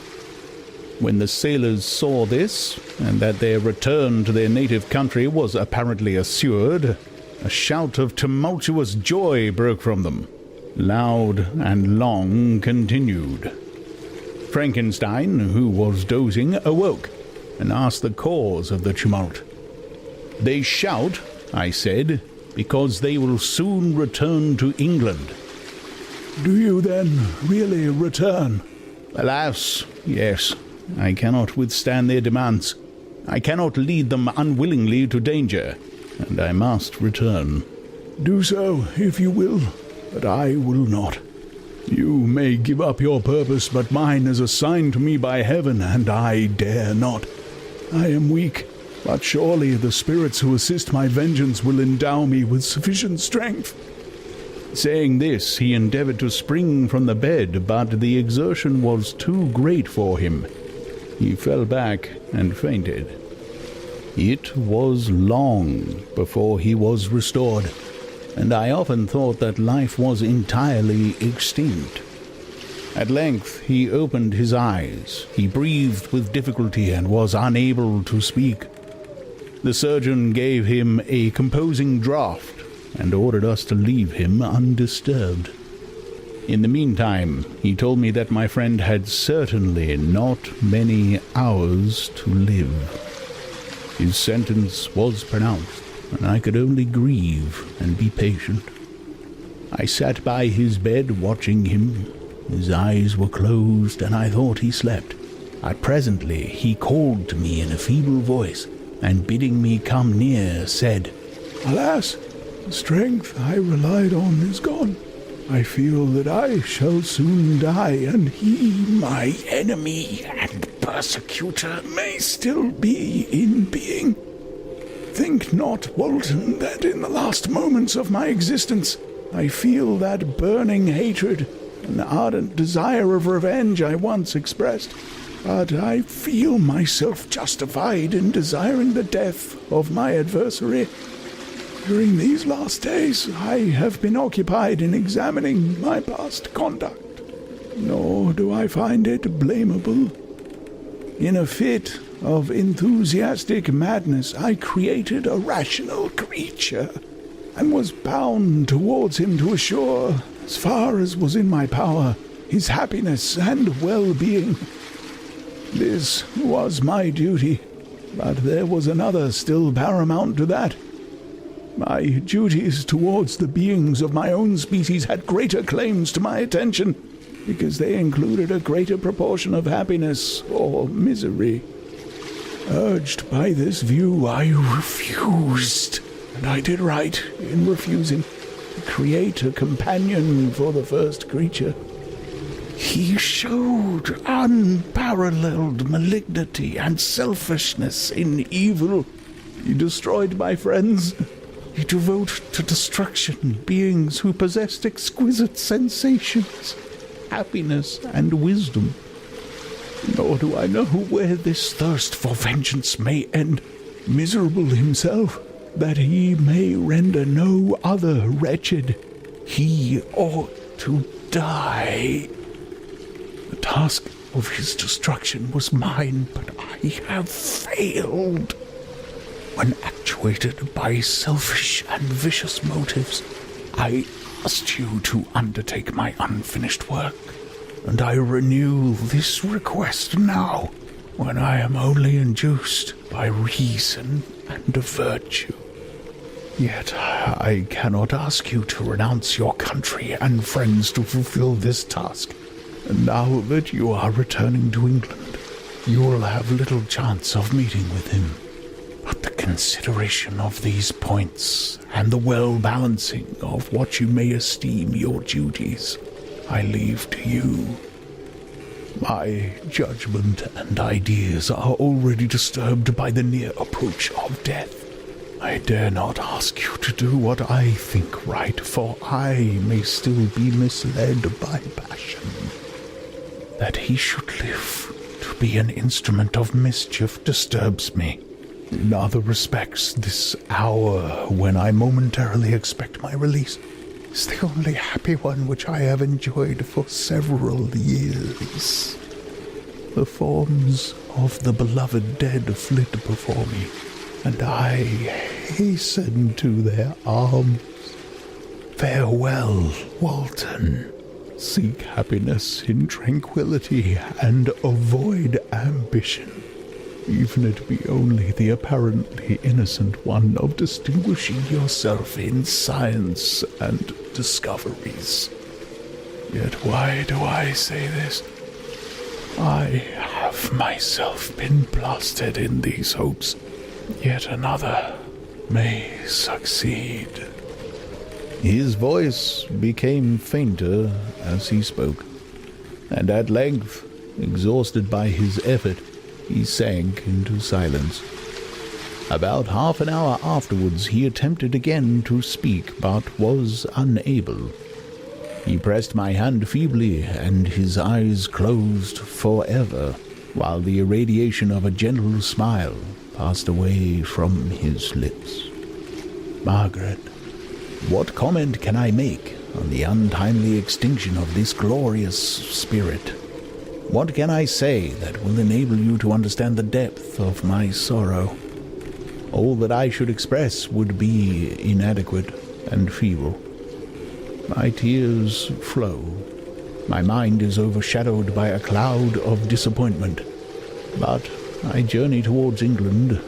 I may there find consolation. I am interrupted. What do these sounds portend? It is midnight. The breeze blows fairly, and the watch on deck scarcely stir. Again, there is a sound as of a human voice, but hoarser. It comes from the cabin where the remains of Frankenstein still lie. I must arise and examine. Good night, my sister. Great God, what a scene has just taken place! I am yet dizzy with the remembrance of it. I hardly know whether I shall have the power to detail it, yet the tale which I have recorded would be incomplete without this final and wonderful catastrophe. I entered the cabin where lay the remains of my ill-fated and admirable friend. Over him hung a form which I cannot find words to describe. Gigantic in stature, yet uncouth and distorted in its proportions. As he hung over the coffin, his face was concealed by long locks of ragged hair, but one vast hand was extended, in color and apparent texture like that of a mummy. When he heard the sound of my approach, he ceased to utter exclamations of grief and horror, and sprung towards the window. Never did I beheld a vision so horrible as his face, of such loathsome yet appalling hideousness. I shut my eyes involuntarily, and endeavored to recollect what were my duties with regard to this destroyer. I called on him to stay. He paused, looking on me with wonder, and again turning towards the lifeless form of his creator, he seemed to forget my presence, and every feature and gesture seemed instigated by the wildest rage of some uncontrollable passion. "That is also my victim," he exclaimed. "In his murder my crimes are consummated. The miserable series of my being is wound to its close. Oh, Frankenstein, generous and self-devoted being, what does it avail that I now ask thee to pardon me? I, who irretrievably destroyed thee by destroying all thou lovest. Alas, he is cold. He cannot answer me." His voice seemed suffocated, and my first impulses, which had suggested to me the duty of obeying the dying request of my friend in destroying his enemy, were now suspended by a mixture of curiosity and compassion. I approached this tremendous being. I dared not again raise my eyes to his face. There was something so scarring and unearthly in his ugliness. I attempted to speak, but the words died away on my lips. The monster continued to utter wild and incoherent self-reproaches. At length, I gathered the resolution to address him in a pause of the tempest of his passion. "Your repentance," I said, "is now superfluous. If you had listened to the voice of your conscience and heeded the stings of remorse before you had urged your diabolical vengeance to this extremity, Frankenstein would yet have lived." "And do you dream?" said the demon. "Do you think that I was then dead to agony and remorse? He continued, pointing to the corpse, "he suffered not in the consummation of the deed. Oh, not the 10,000th portion of the anguish that was mine during the lingering detail of its execution. A frightful selfishness hurried me on while my heart was poisoned with remorse. Think you that the groans of Clerval were music to my ears? My heart was fashioned to be susceptible of love and sympathy, and when wrenched by misery to vice and hatred, it did not endure the violence of the change without torture such as you cannot even imagine. After the murder of Clerval, I returned to Switzerland, heartbroken and overcome. I pitied Frankenstein. My pity amounted to horror. I abhorred myself. But when I discovered that he, the author at once of my existence and of its unspeakable torments, dared to hope for happiness, that while he accumulated wretchedness and despair upon me, he sought his own enjoyment in feelings and passions from the indulgence of which I was forever barred, then impotent envy and bitter indignation filled me with an insatiable thirst for vengeance. I recollected my threat and resolved that it should be accomplished. I knew that I was preparing for myself a deadly torture, but I was the slave, not the master, of an impulse which I detested yet could not disobey. Yet when she died, nay, then I was not miserable. I had cast off all feeling, subdued all anguish, to riot in the excess of my despair. Evil thenceforth became my good. Urged thus far, I had no choice but to adapt my nature to an element which I had willingly chosen. The completion of my demoniacal design became an insatiable passion, and now it is ended. There is my last victim. I was at first touched by the expressions of his misery. Yet when I called to mind what Frankenstein had said of his powers of eloquence and persuasion, and when I again cast my eyes on the lifeless form of my friend, indignation was rekindled within me. "Wretch," I said, "it is well that you come here to whine over the desolation that you have made. You throw a torch into a pile of buildings, and when they are consumed, you sit among the ruins and lament the fall. Hypocritical fiend! If he whom you mourned still lived, still would he be the object, again would he become the prey of your accursed vengeance. It is not pity that you feel. You lament only because the victim of your malignity is withdrawn from your power." "Oh, it is not thus, interrupted the being. Yet such must be the impression conveyed to you by what appears to be the purport of my actions. Yet I seek not a fellow feeling in my misery. No sympathy may I ever find. When I first sought it, it was the love of virtue, the feeling of happiness and affection with which my whole being overflowed, that I wished to be participated. But now that virtue has become to me a shadow, and that happiness and affection are turned into bitter and loathing despair. In what should I seek for sympathy? I am content to suffer alone while my sufferings shall endure. When I die, I am well satisfied that abhorrence and opprobrium should load my memory. Once my fancy was soothed with dreams of virtue, of fame, and of enjoyment. Once I falsely hoped to meet with beings who, pardoning my outward form, would love me for the excellent qualities which I was capable of unfolding. I was nourished with high thoughts of honor and devotion. But now crime has degraded me beneath the meanest animal. No guilt, no mischief, no malignity, no misery can be found comparable to mine.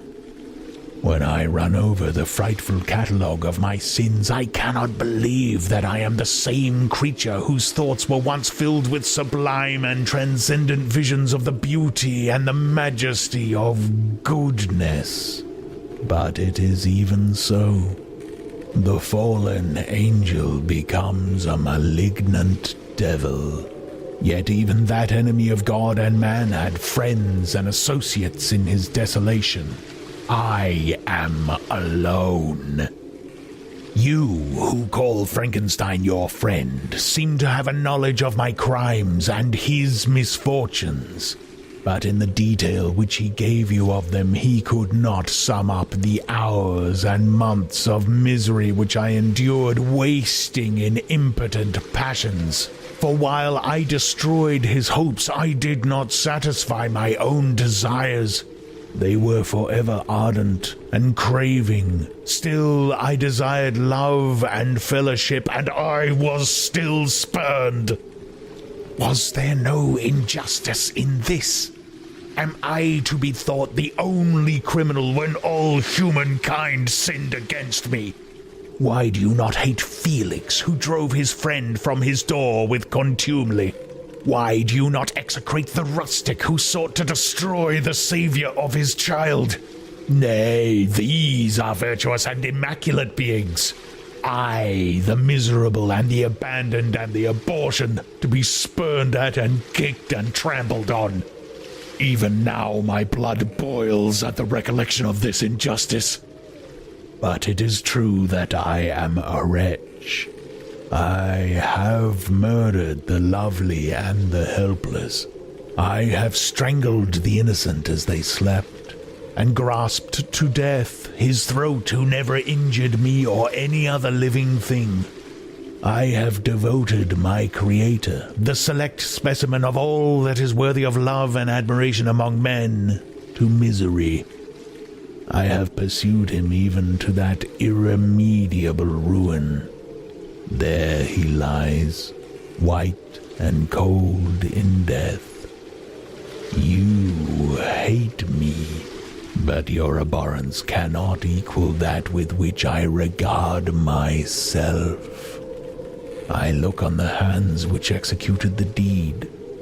I think on the heart in which the imagination of it was conceived, and long for the moment when these hands will meet my eyes, when that imagination will haunt my thoughts no more. Fear not that I shall be the instrument of future mischief. My work is nearly complete. Neither yours nor any man's death is needed to consummate the series of my being and accomplish that which must be done, but it requires my own. Do not think that I shall be slow to perform this sacrifice. I shall quit your vessel on the ice raft which brought me thither, and shall seek the most northern extremity of the globe. I shall collect my funeral pile and consume to ashes this miserable frame, that its remains may afford no light to any curious and unhallowed wretch who would create such another as I have been. I shall die. I shall no longer feel the agonies which now consume me, or be the prey of feelings unsatisfied yet unquenched. He is dead who called me into being, and when I shall be no more, the very remembrance of us both will speedily vanish. I shall no longer see the sun, or stars, or feel the winds play on my cheeks. Light, feeling, and sense will pass away, and in this condition must I find my happiness. Some years ago, when the images which this world affords first opened upon me, when I felt the cheering warmth of summer, and heard the rustling of the leaves and the warbling of the birds, as these were all to me, I should have wept to die. Now it is my only consolation. Polluted by crimes and torn by the bitterest remorse, where can I find rest but in death? Farewell. I leave you, and in you the last of humankind whom these eyes will ever behold. Farewell, Frankenstein. If thou wert yet alive, and yet cherished a desire of revenge against me, it would be better satiated in my life than in my destruction. But it were not so. Thou didst seek my extinction, that I might not cause greater wretchedness. And if yet, in some mode unknown to me, thou hadst not ceased to think and feel, thou wouldst not desire against me a vengeance greater than that which I feel.